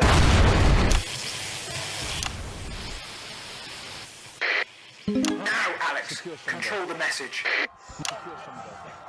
I'm not leaving, I can't! Oi! You two, come with me! Don't panic. Help us here, look. We're gonna help you. We need a medic here! Are you hurting me? Well, stop resisting then. Be okay. What are you doing? I'm not resisting. You. Mom, we have to stay by your side. I am the Prime Minister, and if I give you an order, you will damn well... National Night News, we have the right to be here. Understand? I said turn the fucking camera! Keep your eyes open. Look at me, look at me, look at me. Stay with me, help me stay with me. We've got you, I've got you. Medics are coming, you sit down. I can't hear you. I'm from the National Nightly News. Well, then you can sit. Please, stay with me. Please, stay with me. Julia, fuel's free! Requested. Target approaching Songbird. Justice demands a response! Haven't you done enough? Look around you! This is what your precious freedom looks like, is it? Open fire! No. Take to the streets, the time has come! Stop fires! Break windows! Draw them out! They can't stop us all! Lower your weapons! Prison secure. Lower your weapons now! Centre Growth Authorization was granted. Now. What are you doing? Come on! Will you turn that off, please, sir? Shut it off. I said turn it off. Turn it off. I said turn it off. Shocking scenes from the capital there. Is this not enough? You've just seen them execute unarmed civilians. People like you and me. So why are you watching this? Why are you not in the streets with us tonight? What will it take for you to get up and be a part of this? March on team headquarters, storm the building, demand elections, demand answers. Be what you were born to be, the once and future free. We'll be back after this. We'll be back. That didn't go so well, Alex. But we can turn it around in the next segment. Unit base. I'm Brad. And I'm Janet. This is becoming a weekly event. No, it's different tonight. This is the big one. Great. So there's a revolution happening outside and we're off to Dandy fucking Parks. That's journalism, apparently. Can we get set for the next sequence? Are on sale. Wow, look at all this stuff. Such low prices. Like this. Box of packing peanuts. Or this bottle of Brad's urine. Or our deceased colleague's goatee. I can't believe it's all on sale. Yes, indeed. This place is closing down and everything's gotta go. No, it's not closing down. Oh, relocating. That's right, Alex, during this next section, a cameraman working in the newsroom who's one of us is going to get a coded location out. We don't know yet which camera he's on, but if we find out, I'll let you know. Just keep your eyes out for the fist and try and keep it on the air for at least 5 seconds. Our operatives will do the rest. No, while you still can. This is your new makeup artist, Craig. No. What? No. 10 seconds, everybody. Sorry, Craig. It's a no. Okay, we are going in 5, 4, 3. Welcome back to the National Nightly News with me, Megan Wolfe. Very shortly, we'll be heading on over to the final episode of what has quickly become a hugely successful feature, the notice board. But before we do, let's chat with Philippa Radin. Tell me, why do you think the public love the notice board so much? It's real. There, I said it. It connects with people. You know, people look at us and they say, those are real people struggling with real problems. That's a really interesting point. Yeah, I mean, I was saying to my PA's secretary as I got out the limo, I was saying, it's good for people to see normal, authentic people like them on TV. People like you. Yeah, precisely. Unfortunately, then I was interrupted by some dreadful wretch who wanted an autograph, but a swift kicking from security soon put him back in line. Yes, well, I think it's really good that our screens are filled with such relatable stories. So, the notice board is coming to an end after a sensational time at the top. What do you think has made this show so successful? It's a combination of so many things. My hard work, my talent, my look. Wow, you really have a lot to thank you for. Hey. You're welcome. We've just heard our man's on camera fall. I have a real sense of responsibility now. Get back to the interview, Alex. With something precious, and that I should use that platform for good. Yeah, I think that's really important, that we should use this platform to do good in the world. I agree. That's exactly it. So I've decided to help as many Excellent work, Alex. That's the location shared. Next, you'll need to give them the go. Is that better access to education, or reducing child poverty? No, by adopting as many as I can get my hands on. Oh, okay. How many children have you adopted? Oh, we're well into the double figures now, Megan. I stopped counting in the late 30s. Goodness, that is a lot of children. Yeah, once we finish putting them into the guest room, I'll have to put a futon in the laundry cupboard. Oh, you really are some sort of hero. Hey, I live a privileged life. What can I say? I mean, any child I can take on is a child rescued from suffering. Poor children. Were their lives really that bad before? Oh, they're Northerns, I presume so. Okay. Yeah, it's shocking to think, actually, that only 1 in 10,000 children have a celebrity parent. I'd never thought of it that way before. And I'm doing everything I can to fix those numbers. What do you think it is about your life that's so desirable, then?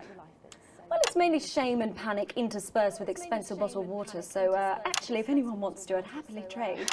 Now that I can relate to. Right, you better go off and get ready. That was Philippa Radin sharing some thoughts about her lifestyle.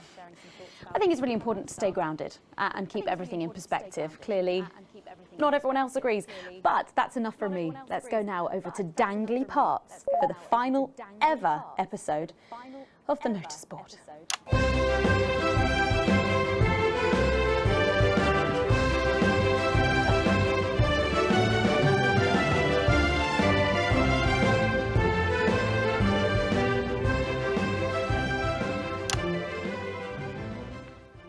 What a day! First the tea morning, and now to post this notice. I don't know how I managed to cope with it all. Oh wait, perhaps I do.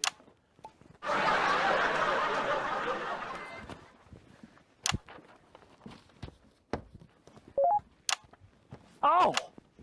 By St. Barnabas, what on earth is all this? Freeze, dirtbag! Oh, Laura, it's you. I thought for a moment you were a knife-wielding mugger or stabber. No, I'm afraid not. It's just me, a community cohesion officer, responsible for keeping crime at record lows. Of course. Keep forgetting that thanks to you and your colleagues, violence on our streets is a thing of the past. What's all this, Vicar? I know! It's a disgrace. It's time for the go code. Give us 3 boos in a row, Alex. That will start the pincer movement. We might just pull this off. Push forward! 3 boos, Alex.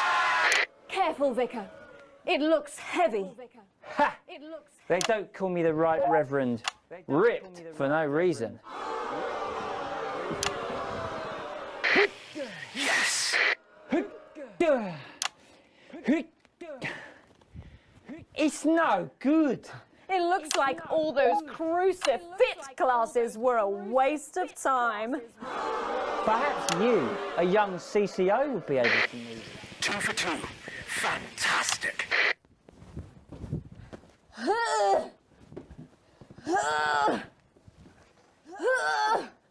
Looks like all those lifting classes were a waste of time. It's too heavy, even for me, a strong and capable You did it, Alex. We're good to go. strong enough to lift this. Did someone call for the best firefighter in town?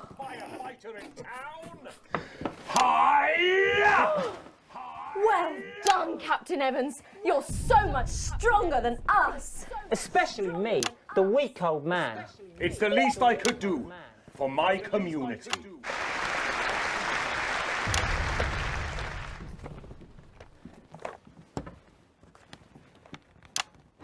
No luck catching the little devil then? Unfortunately not. The ferrets struck again last night. When Ray opened the post office this morning, he found that every single stamp had been pre-licked.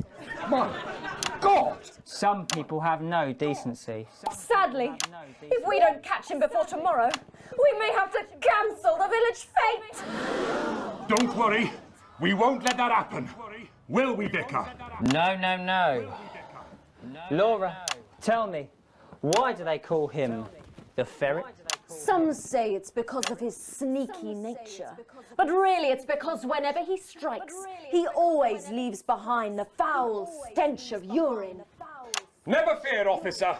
We'll catch this pissy nuisance and save the village fete. Or my name's not Captain Danger Evans. The community cohesion team are doing their best, but they simply don't have the smarts to solve this mystery. But I know someone who does. Someone who's about to blow this thing wide open. Me! Blackout!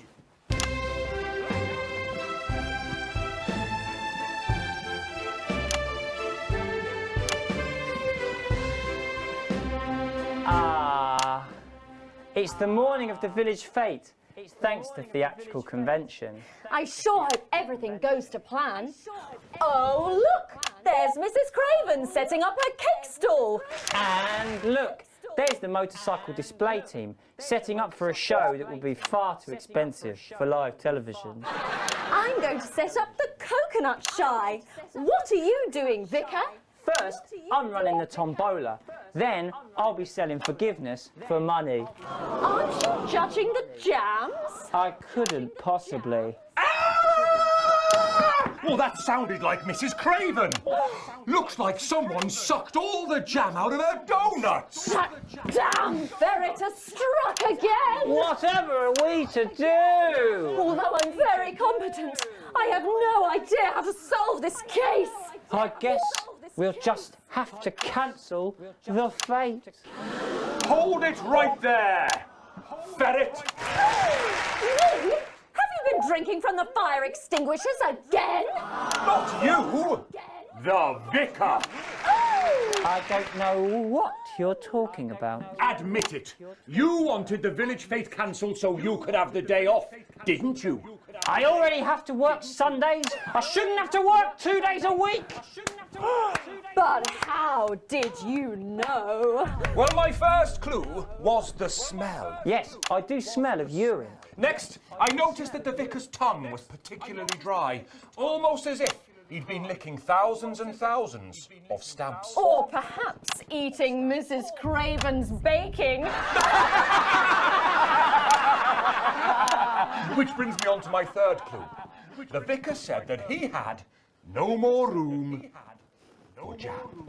Almost as if he'd had his fill. Precisely. But you managed to figure it all out from that? Well, I also found this at the scene. That proves nothing. No! Get him out of here, officer! You did it, Captain. You could say you ferreted him out. Hey, come on. Let's go and have a party in my massive garden. I am doing well. Thanks to you, we're all doing well.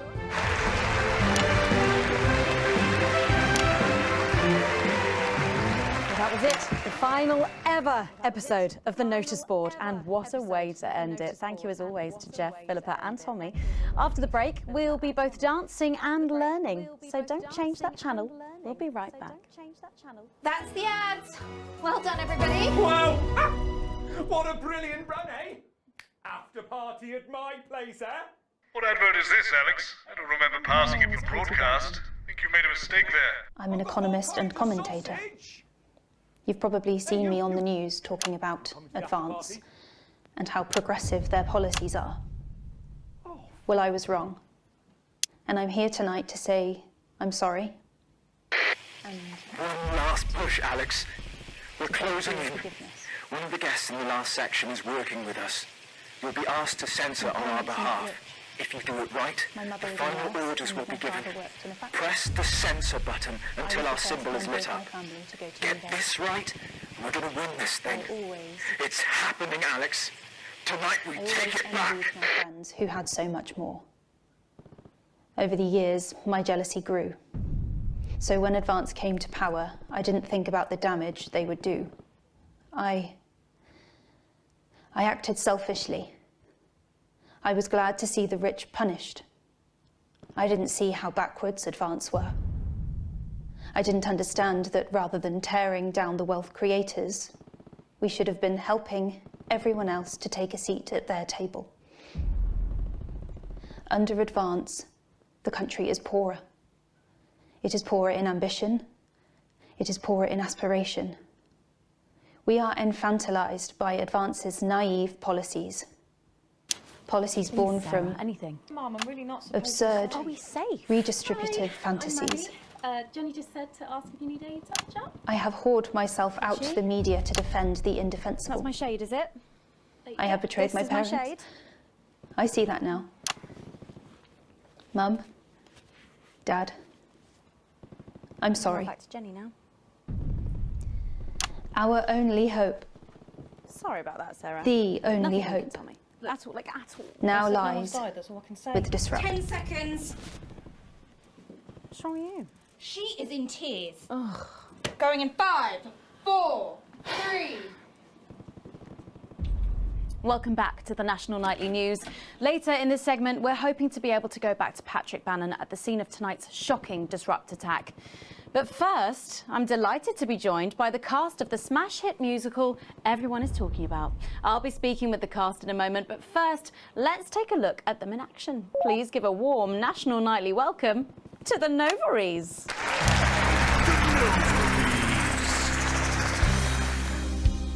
Hello? Doctor? Yes, I see. Thank you for letting me know. I have a decent life.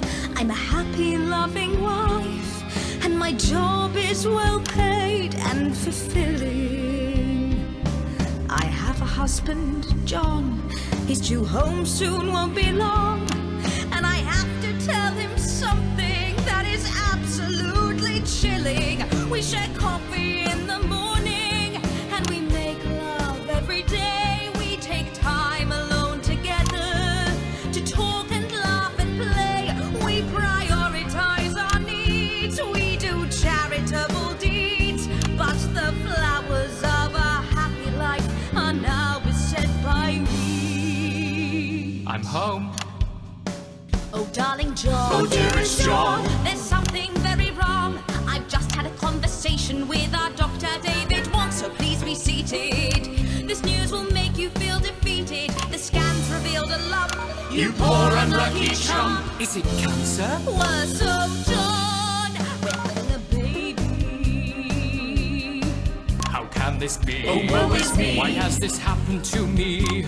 I always wear 2 condoms for the maximum of safety. In our tiny flat, we built a peaceful habitat. Now our lives are fucked. We're having a baby.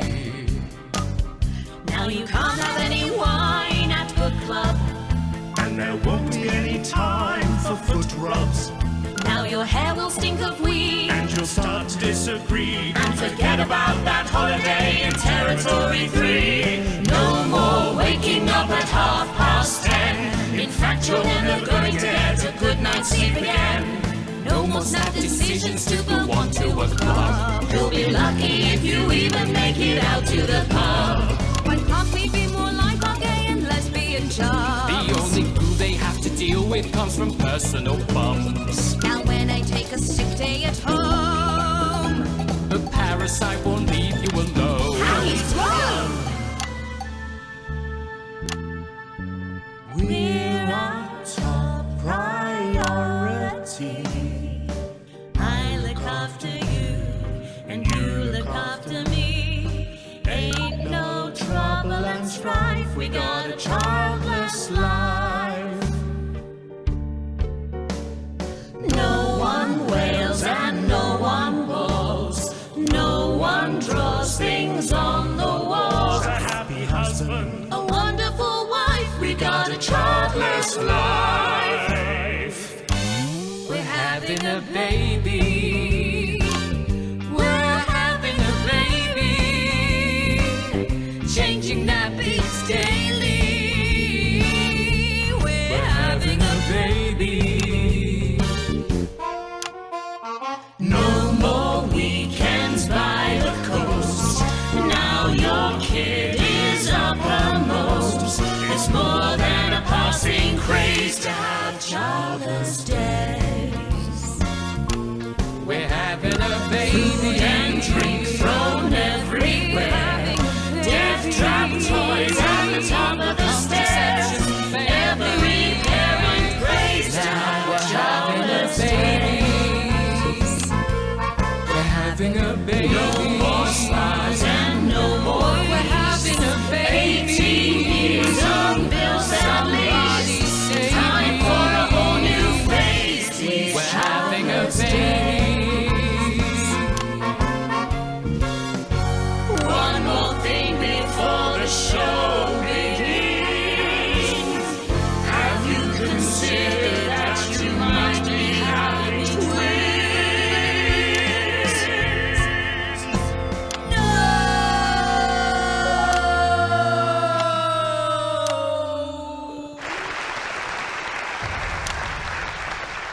Amazing. The Novaries there, treating us to their opening number from Elegy for a Childless Life, which is currently the hottest ticket in the Capital Theatre District, and will be touring the territories later this year. Right then, come on, you got. Come on down, let's go, don't be shy. Hello. Hi, Megan. Hi. It's an honour to be here. Oh, really? Are you fans of the show? Yeah, it used to be. Well, listen, let's get stuck in. Your amazing musical. Now, I mean, not only do you perform this show every single night, With matinees on Wednesday and Saturday. right, but you're also the show's creators, am I right? Well, everyone contributed their ideas, and then some of us went away and did the actual work on the script. But no, it's very much a team effort. Oh, that's fantastic. How rude of me. I've not introduced any of you. I'll be the one being replaced next. Let's go down the line, shall we? Hi, I'm Jack. Jim Blunt. Pleasure to be here. Jennifer Boreham Woodley. Hello, I'm John Sapley. Used to be in the business professionally. My name's Jill, with a J. And I'm Janet. I'm the youngest. That's incredible. And you were all friends previously. I mean, what a coincidence, right? With your names beginning with a J. Oh my goodness, guys! Our names all begin with J. How have we never noticed that? Because you haven't typed them out 1,000 times, maybe? You knew? Why didn't you say anything? I thought we all knew. It's bloody obvious, isn't it? I just thought we were doing a funny thing where we never mentioned it. And I believe as well as being friends, you're also couples, you know, in real life as well as in the show. Well, not exactly. Oh. I'm not married to him. I'm with Janet. And I'm with John, you lucky bean. Jim and I are married. 4 fabulous years. Well, that must make for some confusion in the rehearsal room. Well, you should have seen the first draft. Jen decided that Jack would play Jim, I would play Jack, Jen Janet, Jill Jen, Janet Jill. What about John? Well, my character was originally just called Man 1. It was allegorical. It was very confusing. Not for a professional. After much toing and froing. And gnashing and wailing. And gin and tonic. We decided that we'd just use our own names, which is less truthful. We're also less likely to go into the wrong dressing rooms. Oh, God, yeah, that would be very embarrassing, wouldn't it?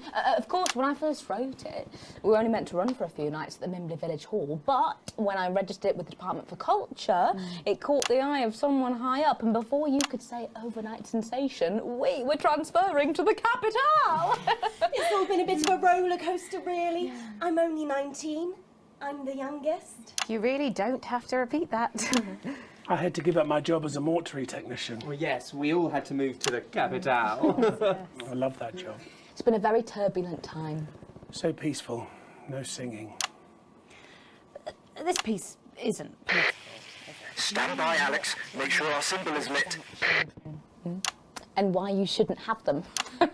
In a way, I guess it is political, with a small p.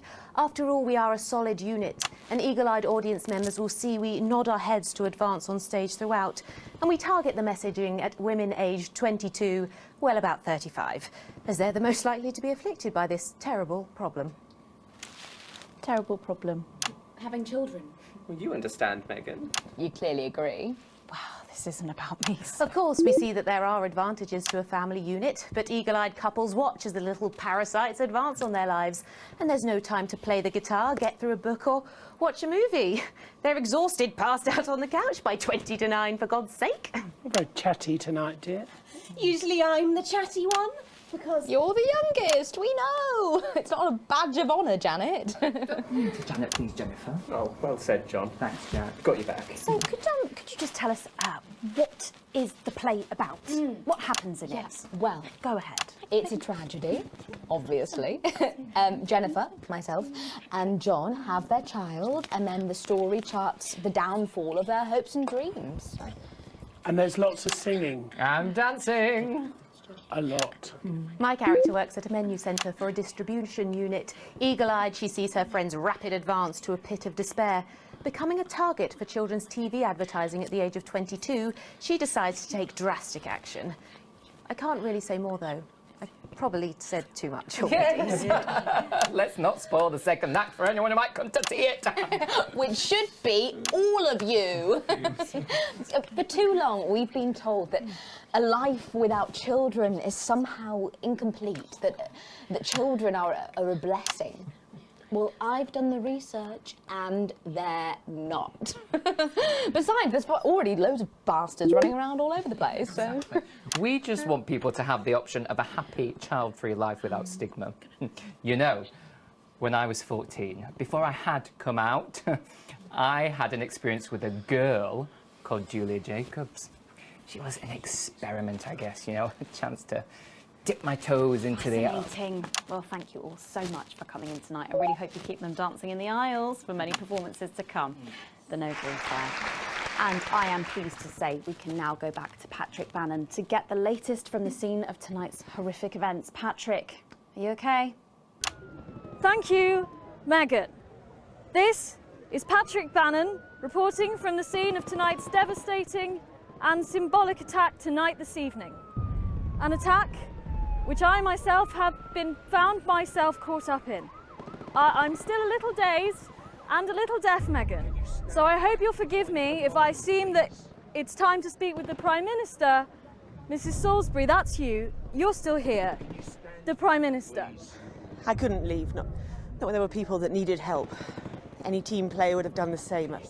I don't deserve praise for being human. Yes, no accolades here. Or Palisades. Or lemonade. Right. So, is the situation now, are we safe?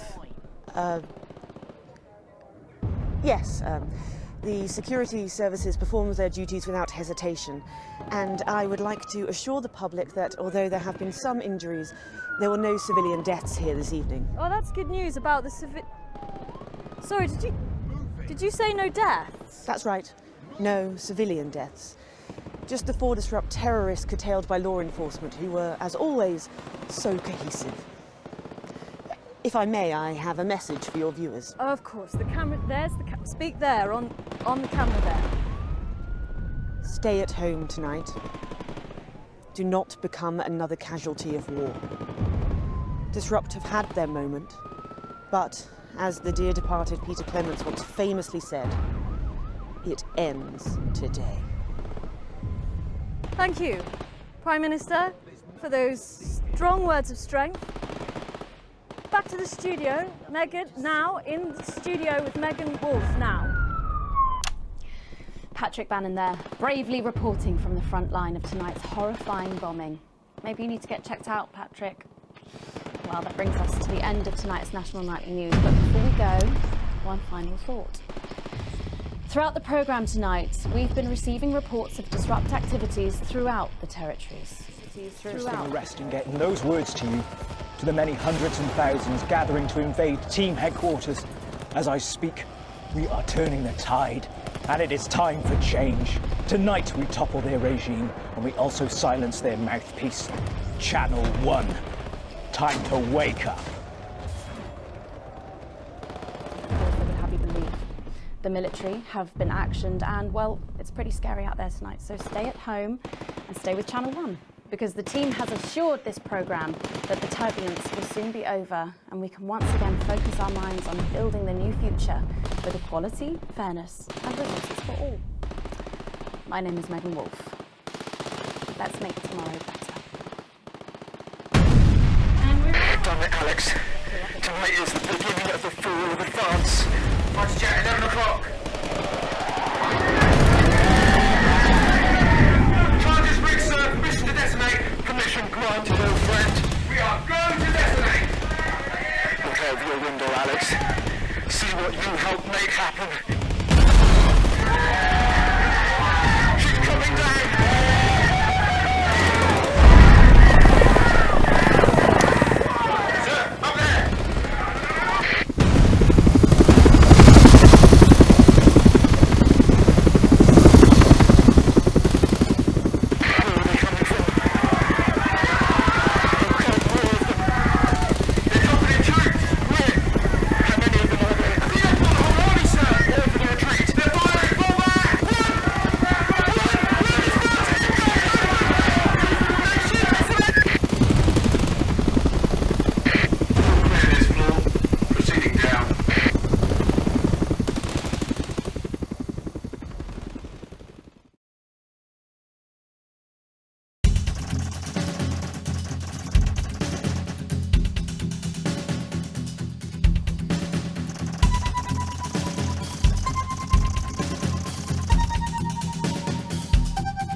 Good evening, I'm Megan Wolf. And I'm Jeremy Jones. Hello,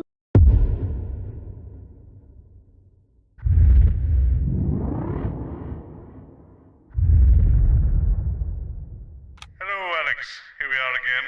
I know things aren't as exciting as they used to be, but Advance's Bring Your Daughter to Work Day initiative should add a bit of spice to the mix. We make do, eh? An emotional collapse after the birth of their unexpectedly large family. At 9:15, it's What Music is Best? A rundown of the top-selling songs across the territories. Expect catchy tunes and scenes of an inappropriately sexual nature, not one to miss. At 10 p.m, it's time for Julia's Diary, where the ever-popular Prime Minister reads extracts from her diary in front of a warm fire. Then, at 10:30, it's the latest episode of our drama series, Betterment, which tells the inspirational story of Emily Dennisworth and the brave doctors and technicians struggling. And this is Jenny, she's the floor manager. Hi, Stacey. That's Colin. He, do you know what, just don't talk to Colin. You're getting involved in Bring Your Daughter to Work Day, Colin? Nah, we don't believe in it. All right, come and sit next to Mum. Believe in what? Just days. How did it all go so right? That's followed by the territory Atta weather girl. report, advanced briefing, and 10 seconds, everybody. now featuring up to 16 Monday's a myth. simultaneous That colours. explains so All the much. time to be Okay, we are alive. going in 5, First, 4, put on your thinking 3. glasses as we go over to Megan and the team at the Good evening and welcome to the NNN. I'm Megan Wolfe. And who's this, you might be wondering? Well, it's Bring Your Daughter to Work Day here at Channel 1. So I'm joined tonight by my foster daughter, Stacey. Say hello, Stacey. Go fuck yourself. All right then, here are the stories that matter to you. First up, with Advance confirming that the nuclear fallout from the 20-week war is to blame for the drop in birth rates across the territories, we asked you what keeps you going.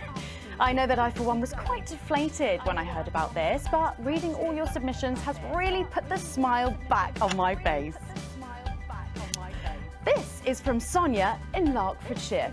I've had plenty of time to fill, so I've started a new hobby. Since I started knitting, I barely remember that 85% of the country is sterile. My record is this scarf. It's 124 metres long. Thank you for that. And if you've started a new hobby, do write in and tell us about it. Next up, you know how we love your uncanny comestible coincidences, and I don't know about you, but I think this one really takes the biscuit. I'm not sure what I'm more impressed by, Stacey.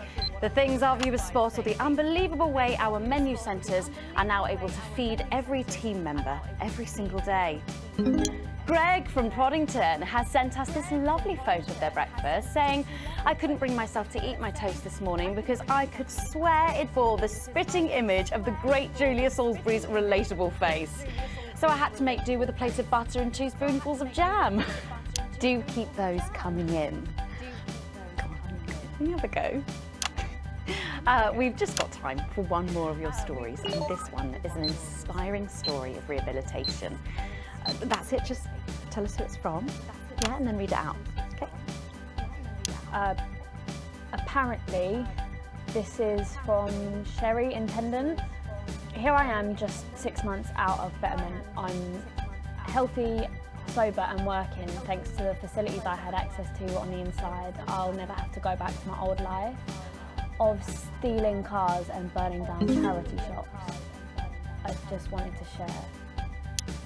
We absolutely love hearing the way our neighbours and team members have been able to become better people. So do let us know your stories here. You can do this bit, Stacey. No, you're right, thanks. Come on, give it a try.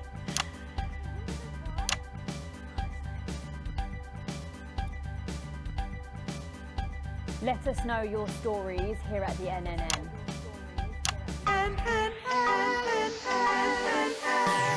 Right, bit of a change of pace coming up here. You'll need to use the S effect buttons for the next segment, but Advance have already selected when and what to use. Simple stuff. Just follow your government orders.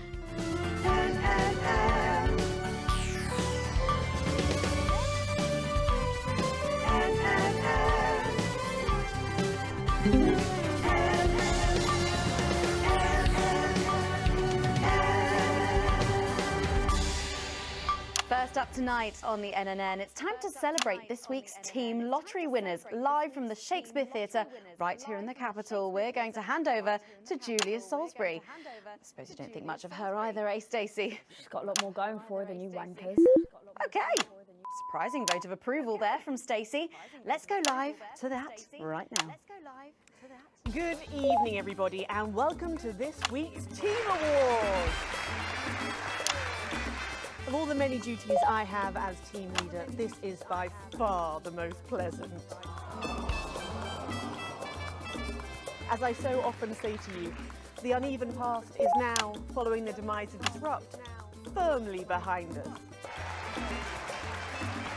This is the new future. And I say to you, it's better now. I am delighted to be joined here tonight by one of the oldest people in Territory 1. He was born over 107 years ago. Please give a warm team welcome to Alfie Tatchbadger. So, Alfie, you must have seen so much in your lifetime. What have been some of the highlights? Alfie? he all right?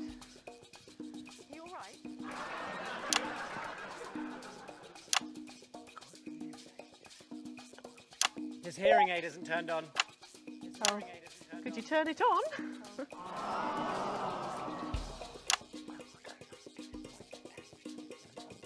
He says it drains the battery.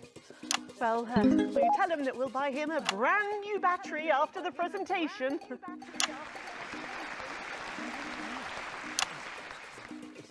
Yeah, he says that's fine then.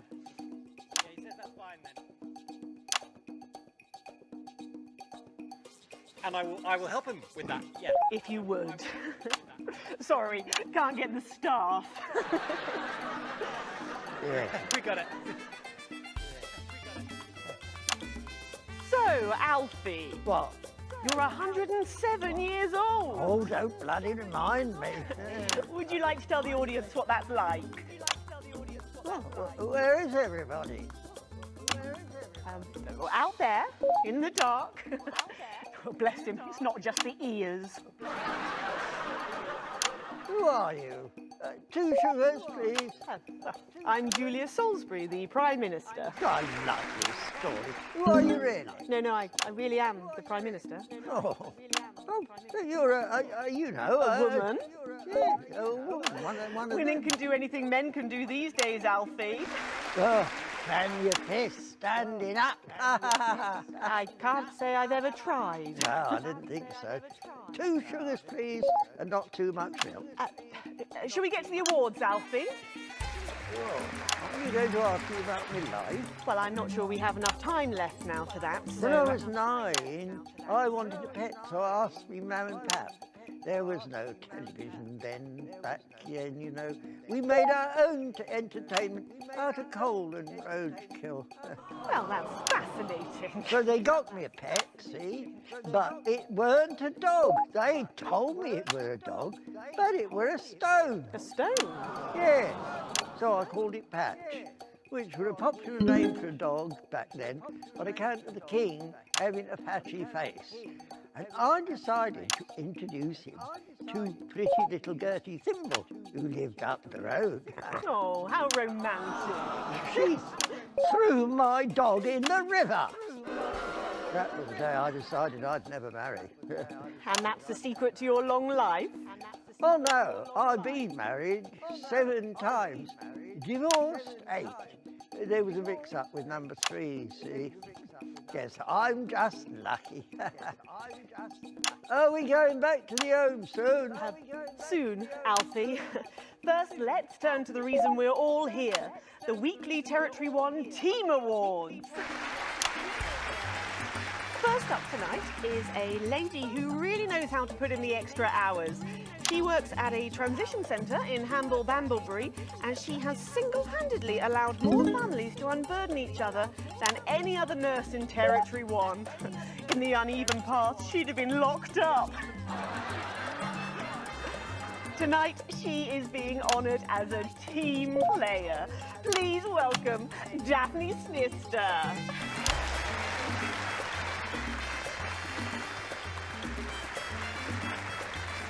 Are you here to change me? Just give her a medal, Alfie. There's a good boy.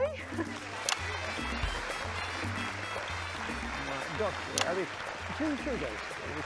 And don't let it steep too long. I think you're supposed to give me one of those. Oh. Well, there he goes. Look. I can't get the arms up any higher than that. You'll have to go down, love. Thank God those fractious times are behind us, and now the territories are thriving. Are we in? As the actors said to the bishop. Yes, thank you. I've got it from here. Well done. Daphne Snister, everybody. Now, open your envelope and find out what you've won. Don't hold back there. She's tougher than one of Peter's homemade Eccles cakes. Got it. I've won a holiday for 2 in Territory 15. Used to be called San Palmerino, didn't it? I believe it did, yes. Why couldn't we have stuck with that then? It's easier to remember. We're all one nation now. Hang on a minute. Isn't it still on fire? Daphne Snister, everyone! Oh, what about my train? I've been in these white fronts for 3 days now. We'll get to that, Alfie. Oh, right you are, love. Next up tonight is a couple from Farnley who, after a rocky start losing their family's ill-gotten gains to the Assets and Wealth Act, have really embraced the new future, setting up a community farm and petting zoo in their local area for all the local children to play. Please welcome Otho and Lobelia Jackson Randiganis.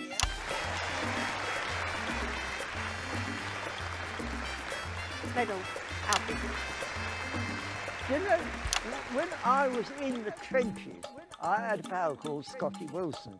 He was from way up north, so I didn't understand a bloody word he said. But he were my best mate. Should we describe them for ourselves? Probably for the best. And his best mate was Smudger Hayes. There was them two, Fiddly Eric, Unstable Terry, and of course, Leggy Sydney. She were a girl, but she had a boy's name, so they shipped her to the front anyway. First girl any of us has ever seen close up. She's dead now. They all are. Smudger and Scotty never made it home. Fiddly got shanked in Frankworth prison in argument over an olive. And Terry, he exploded quietly at home. Sydney got a fatal skin condition. Scratched herself to death. It makes you think. Thanks, Alfie. Great contribution. So, Otho and Lobelia, a petting zoo. After we lost all our wealth, we discovered there were actually people who had never even owned a pony. So we decided to do something about it. That's the type of people we are, you see. Advantage of a private education, probably. Well, I'm sure we could debate that all night, but there's no time. So, let's see what you've won. Yes, before we do, there's something I want to say to you. Oh, absolutely. Every citizen of the new future has my ear. When Advance came to power, you took all of our wealth. You took the shirts off of our backs. Quite literally, in my case, I used to collect shirts. You might as well have the rest of it, too. Oh, security! Oh God, not again. If I've said it once, I've said it 1,000 times. Pennies and the news are not good bedfellows. Keep those flappy bits off my channel, Alex. And better. And you are? Oh, no. Got to go. Oh. It isn't right and it isn't fair. You tell him, girl. That's my wife, you know. No, no, you don't. You can't pick pearls with swine, it isn't right. We used to have 3 horses, then turned to Bethel and hung well. And now what have we got? 2 mangy goats, 1 mongrel dog called Kenneth, and a rooster that won't bloody shut up! Can we get this over quickly with, please? As the actress said to the bishop. Oh, here we go again. Hello, Alfie Tadge-Badger. Pleased to meet you. Stop them! Oh, don't worry, love. I'll protect you. Oh, oh, oh, oh. You better blow my ruddy nose. You know, this reminds me of when I was in my 20s and we go to the promenade at Shining-on-Sea and watch all the pretty girls on the beach. Everything was black and white then, of course. We'd visit the Penny Arcade and try to win a block of lard to take home for the family. You couldn't buy lard in those days. You had to win it. Oh, it was so much simpler back then. Boys were boys, girls were girls. Everyone else was recruited by the circuses. There were loads of them, you see, circuses, with their big tents and their candy floss. You'd hear the music, the pipe organ, drifting over the nearby fields. My mum used to call it the most magical sound in the world. This was before she lost her hearing after giving a particularly loud round of applause. Did you ever go to the circus? What's that, Alfie? The circus, yeah, oh, never mind. Yeah, just a tea, pet. Well, That was an unexpected dose of naked nostalgia. Some people simply can't let go of the past. That's why I look in joy and fervent admiration at the younger generation. So cohesive, such a team. And with fertility falling throughout the territories, we should value our fabulous new generation now more than ever. Our final winner tonight is a go-getter who really went and got 'em, helping to root out more than 170 disrupt collaborators in his own neighbourhood. Since then, he's gone on to be a senior cohesion cadet leader and organised all of the entertainment at last year's Camp Cooperation. Our final winner tonight, Edwin Neverley. You should be in a transition centre, you old nonc. Prime Minister. It's an absolute pleasure to finally meet you. We're very similar, in my opinion. Well, I've never been much of a role model. Nonsense. Prime Minister, you have saved this country. You have fought enemies foreign and domestic with an iron fist. As with my own tiny fists have I. Well, let's open the envelope and find out what you've won. Maybe it'll be a fist enlargement.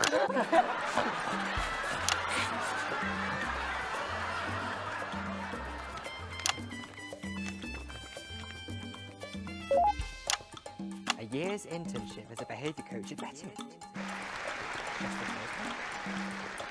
Let's show the fools where they went wrong, eh? Well, actually, Betterment is about rehabilitation, Edwin. Absolutely. And if they don't reintegrate, we retaliate. Just like you did on Liberation Night. Thank you for this award. And stay vigilant. Report the non-cohesives. Be a team player. That concludes tonight's awards.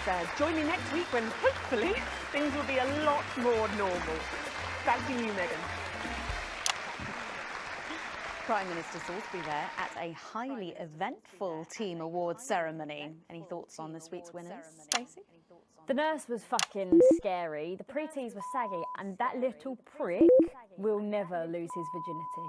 Okay. Well, succinctly put there, if a little profane. After the break, we'll be going live to a star-studded premiere. You won't believe who's on the red carpet tonight. Don't go anywhere, we'll be back after this. And we're out. Oh, Alex, one other... What's that? You're off already? I know you had to take the day off work with Junior, but... Oh, I see. No luck still with Theodore. I'm so sorry, darling. Of course. I'll speak to you later. Oh, Alex, I completely forgot what I was going to say. Blast it all. You're lucky your Susie is a key worker and exempt for today. Some kind of tragic comic disaster. Creative people from across the territories to submit their most stirring creations as entries in the United Territories Anthem Slam. Are you receiving us? Are you fucking with future. us? Oh, right. Something So that she can speaks swear. from and to your hearts. An original composition of cooperation and cohesiveness. A song of solidarity for a steadfast society. No previous songwriting experience is required. All you need to do is record or notate your anthem and, if possible, arrange it for a modern 39-piece chamber orchestra or 44-voice choir. The entries will be judged by acclaimed So, composer Patrick and Robin are just going to grab his hand and then you've got these generic links on the auto cue to glue it all together. They do know I have a Queen's View degree in journalism. Don't you wish you'd studied something useful now, eh? Will this bring your daughter to work day? What a joke. Where is our honoured guest? I don't know, she's probably sniffing around that boy band hotspot. Heat rash. Hotspot when it lasts. Heat rash. Oh God, they're running out of names, aren't they? I hear the computer comes up with them. The songs too. Ah, there she is, and just in time too. That's 10 seconds, everybody. What have you been up to? What's it to you? And we are going in 5, 4, 3.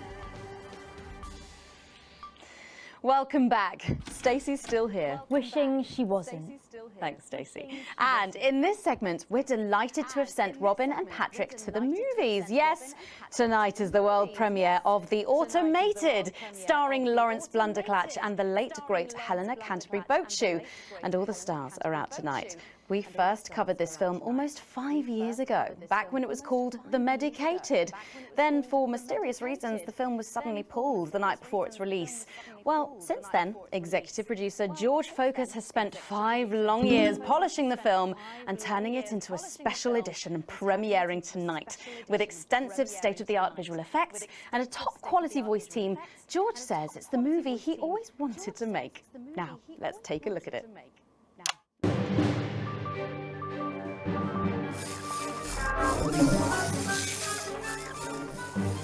I can't deconstruct it. Captain? I can't deconstruct it. Robots!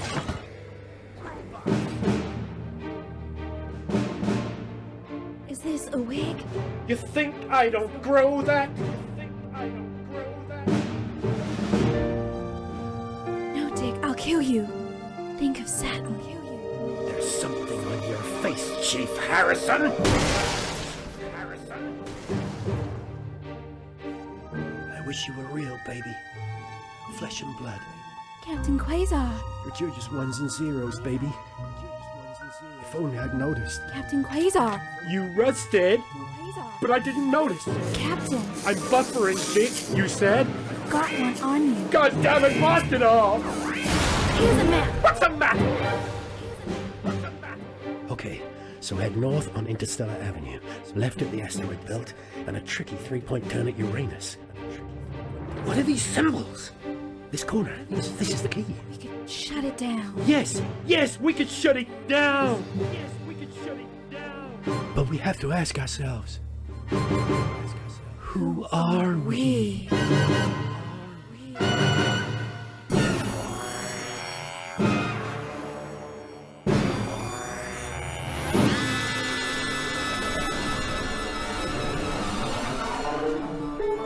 Gosh, thrilling stuff. What did you think, Stacey? Thrilling stuff. What did you think, Stacey? The robots were all right, I guess. They certainly were. Let's go over to Robin Short now in Western Square, who I believe has got the star of the show. Robin. Well, Megan, I'm joined by not one, but both of the stars, Lawrence Blenderclatch and Helena Canterbury-Bochu. Thank you so much. No, thank you. It's thanks to shows like yours that Eleanor and I are even here. Don't you agree? Well, I couldn't. Absolutely right, darling. And you two have both become absolutely huge in the past couple of years, haven't you? Even huger, yes, that's right. I feel very lucky, very, very lucky to be born, well, you know. And Helena is in massive demand too at the moment. She's still the face of a major cosmetics brand, and she's booked to do a one-woman Lear in the summer. Wow, it sounds like you're both very busy. But is there any chance we'll get to see you together on screen again? No, I'm really not supposed to mention this, but yes, we are doing a little something together. No. I'm playing a weathered starship captain from another galaxy, and Helena is my droid companion. But how does that work? I spend 7 hours in makeup now. No, how does Helena play a droid? Oh, we just pop her on a roller skate. Wow. Well, Lawrence Blenderclatch and Helena Canterbury-Bochu, thank you so much for joining me. And we're going over to Patrick Bannon now. Patrick, will we be seeing you in a movie anytime soon? Thank you, Robin. Fingers crossed. I'm joined here by pop icon, it's Lil C. And her father, country singer and alien worshipper, Billy Bob Jean Short. Howdy. So, Lil C, what's with the bag? She knows what she's done. Well, we love this look. Is it one of yours? No, you know it's not. We don't do that anymore. Yes, of course. Your clothing label went bankrupt, didn't it? Yes, because a certain TV show failed to fulfill their contractual obligations. Well, you look great. Oh, well, that's probably due to her new cosmetics and wellness brand. Well, I'm not sure that it is. Let her show you. This is our new eyeshadow palette. She calls this one Glands. Wow, it's scented. Wow, that was a surprise. And this next one, this is our new lipstick. We call this shade Lips. Oh, wow. Why is it so salty? It's organic. And this, our next one, this body spray, this is a body mist which rebalances your hormones and actually smells like fertility. Oh, right, yeah. Oh, wow. You feel that? Yeah, that burns.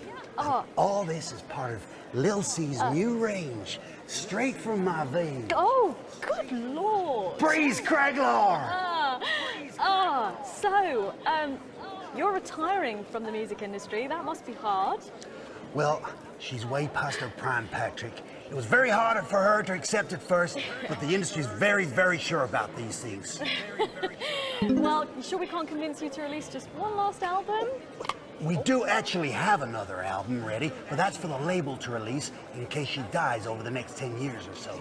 Oh, really? Well, given the way she's going, you might get it by Christmas. Well, we better let you get back. Now remember, we need the money. So, she's also available for parties, weddings, funerals, and bar mitzvahs. Well, thank you, Lil C.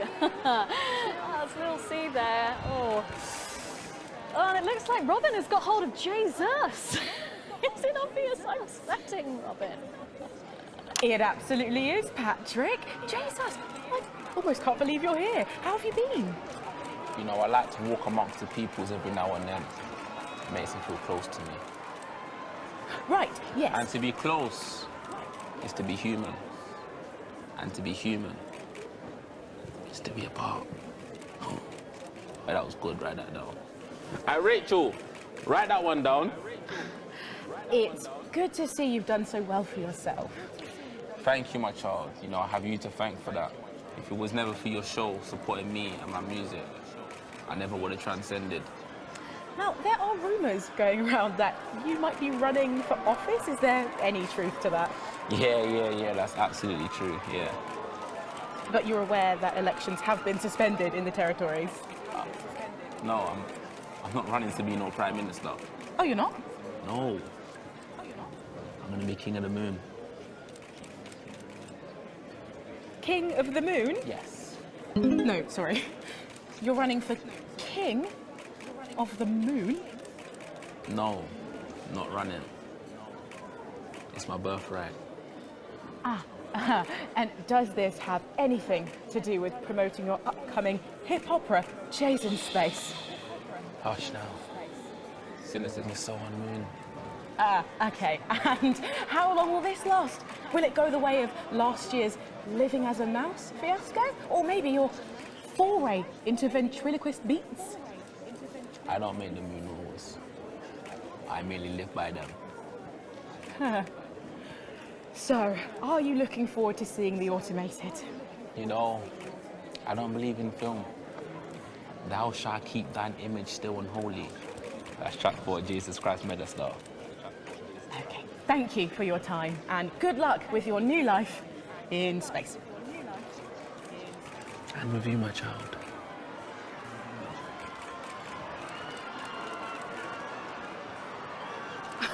Well, Megan, that's what success looks like. I'm going to see if we can grab someone else to have a chat.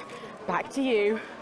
Thanks, Robin. But I think Stacey and I are probably in quite enough trouble where we are. So, 3 big names there, Stacey. Yeah, big names. Any thoughts about them? Maybe from your generation's perspective? You won't like my opinions. Oh, go on, try me. Well, Bumbanonk is so old he's like 1 week away from a transition centre, so who cares? And Lil C was cool when I was like 12 or something, but now she's just another fucking loony. And Jesus is a disrupt-loving wanker who should have died with the rest of them 3 years ago. You're right. You agree with me? No, you're right, I don't like your opinions. But thankfully, we can go back to Patrick now, who has another familiar face to catch up with. Oh, Patrick, let's feel like there.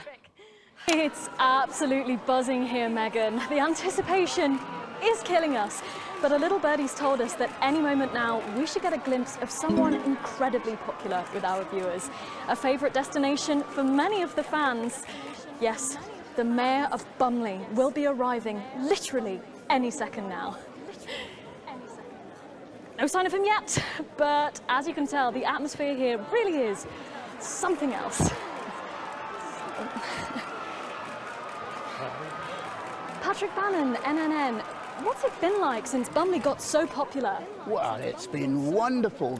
The tourism numbers have exploded thanks to the marketing campaign. Investors have ploughed millions into the town. We've got more Bumleyan jobs, it's brought more Bumleyan homes. We're all very grateful. Of course, it's not all bums and roses. It's almost impossible to get a good look at the whole these days. The crowds are unbelievable. Who can blame them? It's a bloody marvellous hole. And how have you found public service? Well, to be frank with you, it's been the greatest honour of my life to serve the town that I love so dearly. From the banks of the graceful Taint to the quiet elegance of the vomit-soaked car park outside the 24-hour petrol station. It's been a privilege, a pleasure, a gift, and I can't thank the Mayor enough for all he's done. Let's talk to the Mayor now. Excuse me, sir, can you tell us a bit of what it's like to be elected to such a prestigious office? And do you have any words for your legions of fans out there? Stoic, but blistering honesty from the Right Honourable Peanut T. Fortescue there, and his PA. A proclamation! Quickly, fetch a policy bag. Yes, sir. We'll get it ratified at once. Well, there you have it, Megan. What an honour to literally see local government at work there. I'm still in shock. Back to you at the studio. Thanks, Patrick. What a colourful interview there on what looks like an amazing night. They certainly know how to make an entrance, I hope. And the automated really does seem to have unstoppable written all over it, because despite Boris Horsey in Hours magazine calling it Lawrence Blunderclatch's overly long suicide note, in a review which ends with the words, and he hasn't even had the decency to see it through, the film, which is free to all residents of the territories, has seen record pre-bookings and looks set to run for months and months. But let's go back to those lucky few seeing it tonight. Oh, I'm so jealous. Robin, you seen anything unusual there? Thanks, Megan. Well, will you settle for the territory's most eligible bachelor? 5 years ago, Steve Saxon was an unknown. Then a series of incredible performances in acclaimed productions, from Hamlet's Jam to the curious rise of Algernon Ding Dong, made him the most wanted man in drama. He's been voted sexiest man under 25 for 3 successive years. Now, let's see if he'll talk to the NNN. Excuse me, Mr. Saxon. Steve, have you got a moment to spare to talk to the NNN? Oh, hi, the NNN. You know, your show gave me my first chance at an audience. The raw me, Steve 1.0. I remember. Even then, everyone could see there was something so special about you. The whole thing is burned into my mind. A moment is the very least I can give your amazing viewers in return. Not that we're actually going anywhere. Where is she? Are you going to introduce us to your date? But of course, this I'm is... Charlotte Winstanley Hamilton. I was in Hey Friendship too. You know, that scene you burned into your mind. I was in that. No. Sorry. Don't remember you at all. Are you sure you were in that? Yes, I was the pretty one. Tell her, Steve. Looks are really important. Well, if you say so, Steve. So, it's been a big year for you. I believe you've been tackling the Bard. Yeah, so I've been working with an enfant terrible called Quentin Sucker Punch. We've been doing all the Shakespeares. Crikey, all of them? Yeah, so we shoot one a week. I play all the parts, so I learn them at the weekend and then we shoot them naked in his steam room. The lighting in there is really good. Sorry, did you say naked? Yes, well, he is. I'm in a variety of hats. It's an old theatrical tradition. I had a single out. It was called Look at Me. And you did that advert, didn't you, babe? Is that your dental floss? And the sex tape, of course. Steve! I don't like to talk about that. Although apparently it's available for $11.99 everywhere. Just ask your newsagent. So, what is your favourite Shakespeare play then, Steve? Ooh, I like the wordy one. It's starting soon. I'm going to miss the trailers, and we haven't even got any popcorn yet. She'll be here. Oh, I'm sorry I'm late, guys. What took you so long? There was an injured pigeon. I'll explain on the way in. Now, of course, I remember you from that legendary first appearance. Really? Her too? You were such a serious little thing. You had that horrible sister. Yes, that was me. I'm the horrible sister. Don't be so hard on yourself, babe. Looks are really important. Thanks, Steve. So, what have you been up to, Harriet? Actually, last year I was overseas bringing art to the starving children from outside the territories. They may not have food, but they can still have commedia. Good for you. And now I'm in an experimental physical theatre piece about the existential angst of Wicker. Amazing. So artsy. We do it above a pub on Thursdays. I was also the girl who got murdered in the bath in Night Slasher 3. Haven't seen it. But she was brilliant. Thanks, Steve. Fucking hilarious. Yeah. Thanks, Steve. Char, I think it's starting soon and I really need a tinkle. Oh my God, you need the loo now. We're going to completely miss the trailers. You were so selfish. Sorry. We've got to go. Oh, of course. Thank you so much for talking with us and enjoy the movie. Thanks. Love the NNN. I love you guys. Stop showing off. Sorry. Oh my God, Megan, I can't believe that. Steve Saxon, Harriet Winstanley-Hamilton, and someone else, can't remember her name for the life of me. I'm too starstruck. If I'm honest, I think I've just come. Back to you, Megan. Thanks, Robin. Lucky you, and enjoy the movie. The Automated opens in cinemas across the territories this weekend. What a star-studded event, eh, Stacey? Who cares? No one goes to the cinema these days. Of course. We'll be back after these messages. I still go to the cinema. Just get yourself a video recorder, like the one at the home. Yeah, I've got a video recorder. It's just not the same, is it? You're right. No uneven as chatting and chewing all the way through. What about Bro, doesn't that happen anymore? In public? What's wrong with you? Nothing's wrong with me. Feeling better? All right, you are? Got to get set up for heat rash. I think Ronnie's on something. I know he is. It was on his rider. Apparently it's medicinal. Ronnie's always high. Give him orange juice. God, she speaks. He's a stupid cunt.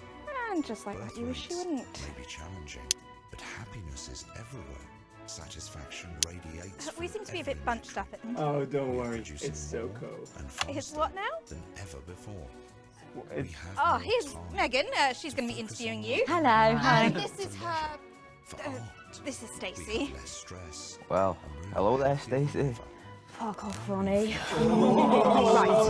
No, I'm sorry, but if we can't be polite, you're going to have to wait in the dressing room. As a community, a team. Whatever. From the divisive Do you want to go and wait in the dressing room? cohesiveness is an alien concept. Every day, No. across these territories, No what? neighbours support neighbours, and friends reach out to friends, strengthening No. and protecting each other. Thank you. Okay. Through Sit up straight. You're ruining my shot. That's 10 seconds, everybody. No cool. Fucking right, Noko. What's that? What's no? In 5, 4, 3. Welcome back. For our final segment tonight, Stacey and I are delighted to be joined by Heat Rash. Their new album, Girls and Why We Love Them All, comes out this weekend. So, let me see if I can get this right. It's Nolan, I write the songs. Ronnie. That's what it says on my tattoo. Oh, you've got a tattoo of your name on yourself. Okay. In case he forgets it. This raconteur, you must be Chinny. Why do they call you Chinny? It's because of this ugly old thing. I don't know what you mean. God, you're so fucking embarrassing. Dale. Crikey, Dale, you do not look old enough to be in a band. I get that a lot. I'm actually 23, the oldest one. I have a growth disorder. God, I'm so sorry. I didn't know that. It's so cool, Preeti. He's only messing with you. He's actually 58. Okay, right, I see. You're going to be a handful, are you, boys? Gross. You must be TP. What does TP stand for? Tiny prick. It stands for team player. I see. How long have you had that nickname? Ever since Nolan decided Terry Pronos was a shit name for a member of a boy band. No co, Ronnie. Yeah, no co, Ronnie. Sorry, what does no-co mean? Ah, it's the opposite of Soko. Ah. Fuck's sake. Soko. Yeah. So cohesive. You pretees say cool. Right, okay, thank you, Stacey. I'm sorry about her. Not your fault, she's uneven. So you guys met through a popular show on one of our rival channels, didn't you? Yeah, Team Players with a Z. So how did that work then? Well, actually, Dell and I knew each other from school. We were actually classmates. And Fuck's sake, Nolan, mate. Give someone else a chance. We all went on Team Players. We all auditioned. The judges put us into bands. And, yeah, we went to their houses and they just put us into bands. It's an example of how we're greater than the sum of our parts when we work in harmony. And occasionally singing it.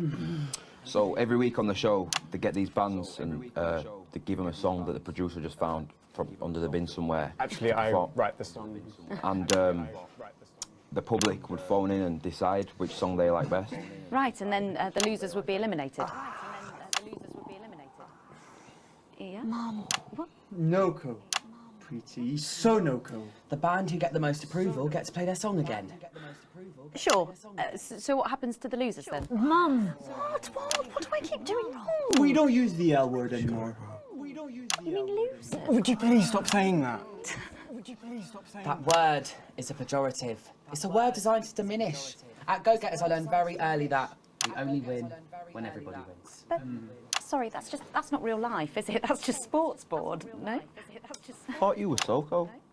Yeah, I am Soko. Nah, you're a shrinker. Can't be friends with shrinkers. She doesn't know what you're talking about. She doesn't understand. So I do understand, actually, Stacey. What's a shrinker? Well, a shrinker. What's a preteen, Mum? What's a preteen? Well, I think it means someone who's older, doesn't it? Pre-territories. It's someone who turned 18 before the new future. We call you pretees. Uneven. Mimis. Nonks. It's not her fault she's old. She can't help it. I'm not that old. I'm trying to help you here. I don't think I need your help. See? Total Mimi. Is that so? Yes, obviously. Yes, obviously.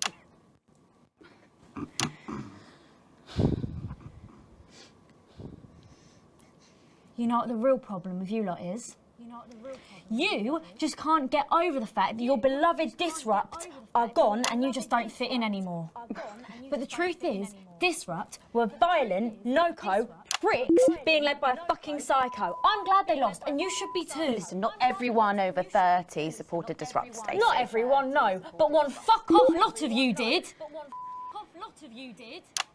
Soko, Stacey. Soko. We've all learned maybe a little bit more than we expected to there. I'm genuinely delighted to have met Heat Rash. And before we end the show tonight, I think you're going to sing for us, aren't you? Yes, that's right. We're going to sing a song from Girls and Why We Love Them All called Pieces of My Heart, which is about a real relationship I had with an actual girl. Oh, Nolan, give it a rest, mate. No one cares. Go on, let's get on these stools, lads. Right. Let's get on these stools, lads.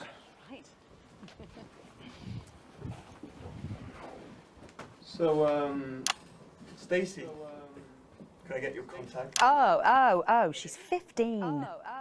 Go on, piss off and sing your song, Terry. Christ. Right you are.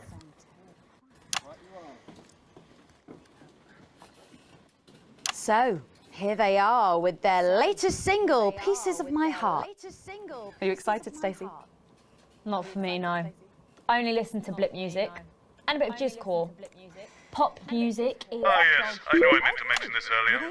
Apparently, these newfangled boy bands change singer all the bloody time. Try and follow along, eh?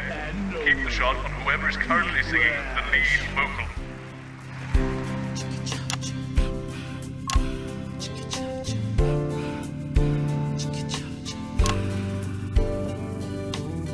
I saw you standing by the menu center with a brand new pair of Lakers, baby. Do you remember? You took the first of the pieces of my heart. You wandered into a bush and grabbed a vodka instead. Took our assets and our wealth and drew them out of the bag. I gave you little pieces of my heart.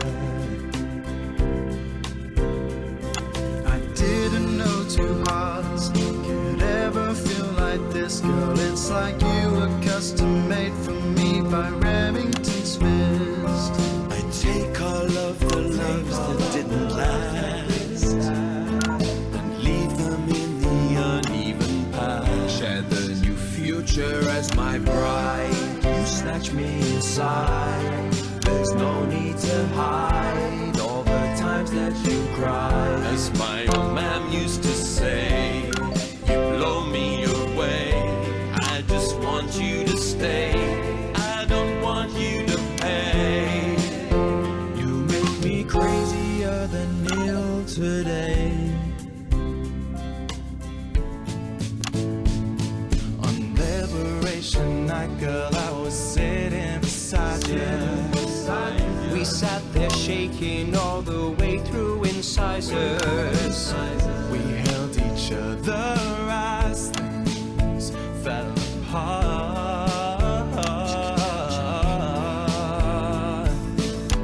We took a train through all the territories and we threw away the rules and wrote our personal stories. You took a dozen pieces of my heart.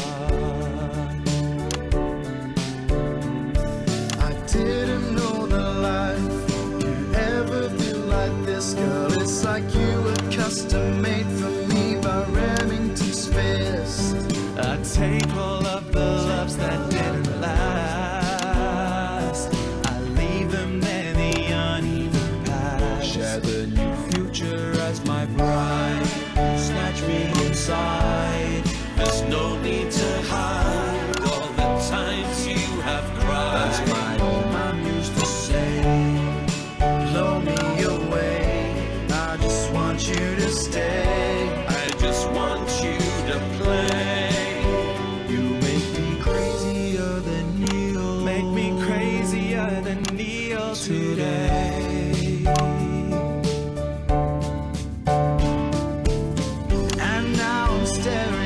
Your membership card, there's your picture beaming brighter than a handful of flowers. I'm trying to find the pieces of my heart and leave them in the uneven parts. Share the new future as my bride. You snatch me inside.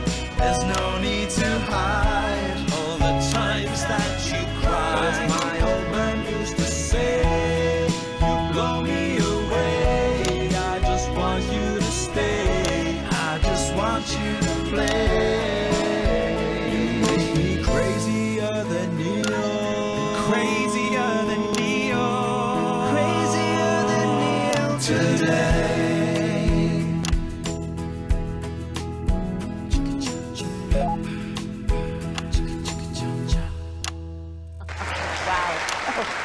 Fantastic, thank you, Flash. That was actually really good. Best of luck. Thank you for coming in.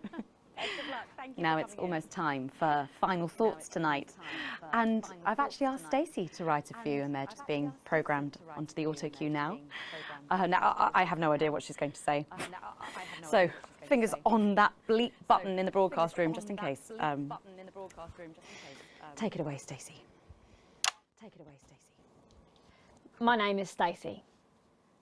I guess you know that by now. Don't know why I put that in there. Anyway. I don't watch the news. There's no need. You hear all the important stuff from your mates, so I don't know what's considered important anymore. But I'm pretty sure that it's not rehashed movies and fucking boy bands, so... Anyway. I'm going to talk about what's important to me. When Advance were first elected 6 years ago, I was 9 and in a home. Not a family home like you call a home. This was a state children's home. It was fucking awful, actually. It was like a Charles Dickens book. The roof leaked and the walls were damp some mornings. The food was bad. Drugs and alcohol were everywhere. No one cared. You had to watch your back all the time because there weren't enough staff to manage us. And yes, as you'd imagine, there was a lot of some bad stuff went down there with some of the staff. Okay. Not all of them, but the others knew, and they didn't stop it. And then Advance won the election. And like a miracle, things started to change. They got better. We had nicer food. The home was not just repaired, but redecorated and kitted out with books and sports stuff and musical instruments and video games. Most of the staff were fired, and the new ones, which there were more of, spent time talking and working with the bullies. And you know what? A second miracle. It worked. The bullying stopped. Life, my life, got better.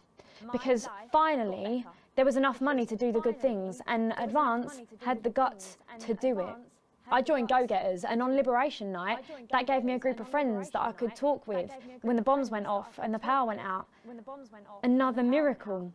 I wasn't alone anymore. And that was the night I finally understood the importance of being in a team. So here's my final thought. I know the people who were doing better under the old system long to go back. You say, we were freer. But what you mean is, we were richer. But for every one of you, there is 100 of me. And even now, after all you've had taken away, you are still doing better than I am, than I likely ever will. You still have homes of your own and families of your own who love you. And I'll never have that. So maybe you should stop looking for the worst interpretation of everything this amazing government does and realise it's not for you. It's for the millions like me. And you can cry and bleat all you want, but you're never going to get your money back because it's already been spent on miracles. Wow, thank you, Stacey, for that. My name's Megan Wolf. Making tomorrow better. And we're out. Is that all right? Yes, that was more than all right. Nicely done. I think you might have actually given them something to think about. So I guess you're going to be taking me back to the home now then? I was thinking we could go out somewhere and, I don't know, have a meal, talk about our options, if that's okay. Of course, Miss Wolf. Security will be standing by. So they're always there then? There was a thing a few years ago now. Oh, with that Jeremy bloke? I heard about that, everyone did. Were you here back then? Doesn't look old enough. She's growing on me. Yeah, she does that.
try and get through this last one, Alex, for old time's sake.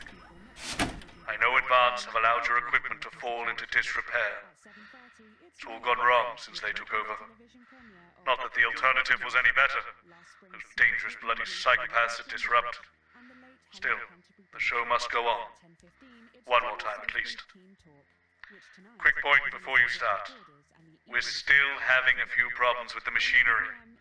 Locking buttons, screens flickering on and off, sparks and the like. I'm sure you'll manage without issue. Oh, and don't forget, you've got free reign of the SFX buttons these days. Make the most of it. I'm sorry, no. Okay, no worries. How old are you then, Cole? Okay, here we go. Big smiles. I've actually gained a year. I celebrated 44 last year, but it's actually this year. It's brilliant. You're 44. I'm going in 5, 4, 3.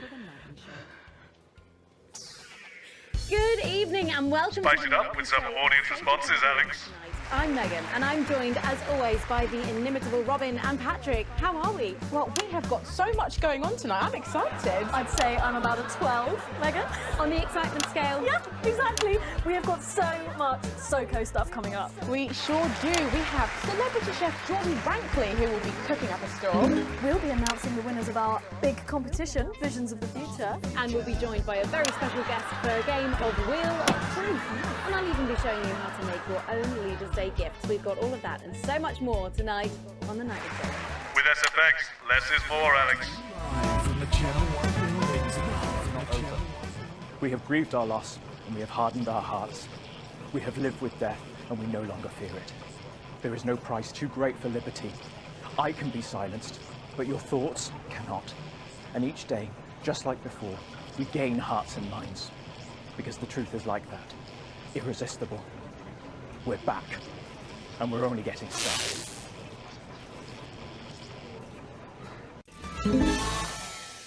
Right, let's have some applause on the way into the next section. Paces by Chef Jordan Rankley. But first, we know you love them, so Robin's going to give us an update on our lovely Nightly Show pets in Pet Corner. Splendid, that's the ticket. Well, Megan, first up we have our hamster, Lord Cheeks. Now, he's a squat winter grey with the scientific name Adipem stultus, and he lives here with us in this cage.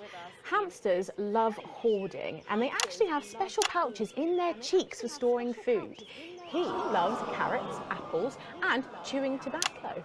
Now, hamsters are nocturnal, so we'll do our best not to wake him up. But let's just see if we can... Well, the door has been left open. It looks as though Lord Cheeks has actually gone for a little wander. But I'm sure he will be around here somewhere. In the meantime, let's say hello to our tortoise. Now, after last month's viewer's vote, she is now, of course, called Slow Barbara. And don't panic, even though it is December, Babs here doesn't actually hibernate. Let's say hello. Oh, she's sleeping. Oh, Babs. No.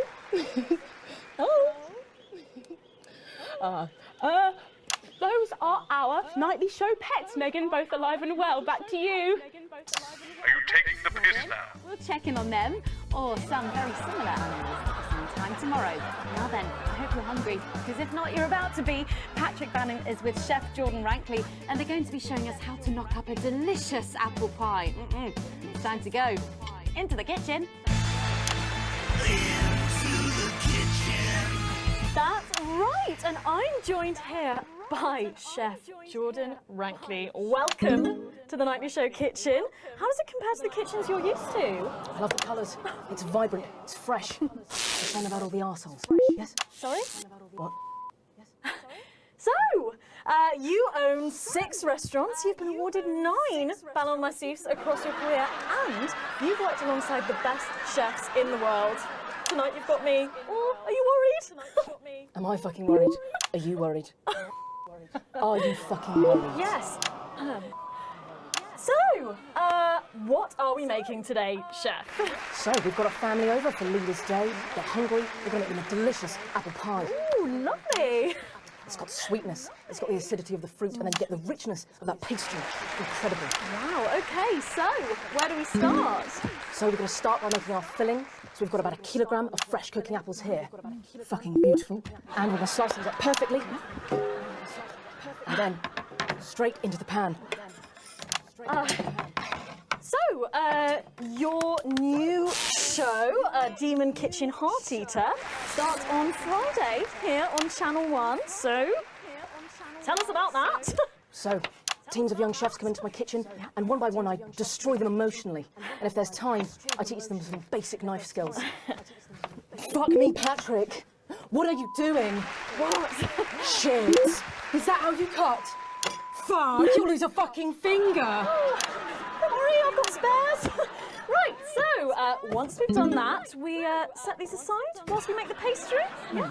Yep. Bowl. Yeah? Okay. Sugar. Butter. Yep.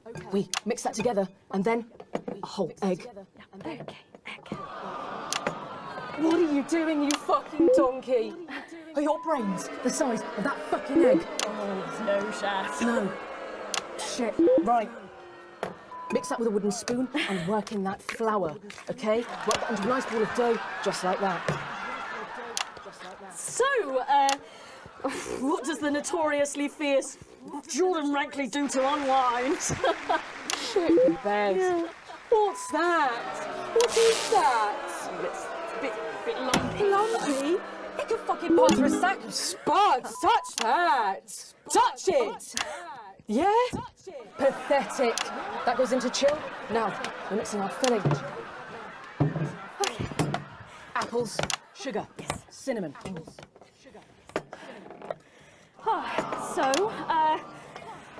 You own 6 restaurants across 5 territories. Which is your favourite? Are you mixing that or fucking it? What? Are you going to light a candle? Take it out to dinner? Fucking mix it for fuck's sake. Right, now we're rolling out 2/3 of our pastry. Bit of flour into the dish. The filling goes next, right? Absolutely right. Goes next, Why are you right? watching this? Do you remember how it feels to be informed? To feel connected to what has happened in the world? Do you remember Jeremy Donaldson? Because I do. I remember how he died. And now I watch this excuse of a programme and I realise he was 100% right. Disrupt's first martyr died protecting this show. If he could see it now, he'd wonder why he bothered. And then brushing the whole thing with a beaten egg. Lovely. Okay. Egg. Ta-da! What do you think? Oh my God. You, come here, you. That's a disgrace. I'd rather jam my eyeballs up my fucking arse than look at that. I'd rather use my tongue to tie my shoes after the fucking shit-kicking contest, do you understand? Then it goes in the oven for 45 minutes. Oh, put your fucking head in the oven while you're at it. Useless. You, come here, you. You're the worst fucking thing to happen to food since cyanide. Do you know that? I tell you what. Fuck off! Get the fuck out of here! Fuck off! Okay, well, while I do that, let's go now to Megan and Robin, who will be announcing the winners of our competition. Visions of the Future. I think you might be using those sound effects a little too much there. Well, that looks delicious. If you want to follow along at home, then make sure you write in with a stamped, addressed envelope and we'll send you the fact sheet. So, Robin, look at all these amazing entries to the Vision of the Future competition. Yes, we challenged you to show us your predictions of the future, and we were just inundated with entries, weren't we, Megan? From wacky inventions to global problem solving, they are all amazing, and we had the best time looking through each one. So tough narrowing it all down. So we have some amazing runners up. In 3rd place, drum roll please, we have Hamish, who's 3 from Lunwelly. He calls this Still Life and Future of God, and it really blew us away. Just look at the line work here, and I can really feel every passionate stroke of the brush. If you look here, you'll see a beautifully rendered, what I thought at first was a smiley face, or perhaps a cat. But I think if you really look, you'll see it's actually a representation of the seeming futility of death through the eyes of the living. Indeed. He's also chosen to just leave a lot of it blank, which I think is really interesting. With no Hamish in his work. Of course, he loves focusing on the negative space rather than the image itself. Stunning, absolutely stunning, and such talent from one so young, Megan. But next up we have our second place entry. So in second, drum roll please, we have Keith, 41 from Dungley's. Yeah, Keith, we were sort of aiming this towards our younger viewers, but still, he has sent in his idea of the future, which he's calling Ravaged Earth. Indeed, he says in his really rather detailed notes, deprived of basic resources, society will resort to a brutal system of weekly battles to the death where only the victor may breed. He also says at the bottom here, either that or about the same, but maybe a bit worse. I really love his attention to detail. You can see the sort of gladiatorial arena, and then what I can only assume is Keith himself pulling off this chap's head and shouting, "Come back to me, Linda!" Oh, Keith. Maybe if you spent more time outdoors and less time entering children's competitions, she might not have left. Special one there. And finally, of course, it's time to reveal our winner. All our runners-up will receive a day out at an inflatable Happy Land on an industrial estate just off the A40. Sorry about that, Keith. But our lucky winner will win the chance to spend the day at the Department of Change to see how our teammates are actually making the new future a reality every day. And the winner is, drum roll please. I'll help you with that. I've spent my whole life searching for truths. Sometimes I've found them. Other times I've not been so lucky. I used to rant about belief juice, a drug in the water. And I was wrong. I admit that. It's not in the water, it's right here. In this screen. In this show. This is your belief juice. You drink it nightly. Through your eyes, and it makes you stupid and asleep. Seems to have gone a bit haywire in what I can only assume is an ominous sign of things to come. Well, if our winners have inspired you to make some artwork of your own, do keep sending them in, and yours could be displayed in our gallery here. Well done again to everyone who took part. We're going to take a break now, but when we come back, we'll be playing the Wheel of Truth and making some lovely homemade gifts. Don't go away. We'll be back after this. Right. What I can tell, the machine's getting a bit worse for wear there, Alex. I expect your kit will be going downhill a bit more in this next segment, so be careful. Don't take any unnecessary risks. To be honest, I handed in my notice this morning. So long as it finishes, the rest wear there, Alex. I expect your kit will be going downhill a bit more in this next segment, so be careful. Don't take any unnecessary risks. To be honest, I handed in my notice this morning. So long as it finishes, the rest doesn't really matter anymore. It's playing havoc with the sound. It's bad out there. We're being stretched again. I have to use a high-pass filter. It's a revolution, Colin. Well, can you ask them to keep it down a bit? To enrich, empower and protect their Jenny, where's Glyn? Can we get him out here? I'm not sure about this grandma one. Oh, he's writing with our other guests at the moment. I just wouldn't say grandma.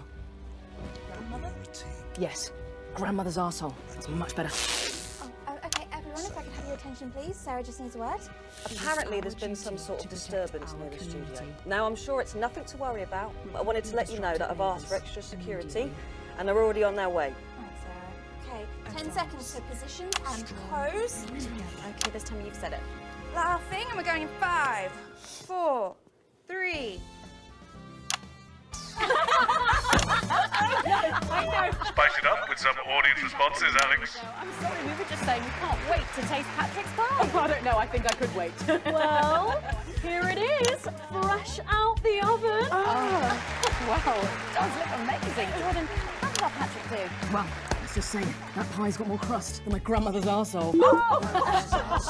Well, thank you for that. Well, come on, try it. Dig in. Okay. Whew.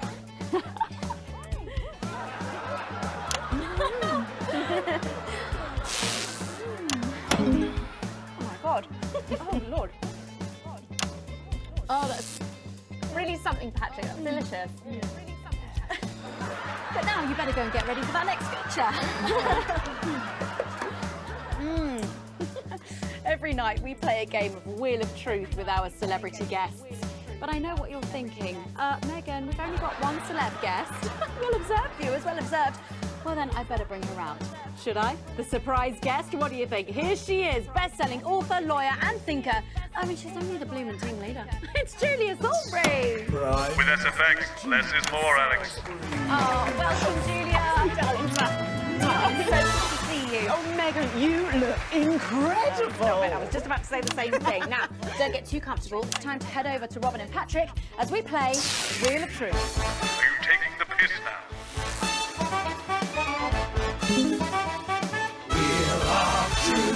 That's right, it's that part of the show where we pit our celebs against each other to see if we can break them. That's right, Robin. They're going to spin the wheel to pick a round, and it could be anything from box of flies to slap my face. They really have no idea what's in store. So, up first, we have Jordan. Oh. Let's give it a spin. Yeah, here we go.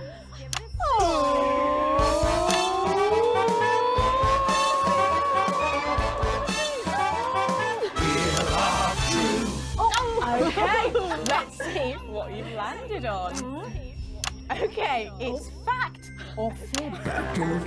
Jordan, is it true that you've been known to order takeaway for a dinner party and pass it off as your own cooking? It's one fucking time. One time. Well, I think if that pie was anything to go by, you did them a favour. Oh, not so fast there, Julia. Fact or fib? We've heard you've got a very interesting way of saving time during the laundry. Oh my God! Go on, why don't you tell us about it? You absolutely... No, I can't. Okay, so don't judge me, okay? What I do is... Oh God, Or next week, or never. It takes a lot to even get these on the air. So many small acts of rebellion. So don't worry. The fact that you can hear this at all proves it. You're never alone. No! Honestly, raise my taxes. We're clearly not paying you enough. Come to my dressing room after the show. We'll sort you out. Are you blushing, Patrick? Is all this talk of bras embarrassing you? I'm not blushing. Come on then, you, Julia. Spin the bloody wheel.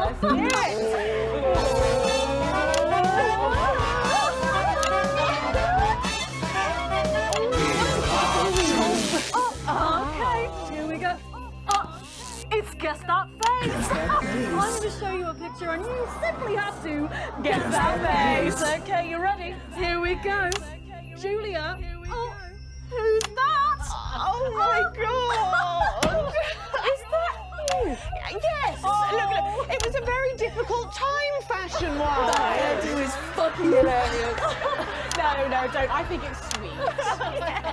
The mullet is as popular now as it's ever been. Oh, well, don't get too ahead of yourself there. Jordan, who is this? Does not look familiar at all. Oh, wow! Well, I'm glad I was getting fashion advice from someone who managed to make 7 look like 85. Shit, hell.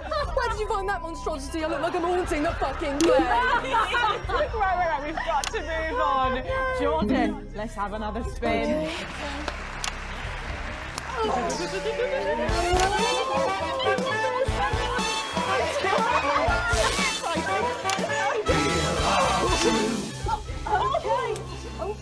It's my go, Patrick. Go on. Oh, I'm so keen. Let's go so much. Oh, well, you're in for a treat. Yeah. It's fact or fish.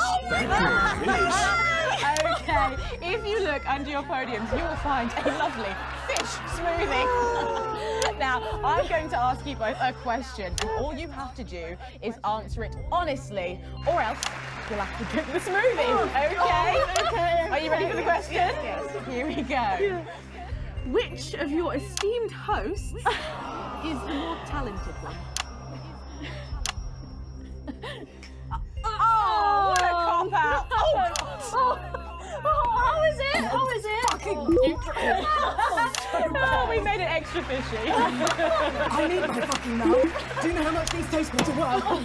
Well, we've got time for one more quick spin, so go, Julia, go!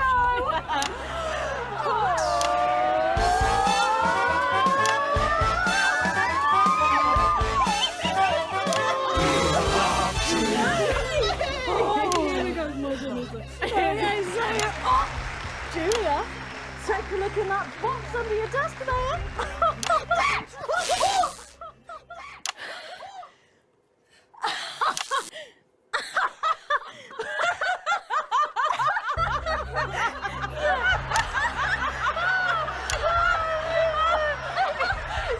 I think Lord Cheeks is trying to get in on the game. Oh, bless him. Julia, what have you got in that box? It's not cheese, is it? It's not cheese. Juggling balls? What am I supposed to do with these? Well, give it a go for us. But I have absolutely no idea what I'm doing. Come on. Yes, let's all dance to a tune. Dance, puppets, dance. She's doing it. She's fucking doing it.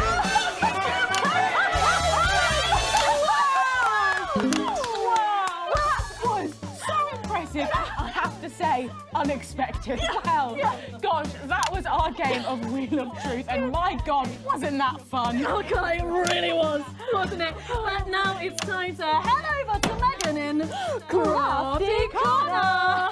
I think you might be using those sound effects a little too much there. Join me in Crafty Corner, where today I'm going to be ably assisted by Julia. Come on over here.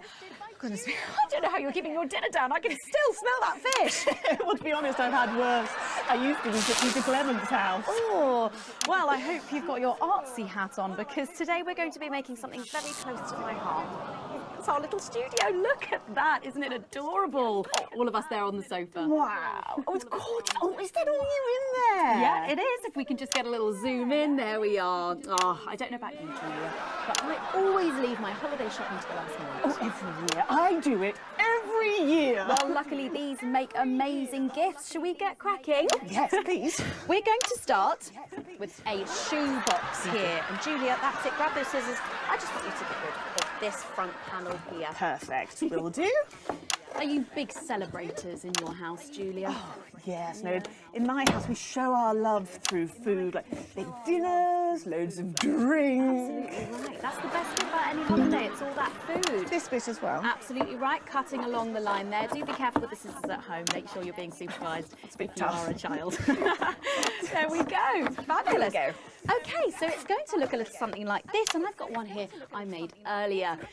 We painted it with a bit of poster paint, white to match our lovely curtains here in the studio, but you can obviously have whichever backdrop you like. Like a nice shiny gold number. Well, exactly right. So we're going to make bits of our set now to put in the studio, perhaps a little desk. So I'm just going to grab this piece of card. I just got it from a little cereal box packet. I think you... I'll give you this one, Julia. Shall I? Thank you There so you go. much. And all you need to do is cut along the lines there. Fabulous. So what's the best part of any Leaders' Day dinner, do you reckon? I don't even have to think about it. Really? I love the 3 potato pie. Three potato pie? I don't know that one. You know, with the chips covered in the mash or wrapped up in a jacket potato. Is that just me that does that? I don't know, but that sounds starchy. Well done, Julia. So now she's folding over a little bit there. What it's going to look like at the end is this little rectangular shape there. We're going to pop it in the middle. Bit of sticky tape on the back there so it sticks down. Now we need a sofa. That's what we need next. We're going to make that out of a lovely paper cup. Have fun down there, knocking it all over. I got one though, Megan. Good, fantastic. You're just going to cut along the lines here, down the middle. Exactly right. Then when you've done that, around the bottom and again around the top. Well done. When you're done, oh, there we go. It's going to look a little something like this. And look what I've done there. I've stuck some felt down. Nice and comfortable sofas. Yes, can't have our tiny Megan having an uncomfortable sofa, can Well, we? absolutely not. She'll be on the phone to her tiny agent and getting someone tiny fired. Yeah. Well, there's only one thing missing, isn't there, Julia? What is that? A higher calibre of guests. Nearly, it's people. So all we've done to make our little people is we've stuck a cocktail stick into a bottle cap. We just need a face for that now. I've got a good one here. I know it well. It's me. I'm going to stick it down there. A little bit of sticky tape. Oh, my felt's going everywhere. There we go. Oh, I'm a bit lonely. Let's take Robin and Patrick over. Sitting down on the couch over there. There you go. And well, I'll make myself just comfortable just there. There we go. And these, of course, are all made and cut out of our favourite newspapers or magazines, so you can have any guests you like. Julia, is there anyone else you'd like in a studio? Oh, yes. Well, I'm going to be playing Wheel of Truth with Ronnie from Heatrap. Nice. Yes, put that away. Yes, he's going to be teaching me choreography, and I'll be teaching him foreign policy. And of course you can decorate them however you want. Perhaps you're a bit, I don't know, nostalgic for the old look of our studio. We've got the blue studio down there. Or even a bit of retro red. I've got Sheila Quickstep being interviewed there by... Sorry, that's not supposed to be... Well, we're out of time, I'm afraid, Megan. It's time for a break. When we come back, I'll be on the couch of chat talking to some of you, and I just cannot wait. We'll be back after these messages. And we're out. Okay, before we suffer through the last... I don't know, What's that? Seems to be a little kerfuffle in the corridor. One moment. Starting off here in Territory 1, make sure you wrap up warm because we've got lows of 5 or 6 degrees. But as we head towards Leaders' Day later in the week, there's a 100% chance of Should we be worried? We've got the Prime Minister here. It's good that she's here. She's the reason for the extra security. Are we going to need it? Possibly. They're back. It's not very reassuring. I know. Good thing I'm not your mum, right? In Territory 2, who saw an unbelievable 191 births today. Though a nasty cold snap brings bitter winds overnight, so not all sunshine and rainbows.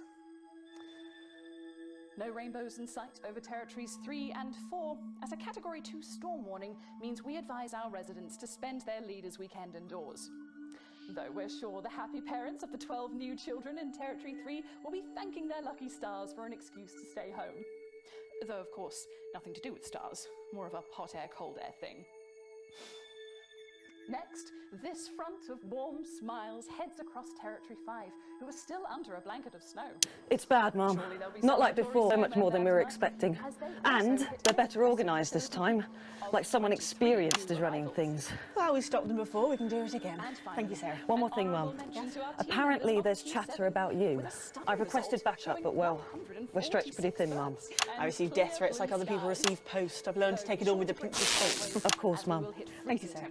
That sounded deeply worrying. Oh, you'll get used to it. I have. I don't have to. What didn't Bozeman tell you? As always, tell us we'll what? be bringing you a more specific rundown of I'm sure he'll tell you when the time's right. Forget I said anything. You literally didn't. Going in 10 seconds. I don't think she likes me very much. Oh no, that's just how she shows love. 5, 5, 4, 3. Welcome back to the Nightly Show, where it's time to get a little intimate with the Prime Minister on the couch of chat. Prime Minister, it's great still having you back.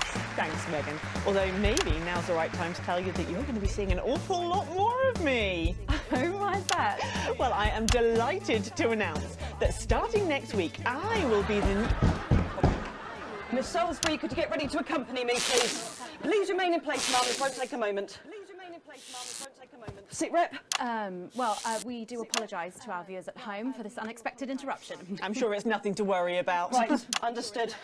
Everyone, please remain calm. How can I help? Can you clear everyone out of that area? Everyone.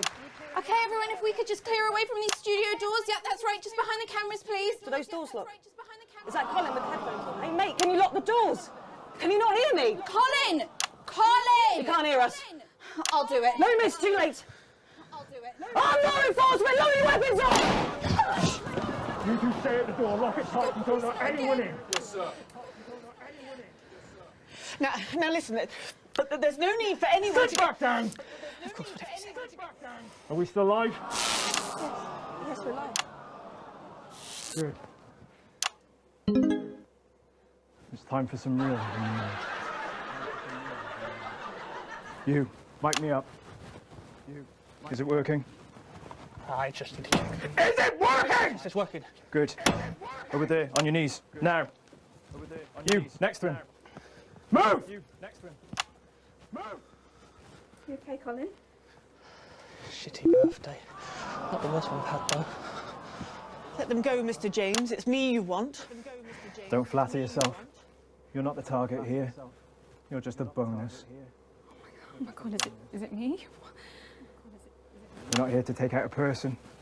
We're not here to take out a person. We're cancelling the whole fucking show. Which camera?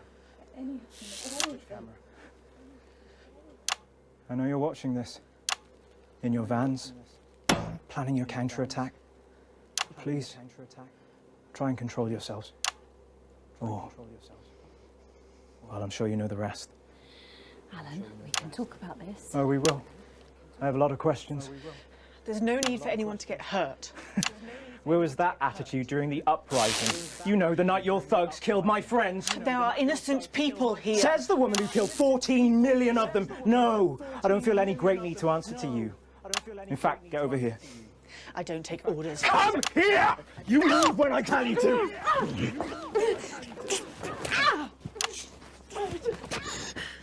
Give me that.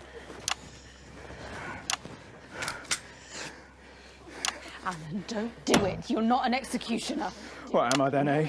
You tell me, Megan Wolf, what the fuck am I? Just a man who's way in over his head. Don't patronise me, you smug bitch. I'm not one of your little helpers. Get over here. Kneel beside her. You're just as fucking guilty as she is. Guilty of what, you fucking psychopath? All of it! She sat there, smiling, and let it all happen. Jeremy Donaldson died for this programme.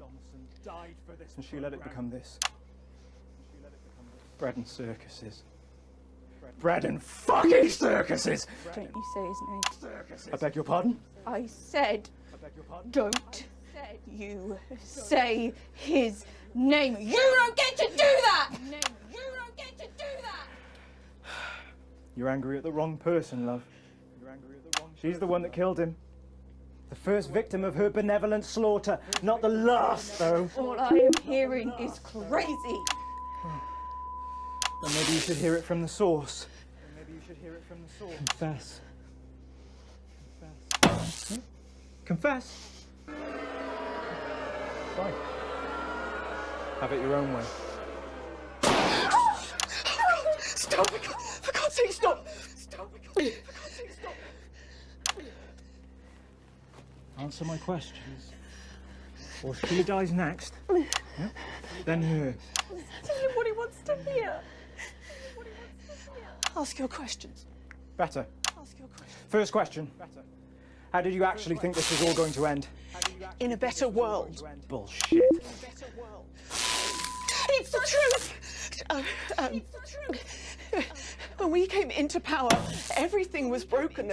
The system worked for so few. There was hunger and poverty and real pain. But you never saw that, Mr. James, because you were doing just fine, thank you very much. And my side, we were too weak, too meek. It was all good intentions and second chances and playing by the rules. Well, you know where playing fair gets the people at the bottom because of fucking nowhere. Someone had to be prepared to actually fight, to do what was required. So I did it. Because no one else was going to. 14 million people. To save the 60 million here. What would you have done? Let us all starve to death? You should have found another way. There was no other way. Is that how Peter Clement saw it? Is that how Peter Clement saw it? Peter was weak. I loved him more than I have ever loved anyone, but he was soft. He wouldn't have allowed it to happen. And afterwards, he couldn't sleep. It haunted him. I think it would have killed him in the end anyway. But that's on me, Mr. James. What's on you? We're not discussing me. Didn't you hear? Disrupt died on the night of the uprising. Then how have we been watching you for months? Watching me? You're not the only one who knows how to get people on the inside. We knew you'd pop your grubby little head up again, and we've been collecting information just in case you did. There's a recording. A meeting of the so-called Disrupt leadership. It's tiny hidden cameras, very high-tech. Perhaps the public should see what your bosses are talking about when there's no one else around. We have people at the network jamming your signals, messing with your broadcast room. We'll stop you. We have people too, and they've been doing this an awfully long time. Prepare the footage on screen 4. I guess it's up to the broadcast room. You in there. If you play that footage, she dies. Play it, Alex. Play the tape. I've seen it. It's important. It's gonna blow us up anyway, so just play the fucking tape. Lock the console. Don't let them play that tape. Take out those screens.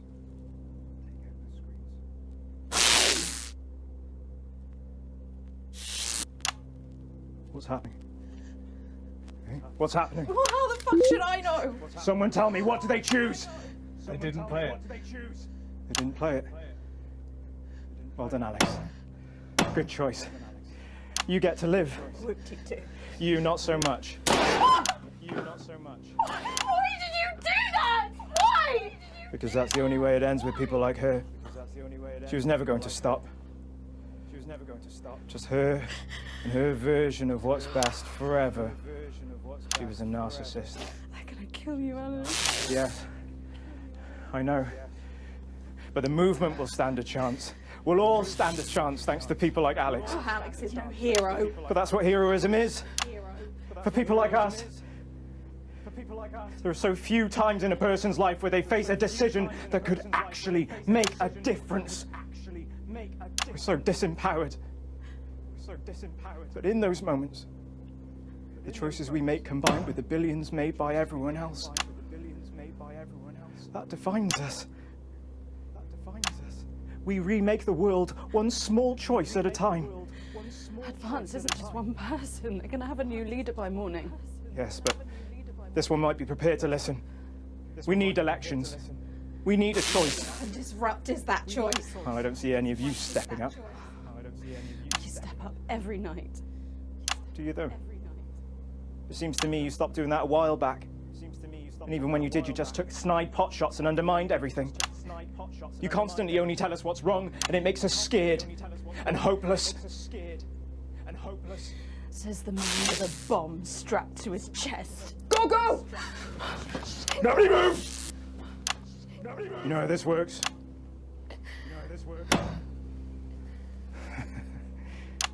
I keep my thumb down on this, and we all get to have a peaceful night. Megan, come here.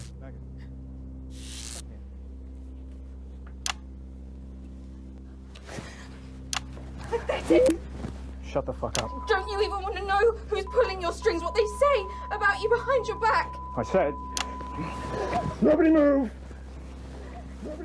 You're a joke, Alan. They're using you. I said, shut up! And when you've done what they want, they're going to throw you to the wolves. It's in the tape, Alan. See what everyone else sees, Alan. You're a joke. A nut job. A sad, pathetic... Shut the fuck up.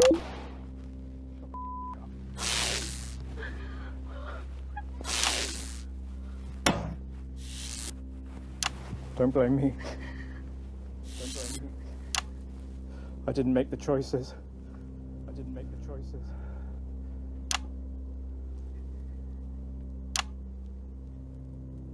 I just played the hand I got dealt.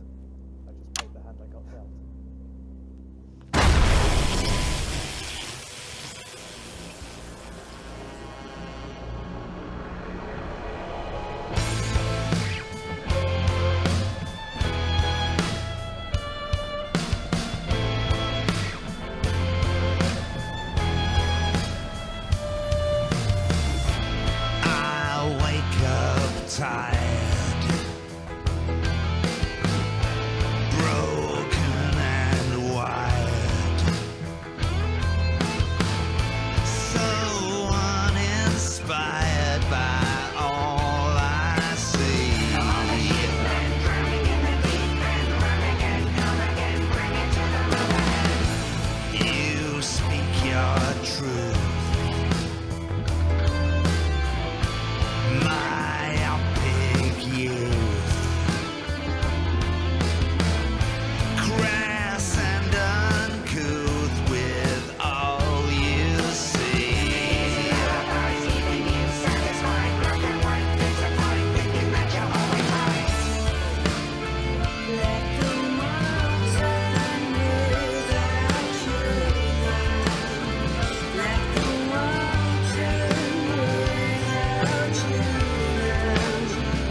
So welcome all the boys and girls and everybody else as well to Frankie Fun's Wacky Fun House of Wax.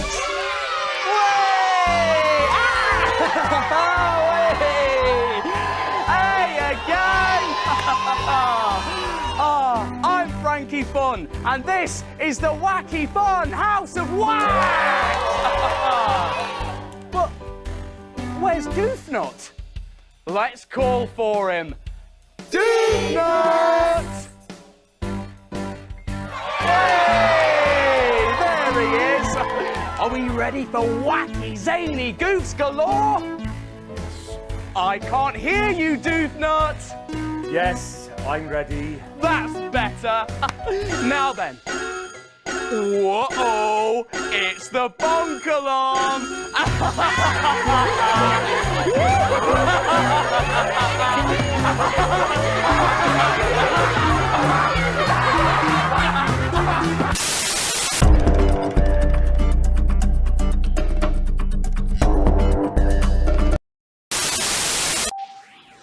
This is Megan Wolfe broadcasting across the frequencies. Clashes worsened today as violence between the North Capital Commune and the Riverside camp raged into the night yet again. The power has been out in most of the city for over 3 weeks at this time. I'd caution anyone who is still receiving this broadcast to avoid Trawler Street, where a violent group have taken over the former CCO headquarters and are said to be extremely hostile to outsiders. Meanwhile, the refugee encampments surrounding the ports have steadily grown in size as the ongoing fuel shortage continues to prevent ships from departing.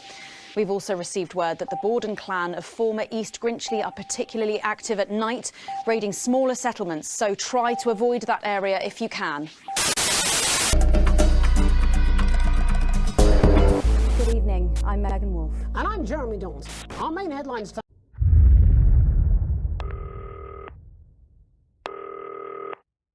Alex Winston, it's Bozeman here, your boss. It's come to my attention that you've replaced Dave in the control room, and your performance so far has been mostly adequate. However, I'll need to observe myself to check you're up to snuff, and to that end you'll now be mixing an old recorded broadcast to ensure you can do the job to my satisfaction. Don't worry, other than the odd tear and jump in the footage due to age, it shouldn't require you to deal with anything new, though do keep an eye on the censor. They had stricter sensibilities in those days. And of course, don't forget to load the adverts. Bozeman out. One certainly wouldn't wish to overlook that. At 9 o'clock, we present Existential Musings as the Right Reverend David Atkinson and lady scientist Dr. Edith Blimey debate the existence of an afterlife in a discussion program with the Right Reverend David... This is an absolute nightmare. Cameras are set. Who's going to tell Graham? I don't know. Can we even continue? Well, you'll have to think of something. We'll go live in 10 seconds. All right. I'll keep looking for someone. I guess we'll just have to wing it until then. Can you count us in? Oh, sure. Going live in 5, 4, 3, 2, 1.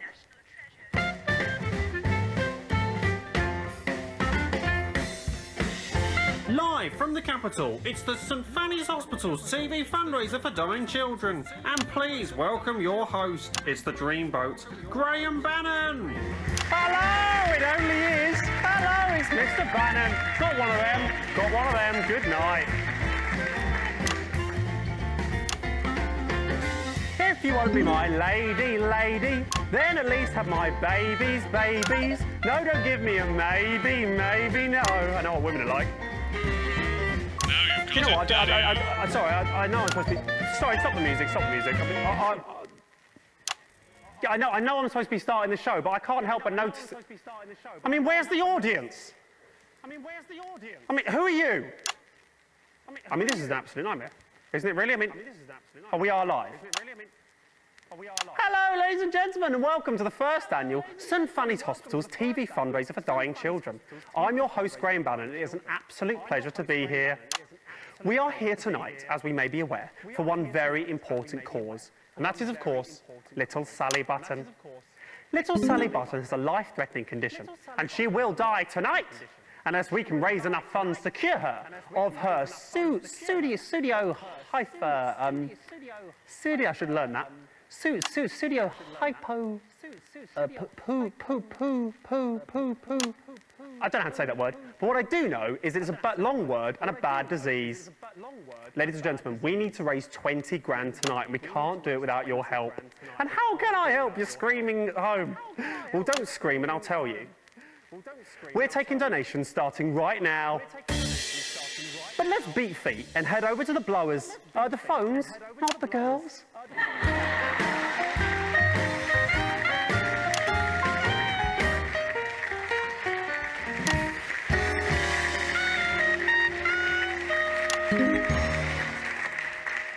Hello, ladies.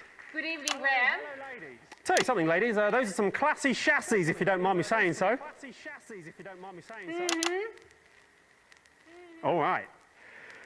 So girls, would one of you kitty cats please let the viewers at home know exactly why you're here this evening?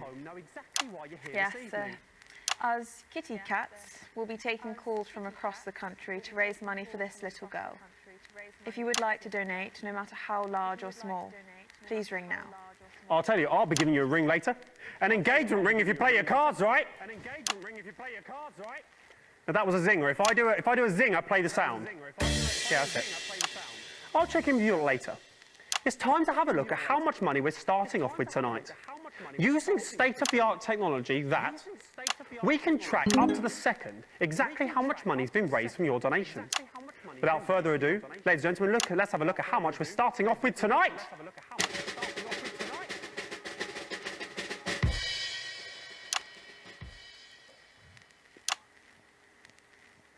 Okay, looks like we're not starting off with any money tonight. It's a bit strange. I'm surprised they didn't put something in, just to show, really, but perhaps it's a little unclear of how you donate still. How about I cut the gas and show you what's what, Daddy-O's? Give me the thing. Okay, so I'll pretend to be you at home. This is role play. You really can do this in real life from your sofa or couch. It's ringing, so hello, who am I speaking to, please? Hello, you're speaking to Barbara at the phone desk. Hello, Barbara at the phone desk. You have a beautiful voice. Okay. I'd like to donate a tenner, please. I'm finding it hard to hear you. Your phone doesn't actually work. You're going to have to be louder. I'd like to donate a tenner, please. Thank you, sir. What a generous donation.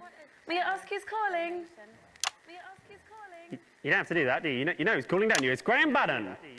And how do you spell Bannon? Don't say that. People would know how to say my name. There we go. And so if I'm correct, there should be 10 on it now. Look at that. Technology at its finest. 10 on it now. So only 19,990 remaining, which should be a Bannon breeze. That was a zinger. Yes. Ladies and gentlemen, let's have a rundown of the jam-packed acts we have lined up for you on this jam-packed lineup on this jam-packed evening. Who wrote that? Too many things packed in jam. Starting off tonight, we have the incredible Raj and Rishik. Following that, we have an amazing acrobat who will do jumps all over the stage and stuff. And then finally, we'll have the Lovely Legs contest to end Act 1, which I'm rather looking forward to myself, ladies. Then, starting Act 2, we're going to have a magician who will do all magic and that. Then we're going to have a fire-breathing man who will be breathing fire. And then ending Act 2, we're going to have a daredevil who will dive into a bucket of water. All right. Then going into Act 3, we're going to have the unicyclist act. Then following that, the strongest man in the world, the strong man. And then finally, the grand finale. Now, for the grand finale, we asked little Sally Button what she wanted more than anything else in the world. And she had a very simple reply. I'd like a dancing chimpanzee, please, Graham. So, ladies and gentlemen, we have managed to source a dancing chimpanzee for the finale of this show. How does that sound? There's no one here, is there? Okay, so without further adu, ladies and gentlemen, let's introduce our first act of the evening. He's come all the way from this event. Let's just say he might have brought a little friend along with him. Ladies and gentlemen, please, welcome to the stage is the incredible Raj and Rishik.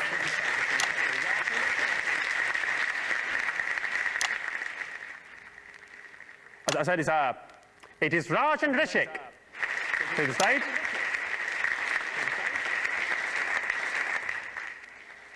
I mean, this is a nightmare. I mean, what is going on? I mean, this isn't working, is it? I mean, is there anyone around here who knows that you... Come here. What is going on? Do you know what I'm saying at all? Why is he here? You! Come here. This is unbelievable. Hello, Mr. Bannon. Hello, yes, come here. Are you the producer, are you? No, I'm nobody, me. I just help the fellas unload the cameras Right, from the van. fantastic, great story. Do you know where the producer is? What's the problem? Get on with it, come on. Well, it turns out, you know, the roads around the capital are shut down because... Yeah. Well, it turns out the producer, the director, most of the acts and also all of the audience are on the same bus heading in, and now they're stuck somewhere near Jamstable. Are you seriously telling me there's no one else around here who can sort this mess out?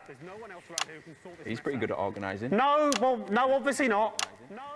That's not going to work, is it? Look, you're the producer now. Well done, that's great, big promotion for you. Now, what you need to do is go away and find me a version of all the acts I've just promised the people at home. That's not really my thing, Governor. Well, do you know what? It is your thing now, Governor, right? Or a child drops down dead. So off you go do that, quick smart. All right, you can count on me. Okay, very good. You can count on me. Okay, very good. Go away! Ladies and gentlemen, it's time to introduce the first act of the evening. He's come all the way... I've read that. Don't repeat the same stuff. Ladies and gentlemen, they're not here, are they? No, they are here. Well, why didn't they come out the first? Ladies and gentlemen, it's Raj and Rishik.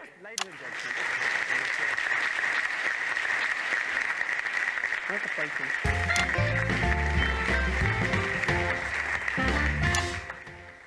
Hello everyone, my name is Raj. And you might be asking, where is Rishik? So here he is. What's your name? Rishik? And what do you do? I am working in banking. That's interesting. No, it isn't. Okay, you have anything else to say? No? Thank you for your honesty. Have you finished? Am I finished? Yes, I'm finished. Okay, ladies and gentlemen, Raj and Rishik, play the sound for applause. We don't have anyone here. Okay. Well, fantastic, I think. So, well done, Raj. So, I know a little birdie told me you travelled in all the way from just for this event. No, we cycled here. Rishik was cycling and I was sitting in the basket. Oh, right. Oh, yeah, now they laugh. Great joke. Is he a good cyclist, is he, Rishik? Why are you asking me? You can ask him. I'll ask him. Okay, that's setting something up. Okay, Rishik, are you a good cyclist, mate? Why are you talking to him? He's only a puppet. Don't set a joke up with that if you're not going to follow it through. That ruins it, doesn't it? You farted. Graham farted. I didn't fart. He made the sound out of his mouth. He made the... Stop doing that. Okay? Yes, you should be disappointed. Get off the stage.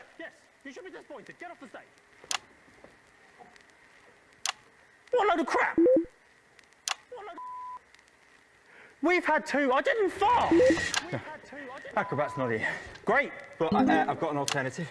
Okay. His name's James. Sounds good. He's not an acrobat. Sounds good to me. Bring him on. Ladies and gentlemen, I don't know what's going to happen now, but please welcome to the stage, it's the incredible. It is James.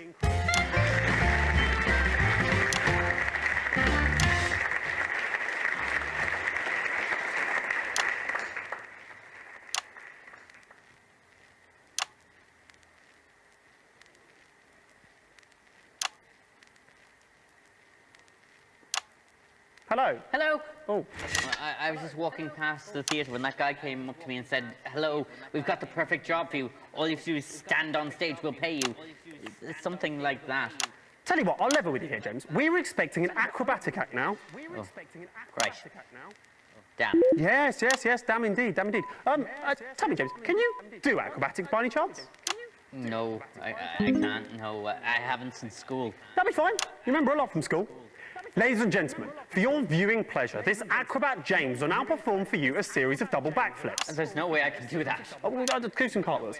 I'm not going to do any cartwheels. But here's a job for you instead. Sweeping up the corpse of a dead girl. Start the music, please. Come on.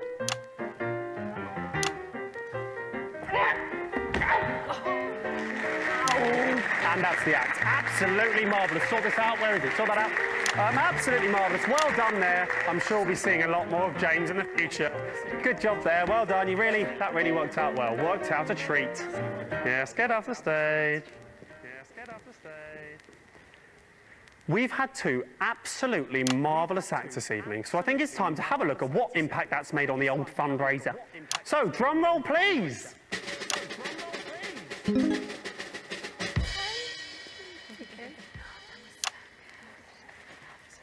Okay, looks like we still haven't made any money at all. That's a bit surprising. Perhaps I'll check in with the bombshells to find out exactly what's going on. What are you doing there? Get out, slit your hook. Go on, go. You're upsetting the girls. Ladies. I was expecting a little money in the old pot by now, ladies. Have the callers not been particularly generous so far? We haven't had any callers so far. Are you serious? How dare you? How dare you? A child is quite literally dying somewhere out there, and you're too lazy to get up off your asses, go over to those phones we have, turn the dials, and pledge money to save her life. You greedy bastards. Sorry, Graham. Just found out the phone lines haven't been connected yet. All right. Yeah, Young forgot to do it. Who's Young? Oh, that idiot, right. Go on, Young. Got just a job for you. I'll give him an hand. I don't think he knows what he's doing. Yeah.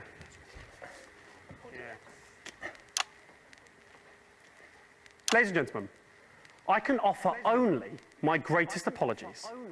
My outburst just now was directed at you, when it should, of course, have been directed at Young. Please accept those apologies. Now it's time for the Lovely Legs contest. What better way to end tonight's programme, the first part of tonight's programme, than with a display of beauty and talent? What did you ask him? So for your viewing pleasure, these 10 out of 10s will be modelling the latest in fashionable swimwear. Graham? Not now, love. I'm speaking to camera. Graham, Donna's not here. So what? Well, we need 4 of us for the routine, so let's... We'll do the routine with 3 of you. Do it with 3. Well... Does anyone else around here know it? Oh, he was watching us rehearse earlier. Oh, was he? That's very interesting. Little pervert. Tell you what, slap a costume on and stick him at the back. That'll teach him. He doesn't know what's coming. Ladies and gentlemen, when I was told... Phones are fixed. Great, sit down and take calls. When I was told that I'd be judging the best legs out of a group of young, attractive women, I said, where do I sign? Well, I did sign, and that time is now. The time to look at women and judge them. Ladies and gentlemen, the first lovely lady to the stage is Barbara. Now, Barbara plays for the local women's amateur football team, so she can quite often be seen getting down and dirty of a Sunday lunchtime. I think it's fair to say this girl has seen more than her fair share of tackles. Linda's up next.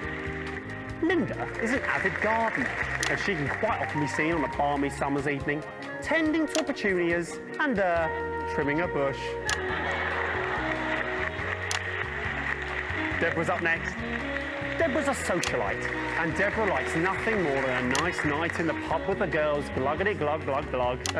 But I'll tell you, forget the pub. Nice legs, love. What time do they open? It's just a bit of fun. And then finally we have Donna. I mean Young, who's taking over for Donna. Now Donna. Oh dear. Yeah, that's really unpleasant, that, isn't it? I wish I hadn't suggested it now. He hasn't shaved. I mean, he knows the routine, but doesn't look very good, does it? Oh, Christ. Okay, Donna, I mean, Young is quite... I mean, this is appalling, isn't it? Can we do this? I think we have to stop the music, actually. I don't think I can let this go on, to be honest. It's quite unpleasant. Why is he still doing that? Stop him dancing! Yeah.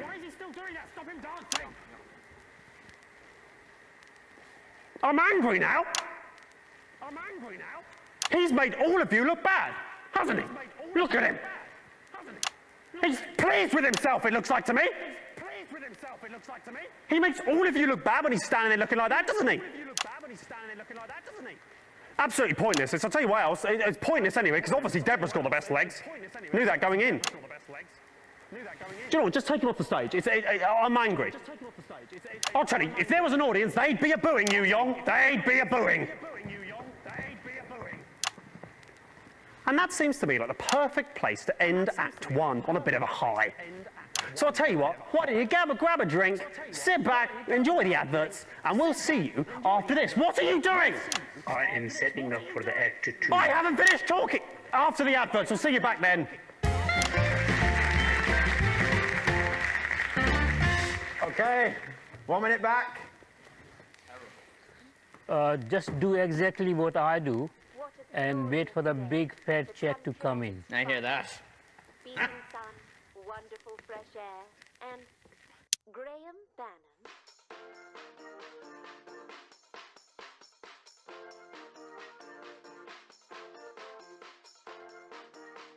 Why, look, folks, it's television's Graham Bannon, and he's taking the brand new Mega MK7 convertible out for a spin.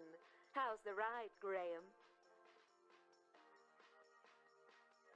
Onlookers can't look away, but it's not because of the brand new Mega MK7 convertible. It's because of Graham's pearly whites. You see, Graham Bannon brushes with Whitey's dental cream, which makes his already very white teeth even whiter. Now, some of you may not have heard of dental cream. Why, you may think it's something you put into an ice cream float. But you'd be wrong. Dental cream is the smart alternative to regular toothpaste. For those who prefer their mouth. All right, just that'll kick it off. That's my wage, but poor little girl, she deserves better than this. Right, thank you. We're back in 10. Places, everybody. And we're going live in 5, 4, 3, 2, 1. Welcome back to the St Fanny's Hospital's TV fundraiser for dying children. Here's Graham Bannon. You're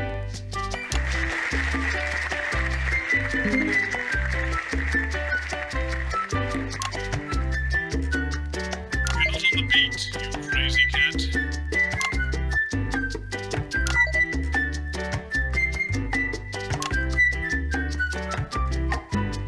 What is going on? What is going on? I told him to clear these boxes up. It's a mess, isn't it? We all end up looking like idiots, don't we? You're not in time with the hip tune.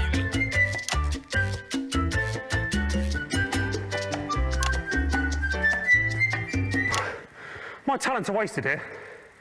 Ladies and gentlemen, welcome back to the St Fanny's Hospital's annual TV fundraiser for dying children. It's nice to be back. As a reminder, little Sally Button is still dying, but with your donations, she may yet live. Let's have a little look about how much money has been raised while the adverts have been playing.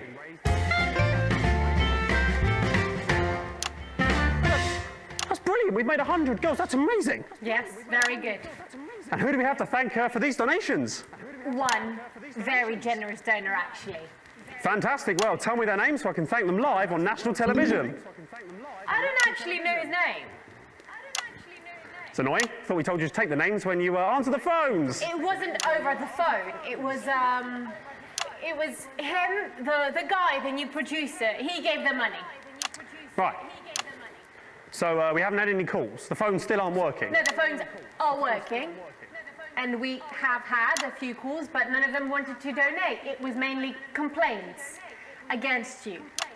What do you mean complaints against me? Well, I think people think that you're a bit rude. Fudge off! Sorry for that swear. Well, you can censor that if you want. A bit rude? People think I'm a bit rude. I played that. After all I've done and continue to do, people think this has blown my mind. Okay, ladies and gentlemen, magic has always been rude. I'll give them rude. Here's the magic act. Nightmare.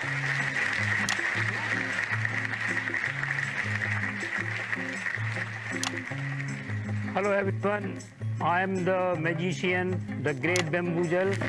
For the third magic trick, I will need 2 beautiful ladies assistants. And I will also need a volunteer from the audience. Oh, no one is here. I know it's stupid. I know it's stupid. You know it's stupid. I know it's stupid. Just go and do it. Thank you, sir. In this trick, you will be sent to the another word, beautiful word. And for this magic trick to work, you need to go behind the sheet.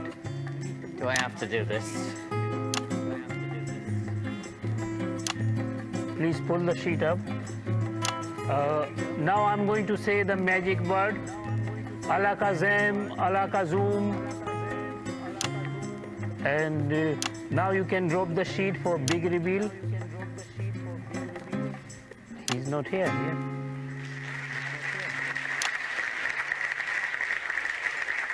And you can take the sheet. Ladies and gentlemen, I am not happy. I'm not happy at all. I don't know if it's clear what happened there. I think it is. That's Raj. I'm not Raj, I'm the great bamboozle. Right, well that's not true, is it? Lots of surprises, lots of... Get off the stage. Get off the stage right now. Don't play that sound! And then finally, what I and dying child Sally Button have been waiting for, it's the chimp dancing finale. Sorry, Graham, sorry. I don't think we should say there's going to be a chimpanzee. It's stuck on another bus. Yeah, I'll tell you what. I'm only going to say this once, mate. If you don't manage to source a dancing chimpanzee, and it has to be a chimp, not an orangutan, for the end of this show, I am certain that the shock, disappointment and fear on that little girl's face will cause her to just die, like sometimes children do. And that'll be entirely your blimmin' fault. Graham, of course I care about Susie Button, who you've been calling Sally Button all evening, but I'm not a producer. I don't know the first thing about booking dancing chimpanzees. I can try my best. That's it. That is as good as I will get a dancing chimpanzee, Graham. Now you're here, what can we expect next? I assume it'll be the fire-breathing man or something incredibly similar. No, he's on the bus, but we've got something better. What's that? It's a group of teenagers from the Scritchford Dance Club. Right, that doesn't sound better to me than a fire-breathing man, but I suppose it's the best we've got. Ladies and gentlemen, please welcome to stage. It's the dance, it's this. Hurry up.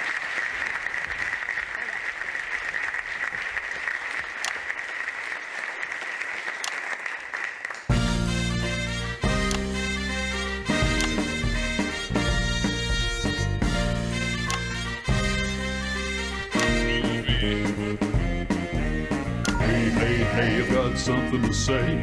Life is pretty spiffing when it goes your way. Meet when I walk down the street. Waves of admiration from the people I meet. I don't have much of a plan. Nothing you could understand. So you can work as hard as you can. But I'll be running late because it's great to be a man.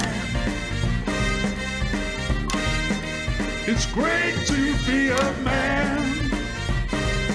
It's a rhythmic cut.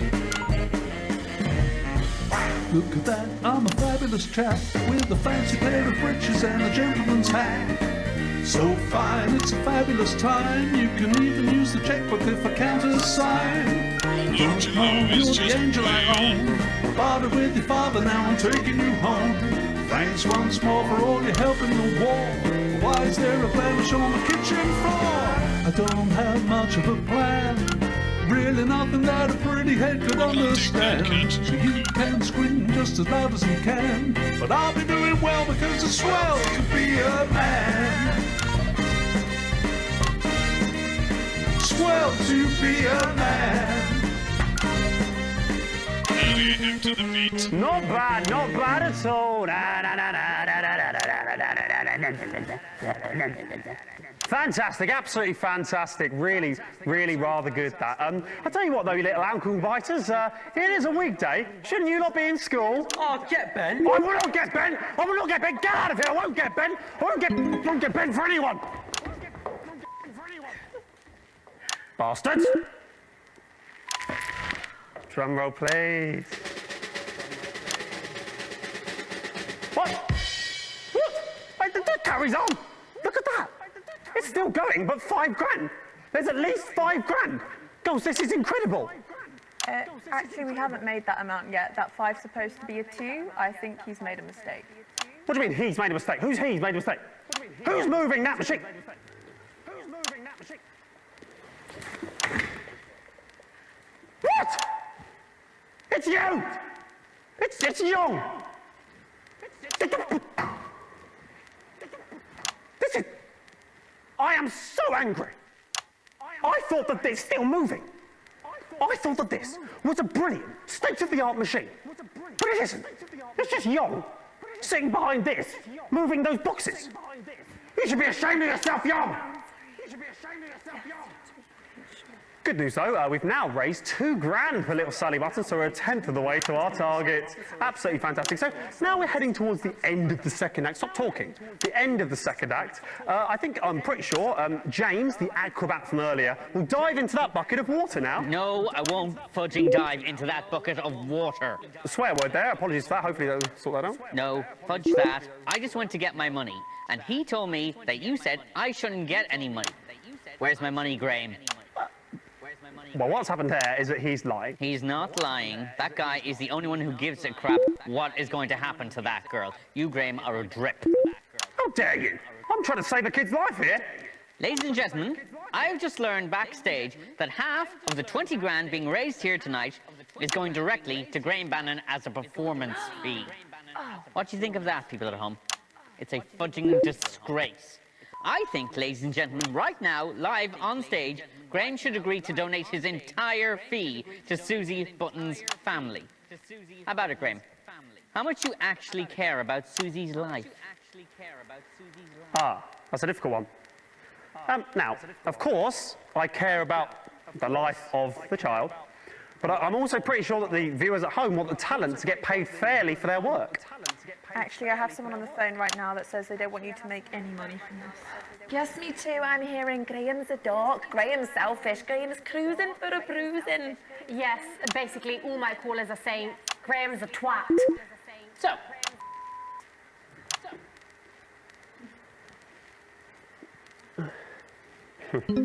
Ladies and gentlemen, I have decided, off my own back, to half my fee. 5,000 for the dying child and 5,000 for Graham Bannon. nope, that's baloney. Graham, if you care and don't want people at home to think you're spineless, you'll give it all to Susie. You know, Acrobat James, there comes a time in a man's life when he has to decide what sort of a man he wants to be. Are you going to donate the money? Yeah, I was just doing a speech about that, yes. Well done. So that should bring the tally up by 10,000. Plus, I'm happy to donate the fee they offered me of 150. You offered 150 for falling on your arse. So I make that to be 12,155. Young, if you wouldn't mind. Oh, there it goes, yeah, great. Hold on, Young. Okay, well, thanks so much for that helpful contribution there, James. I assume you'll now be getting into some lycra and diving into that bucket. No, I'm done. I'm going home. Thank you. No, you're not. Get in the bucket. Get in the bucket. Someone grab him and put him in this bucket. We need someone to go in this bucket for the end of the act. Yes, yeah. Found somebody. This is a nightmare. Oh, here he is. Right, great. Okay, so now, let's... Viewing pleasure. This knucklehead will now dive off of this ladder into this bucket of water. Come on. Off you go. That's good. Great. Now, in the bucket. Graham, that's not tall enough. There's no water in the bucket. I don't care. It breaks his neck. Come on, get in. Come on. You need to go in there. Young, just pretend. Get in that bucket. Come on. Don't shake the ladder, Graham. And there we go. He's ruined that, hasn't he? What a shame. Oh, that's the end of Act 2. We'll see you back after the adverts. Fantastic. Back in 1 minute. What a knobhead. Does anybody know first aid? Yes, my dad's a doctor. Is he gonna die?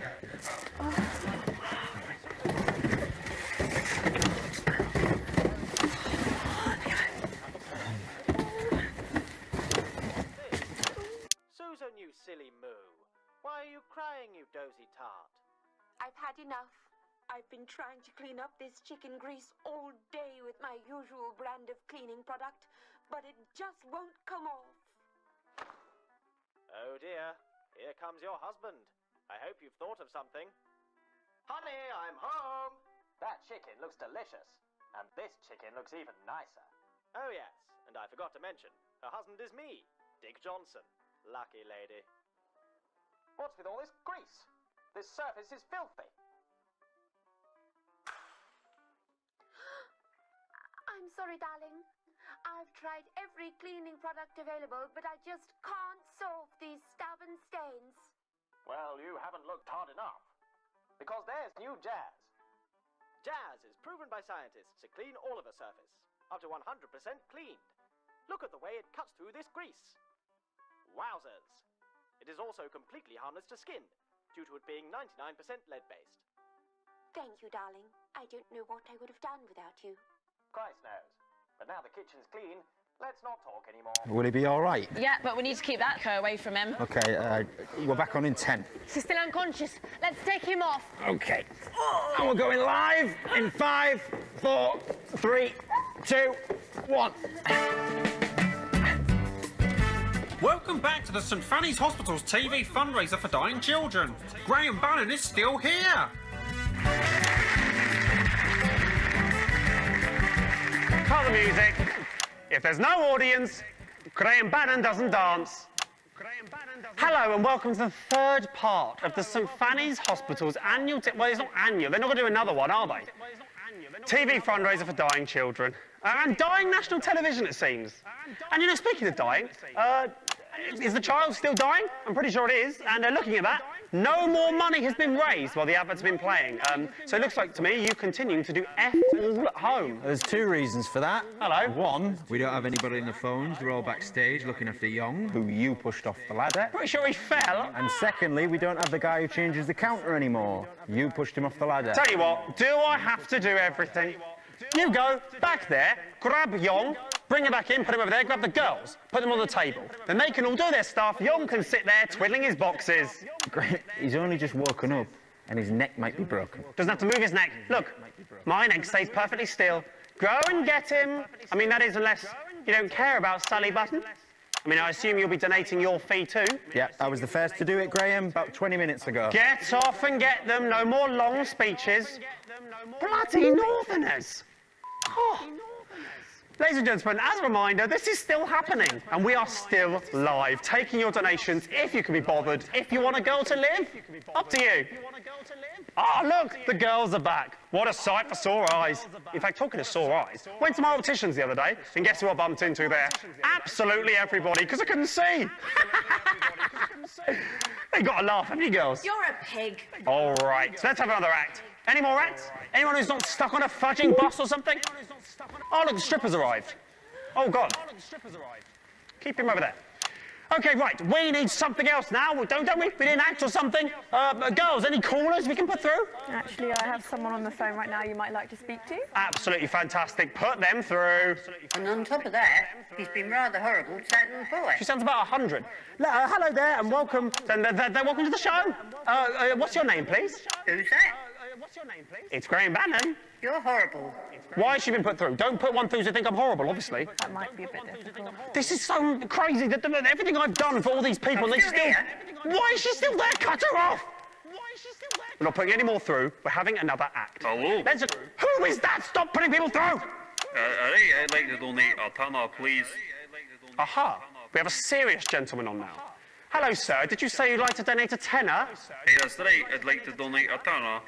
A tenner to the fund to stop Graham Bannon being on TV. No, don't play the laugh sound. Wasn't funny. Oh, so you think you can do better, do you? Hey, that's right. Okay. The stage is yours. Go on. Tell a joke. Tell a wee joke. All right, I'll do the joke. How many Graham Bannon does it take to screw in the light bulb? I'm not going to like this. That depends on the fee. No! The joke was horrible. The joke was horrible. No! We're not having horrible jokes. We're not doing any more of that. We're not having any more callers. I think they're stupid and also they seem drunk to me. Right, what's next? We need another act. Where's the next act? We have sorted the monkey problem. This is brilliant. This is brilliant news, Raj. Bring it on. He's very shy. That's fine. That's fine. We get fine. Bring it on. It won't everyone to close the eyes for big reveal. Okay, right. Everyone close your eyes for the big reveal. Don't ruin this, girls. Close your eyes. We are ready. We are ready. It's a very big. Okay. It's a very big. Okay. You can open your eyes now. Okay. It's a very strong. So it's carrying me on its back, and it has banana. It's offering banana to you.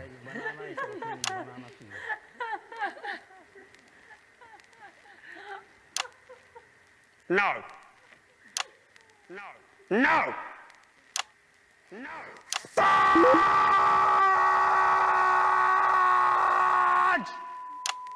Fudge! No! That is not a real monkey. That is not a real banana, is it? And these are not your legs. Ouch. Ouch! Get off the stage, I'll give you ouch! Right, we need something else. It's time for another act. Where's the unicyclist? Get him on. Have the bloody unicycle act. Swearing, apologies for that. Hopefully that gets censored by them. Graham, we've got the unicycle, but we don't have the guy who rides it. That's fine, we don't need the guy that rides it. I'm the guy that rides it. Bring it on. Graham, bring the damn thing. You should I don't care what you think. Bring it on. Bring it on, bring it on, bring it on. Ladies and gentlemen, for your pleasure, I will now be performing for you the unicycle act. Can I have a volunteer? No one's here. Yes, they are here. Hello, Young. Right, okay, this is good. You'll like this, you'll like this. Right. Now, what I'm going to do now is grab the unicycle and jump over this arsehole. Yep, very good. Right, okay. Start the music. Drum roll, please. It's going to be good, Young. Protect your face, baby. Okay, and here we go. Oh, shit. Oh, shit. Oh, my arm. Oh, God. Okay, okay, that's not it. Okay, well, that's the act, I think. Ow, I don't think I can do that again. That's the act. I suppose that's what happens if you pay peanuts. You get monkeys.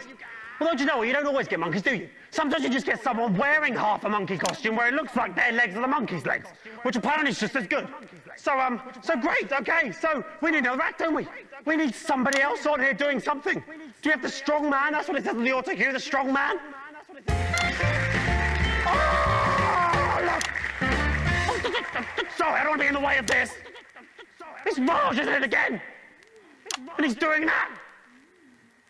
Is that good? Is that entertaining? Is that what you want? Raj doing that, laughing. Is this going to save a child's life? And speaking of saving a child's life, are we doing that? Has any more money been raised? How much more money's been raised? It's actually gone down a bit. People are asking for the money back, and I think you're scaring them. That's fine. That's absolutely fine. Come on, do what you're getting paid to update the score. Come on, put it down. Great. So the money pops down and still less money. So even more to raise for the girl in the next 5 minutes. Brilliant. Right, what we need is to do a get-rich-quick scheme. Who's got some ideas? Ah, I've got an idea. Just had it. Looking at these ladies. Lovely. I know what. Let's set up a little kissing booth. Nice little table, nice little cloth, little bit of lipstick. Sounds good to me. £10 a pop. Right? I'm sure these lads would like it. They've been ogling them all evening, the perverts. That sounds good to me. Right. So, how much for a kiss, ladies? No, Graham, you're bleeding. Don't be such a tease. Go on, Linda, pucker up, darling.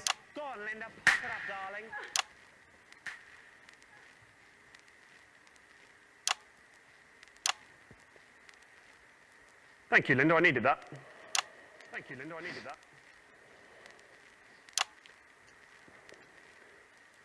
Okay, well, that has gone wrong. That has gone awry. I'm sorry if that's my fault in any way. I don't know if it is. I think I know whose fault that might be. But there we go. What a shame. What a shame. I'll level with you. It's looking unlikely we're going to make money. Haven't got long left. It looks like that might be the end for little Sally. It is actually Susie. Whatever. She'll be dead soon. And so will my career. So 2 deaths in the same evening. And if you ask me, it'd be hard to weigh them. They're both equally sad deaths. Oh, well, that's the end of that. I suppose that's the end of the show then. Thank you very much. Graham, Great news. The monkey's turned up. Yeah, it's not the monkey, is it? It's just Raj or something pissing around. No, it is a real monkey. Look, I haven't got time for this. Obviously, it's not a real monkey. Don't get my hopes up. It's not going to... Oh, my God! Wow. Oh, my God! That is a real monkey. Yes! Yes! There it is! Get away from it! There it is! Ah, there it is! It's a real monkey! It's a real monkey! Now we can do the dance and save the show! Save my career! The girl! Save my career! The girl! Come on! Just do the dance! Come on! Just do the dance! Don't scratch your head, do the dance! Don't scratch your head, do the dance! Come on, do the dance! Come on, do the dance! Don't slaughter me! Do the dance there!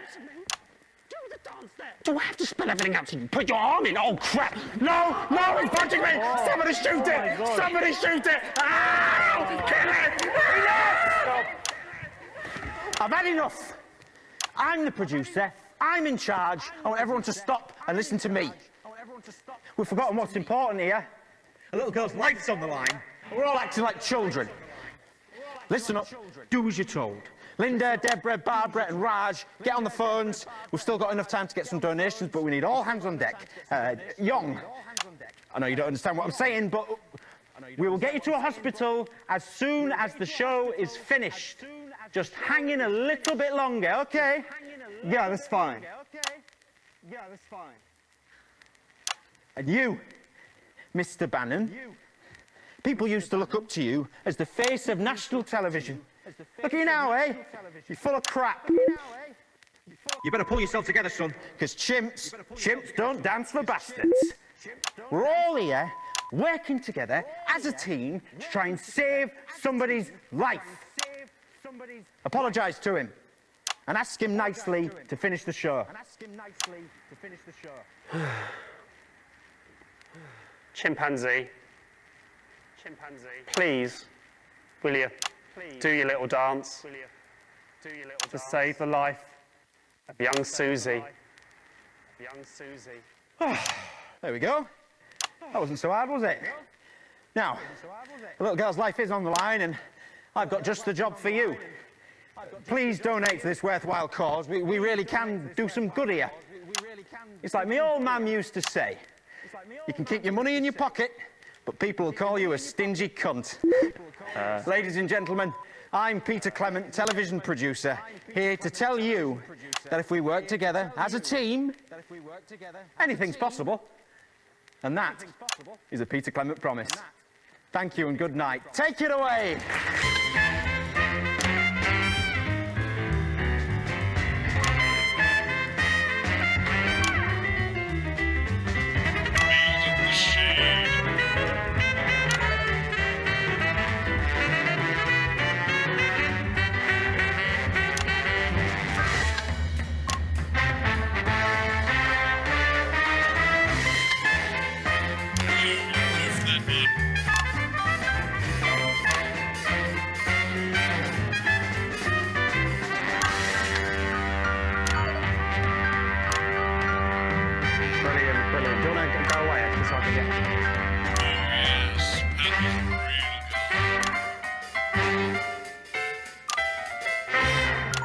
Okay, that's the end. Absolutely fantastic. That's the end, ladies and gentlemen. Thank you very much. Good night.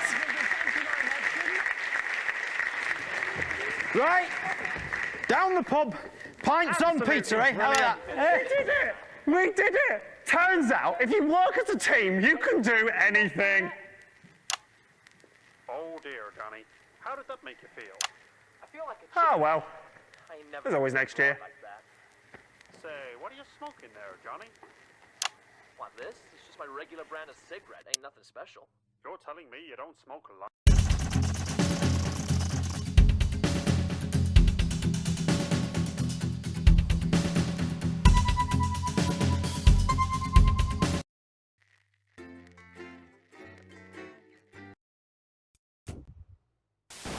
Good evening, I'm Megan Wolfe. And I'm Jeremy Jones. Our main headlines tonight.